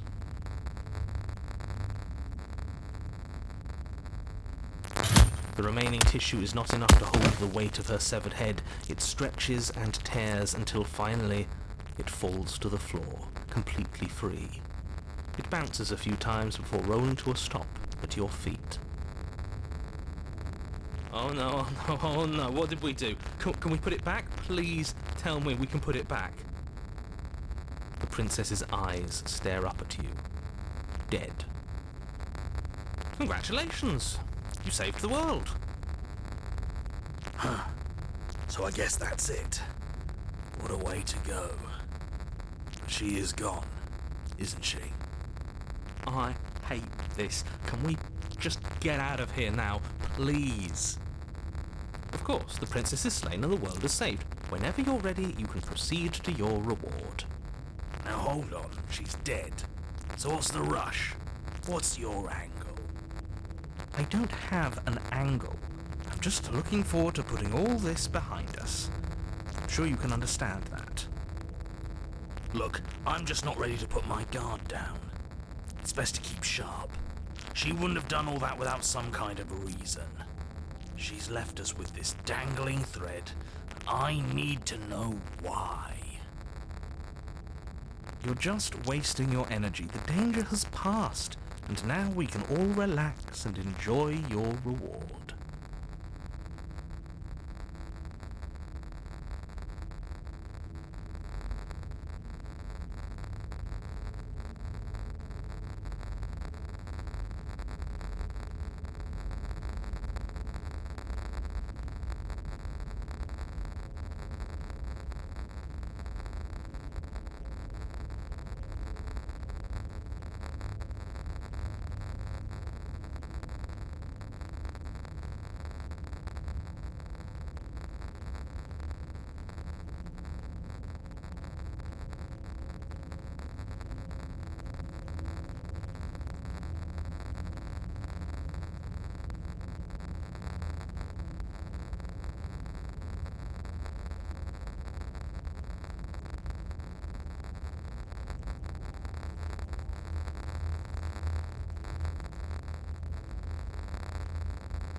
Ugh, fine. You pick up the princess's severed head, its neck stump still oozing bodily fluids. Then make your way back upstairs to the first floor of the cabin. Did you see that? I could have sworn she moved. She didn't. She's dead. But what if she's not? Are you listening to yourself? Do I need to explain to you why decapitation is lethal? The door to your bountiful reward is right in front of you. All you have to do is open it.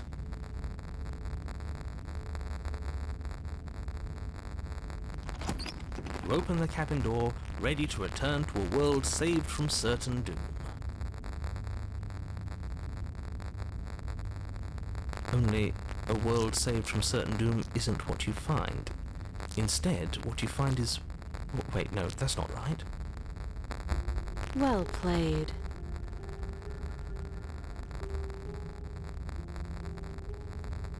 This is the end of the world, isn't it? I always thought I'd at least have time to explain myself before I had to watch it happen. It's already... over? Is he gone? But we're still here. Maybe it wasn't the end of the world after all. Maybe it was just the end of his. Thanks for carrying me up here. I had to take it on faith that you would know what to do. I'm glad I was right to trust you. So, this is the outside. Maybe it's just my lack of body, but it's colder than I expected.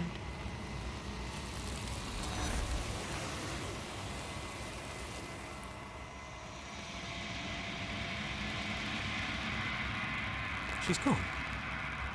Where did she go?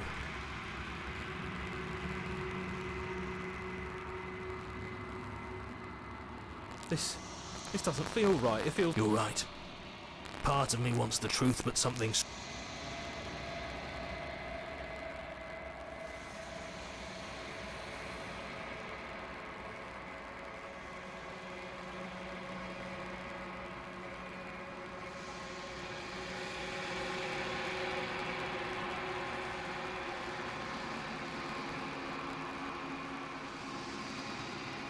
I think you know what I am.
The narrator.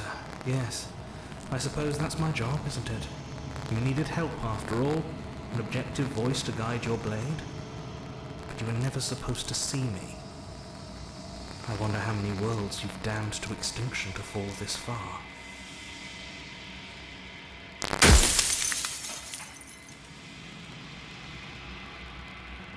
Oh, I'm nothing like you. I'm an echo, likely one of many. Somebody made you after all, and I'm what's left of him. Not that I'm the only one who can make that claim. I'm sure you've met many others like me.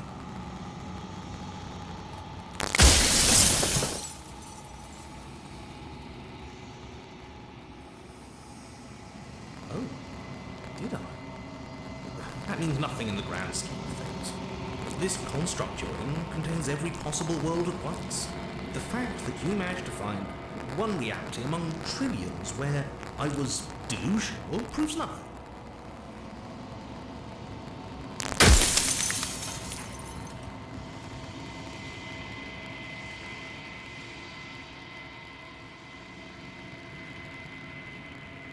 Of course, that is by both necessity and design. This construct you're in exists in many places at once. Anytime you failed, anytime you thought yourself dead, it would restart and shut both your consciousness and hers into another world. But you'll be awake soon, and then it won't be able to work like that anymore.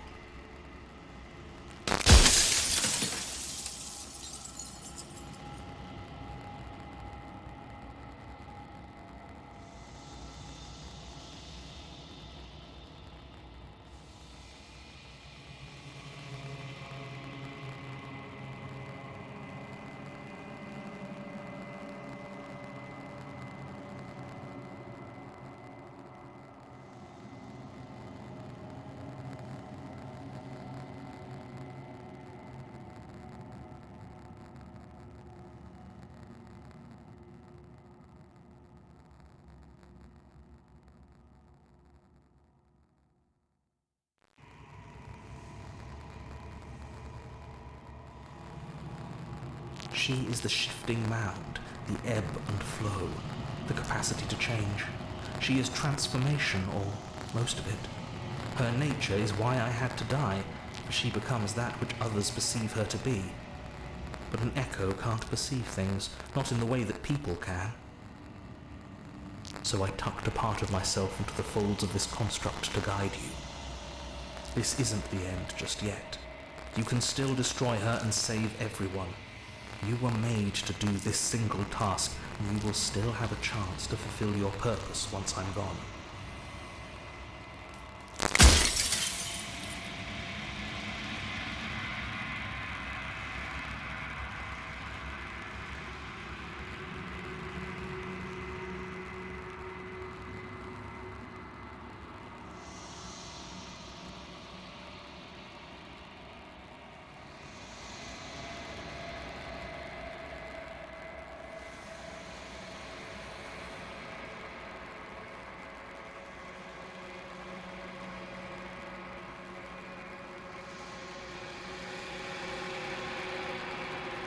I killed myself.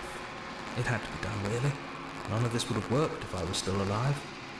Nobody living could know about her.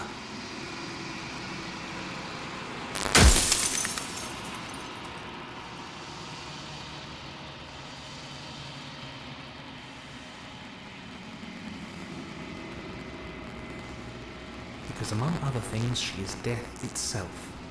To rid the world of suffering, to save untold trillions from being lost forever to the cosmic wind, she must be destroyed.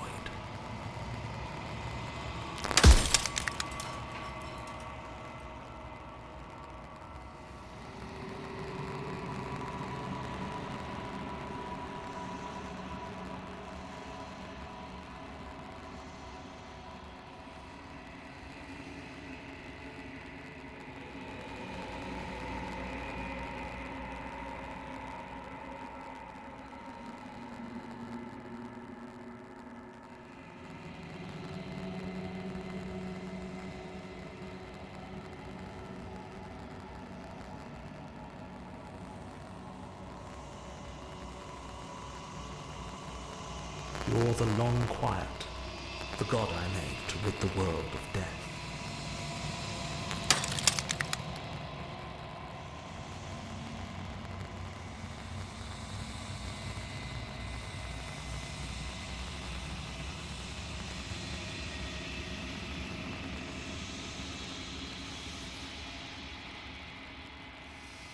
I do.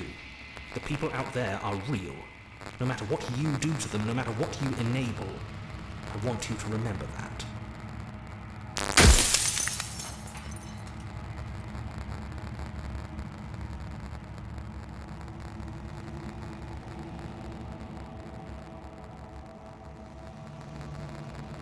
You are you.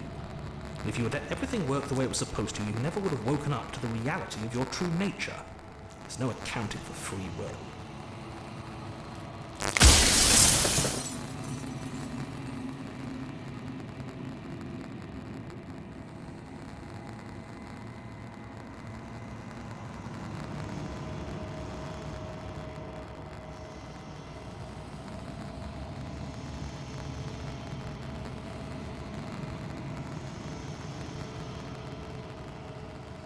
Well, there's no reasoning with a god, even one you've woven into existence yourself. I've said my piece. My time is up. It's like I said, I'm just an echo, and echoes always fade away.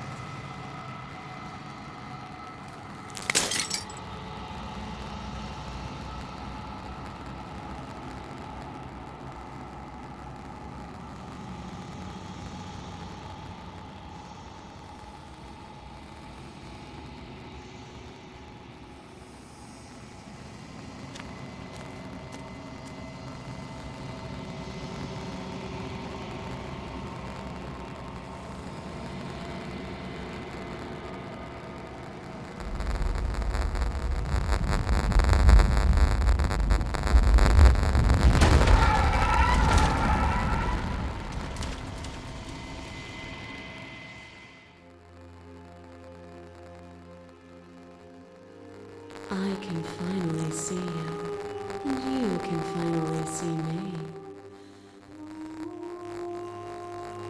It's been so long, and my heart has ached for this moment. I've missed you dearly.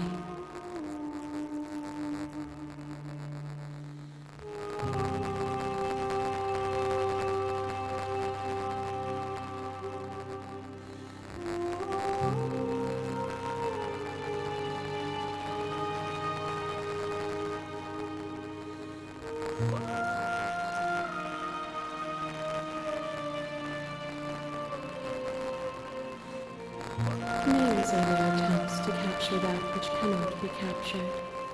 They call me the shifting mound, a pale imitation of what I actually am.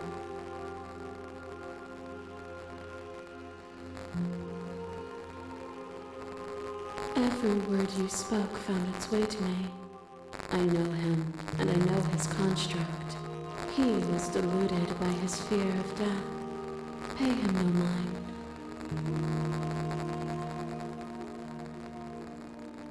Ever the passive player, always reacting and never acting. But it's woven into your nature, isn't it?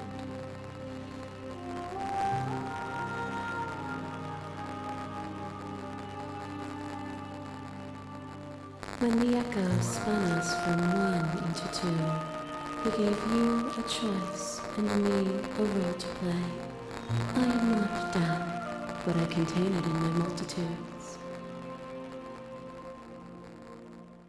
So, will you attempt to destroy me and bring about a world devoid of death and the possibility of meaning? Or will you open the final doors to our liberation?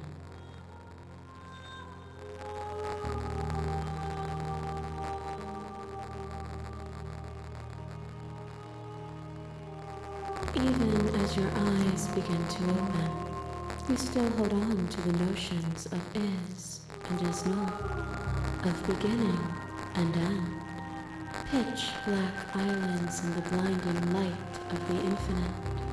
There is nothing to resolve, nothing restraining us but us.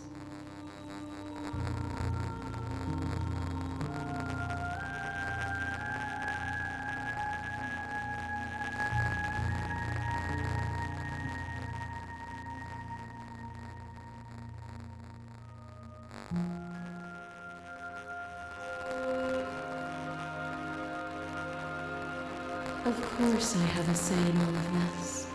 You and I share reflections of each other's burdens, just as you and I share reflections of each other's gifts.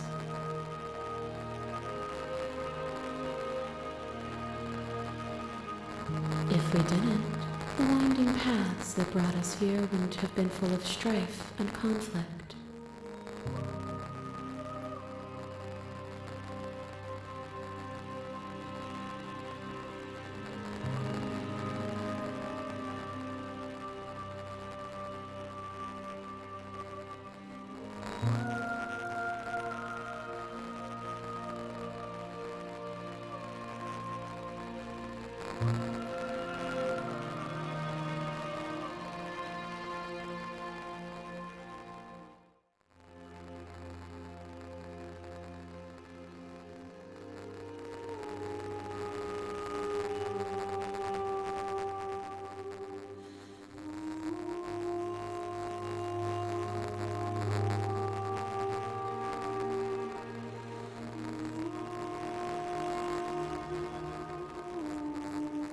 If you're saying that, it's because you don't yet understand.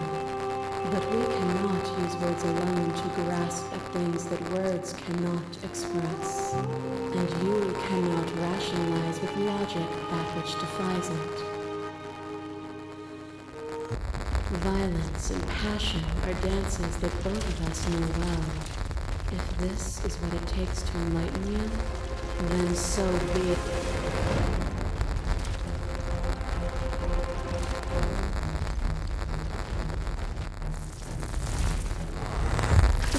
Everything is to deny the truth in front of you. To live alone within the caverns of your mind is to trap yourself in them forever. But you found me, and we chose to trust each other for no reason than the sake of believing in something that wasn't us.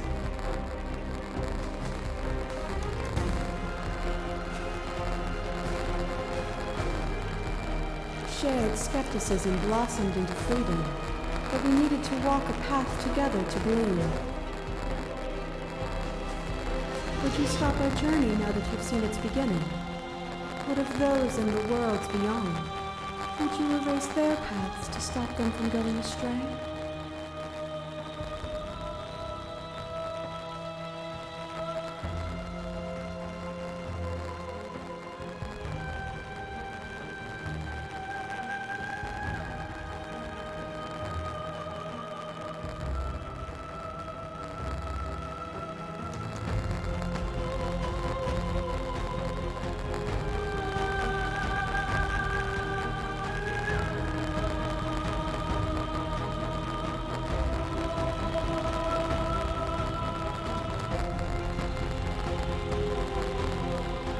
Oh, is it me?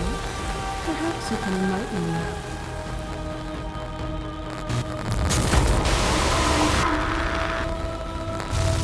There are few things more terrifying than one's own home. And there is almost nothing more terrifying than sharing it with another. But the most terrifying thing of all is to leave one's heart unshared. You are the only thing like me, and I am the only thing like you. Could you bear the weight of an eternity alone? Do you dare to shape a reality of solitude and thrust it on creation?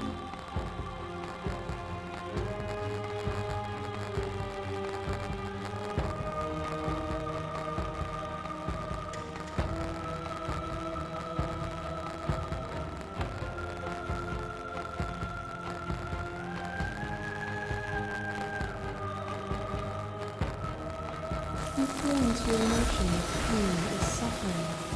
There is beauty and ugliness, and love and conflict.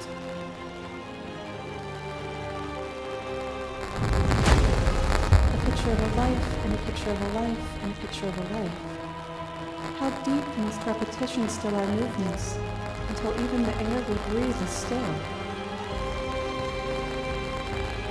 You basked the flames of false devotion. And in my despair, you lifted my chin, and the two of us danced beneath the stars.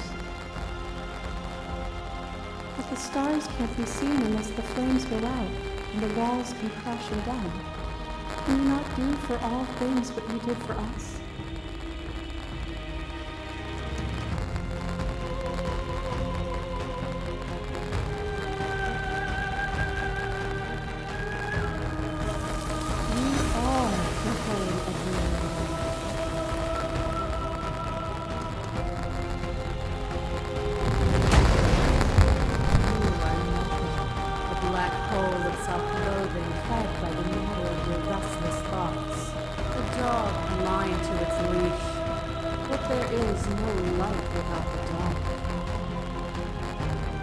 When I proclaimed my godhood and offered you a place at my side, you gladly became the instrument of my new creation.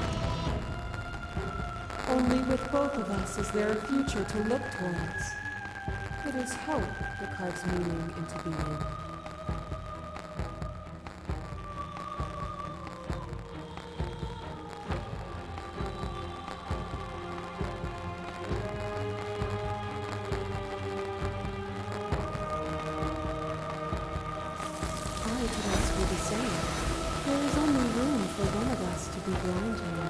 And I know it to be you.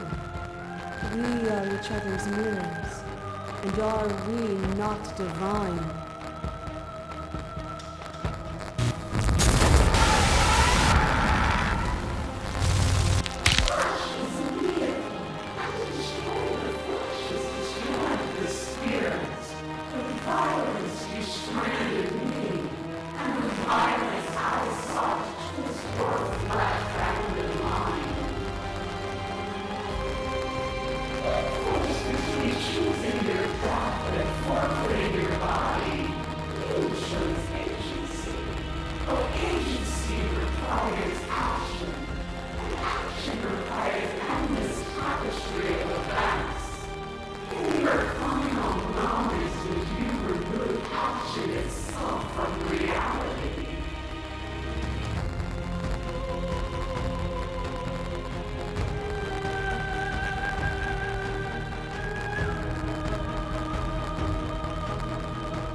Why would I stoop to your level when I'm offering you ascension to mine?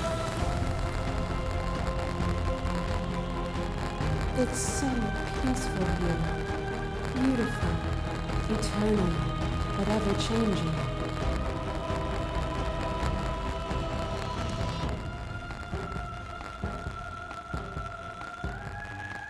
You are unmovable.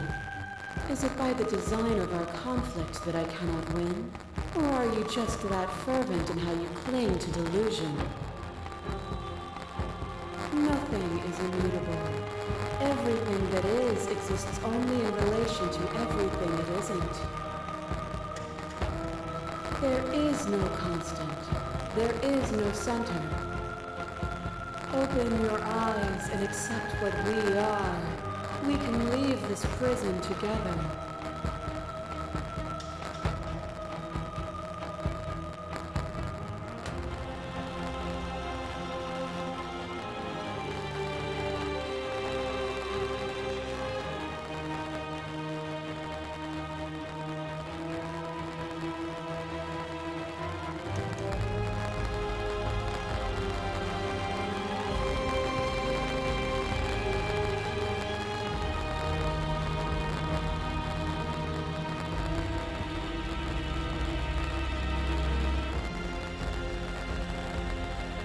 What I offer you is not perspective. It is truth. Whatever you're trying to do right now, you don't have to do it alone.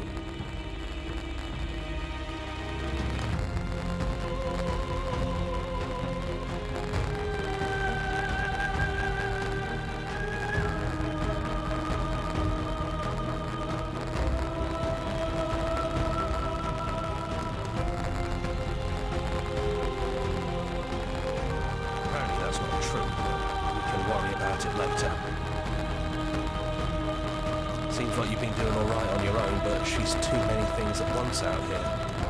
If you want to get through to her, you need some way to get past all that divine confidence. There's still a piece of me nestled close to where it all began. I can take you there. I can take you to her heart. It's time to resume our dance. She's relentless, isn't she? Let's make this quick.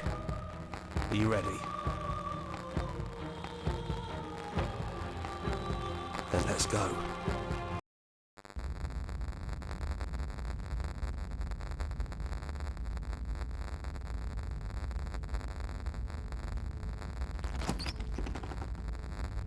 And here we are. I'd say we were back where it all started, but I guess it's a little after that, isn't it? Do you need me to describe things?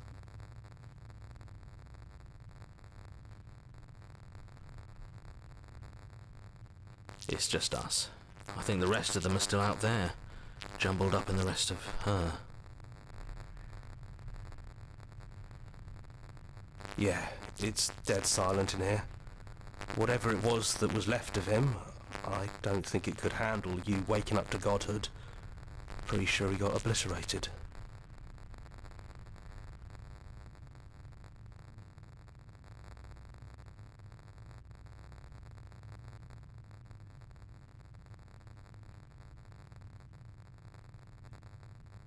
Yeah, it's complicated. He put us through hell, but he's been part of us since the very beginning, hasn't he?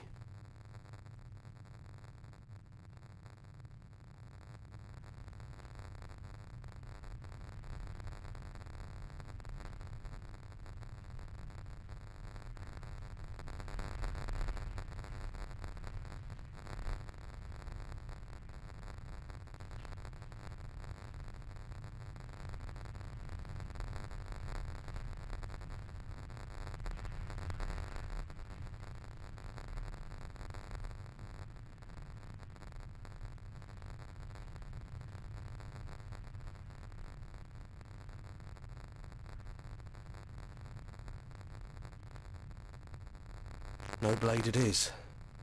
I'm not sure what we'll be able to do without it, but your judgment has gotten us this far.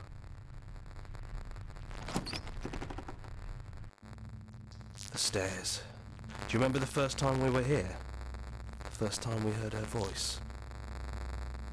Have you figured out what you want to do yet, or are you going to keep trying to find a center that doesn't exist? It sounded just like that. A little sharp, a little menacing. Only she didn't know us. And down we go. We shouldn't keep her waiting. And there you are. Hands empty. So you don't feel like recreating our first meeting detail for detail. I wonder what else will be different. Maybe there's still room for us to chat before the final curtain call. What do you say?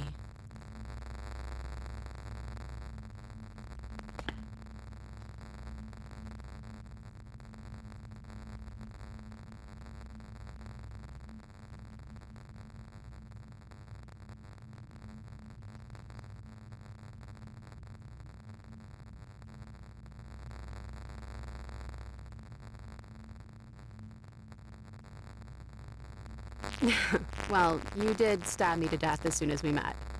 But it's not like I'm completely innocent. We both took things a little far. Still, apology accepted. You know, when she puts it like that...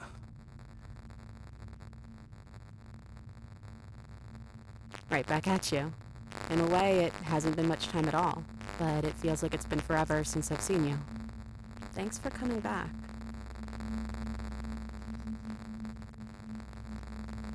I don't know. I'm a part of her, I think. But she's seen so much more than we have. Like she's seen everything, right? I don't think I could hold all of that without losing myself. I don't think you could either.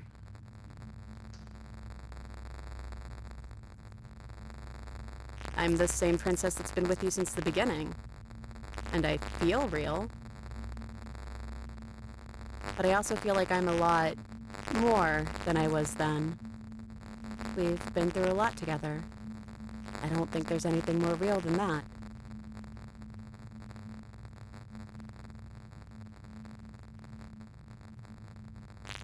I never had one. And do not call me the shifting mound. It's too much. But I've always been a princess to you, right?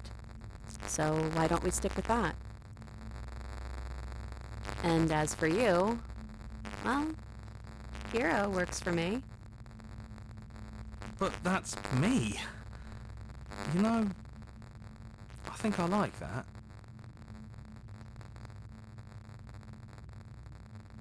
Doesn't matter what we call ourselves. It's just another label, and I don't think labels have ever helped us. All they do is cram us into boxes where we don't fit. Just like this cabin.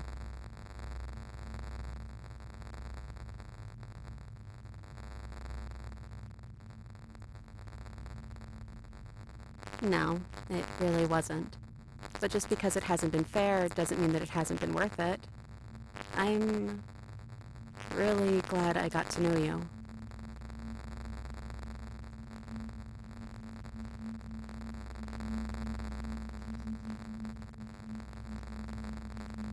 I don't think she's the sort of thing you can really disagree with. It doesn't matter if she's right or wrong because she exists. She's this big, unrelenting force, and there's no arguing with her. But I guess that was the question out there, wasn't it? And it was the question before you came down here, too. Should she get to exist? I'm glad you didn't bring that knife with you. And like I said earlier, I don't really want to be her. I think I just want to be me. Yeah, I'm happy not to be everything. Just being us is plenty. Do you know where this cabin is? Because I don't. I don't even know what's supposed to be outside other than us. What would even happen if we leave? What would that even mean?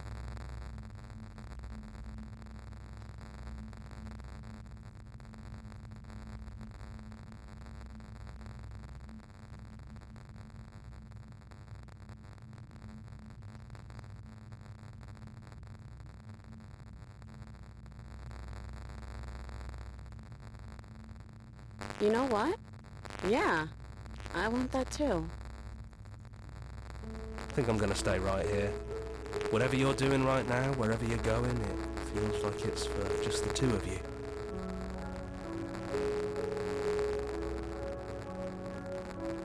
Yeah, I'm not sure I'll be alone for too long anyways.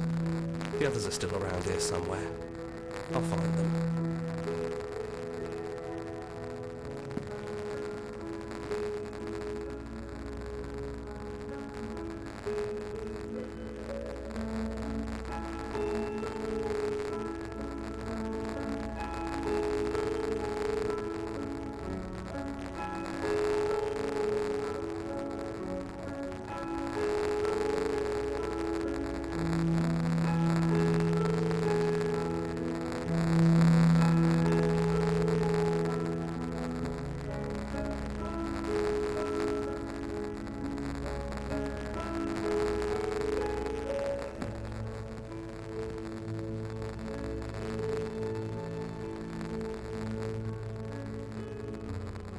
This is it. I have no idea what it's going to be like out there. Not that I'm scared or anything. It's exciting, really. Anything could happen. And if it's bad, then it won't be bad. Not with you.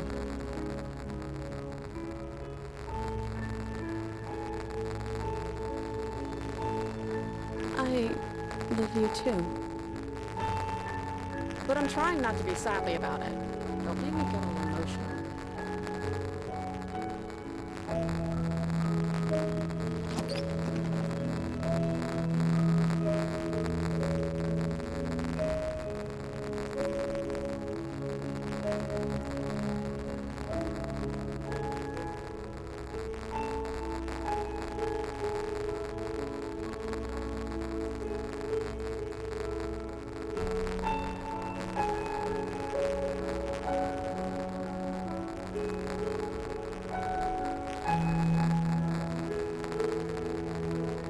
game.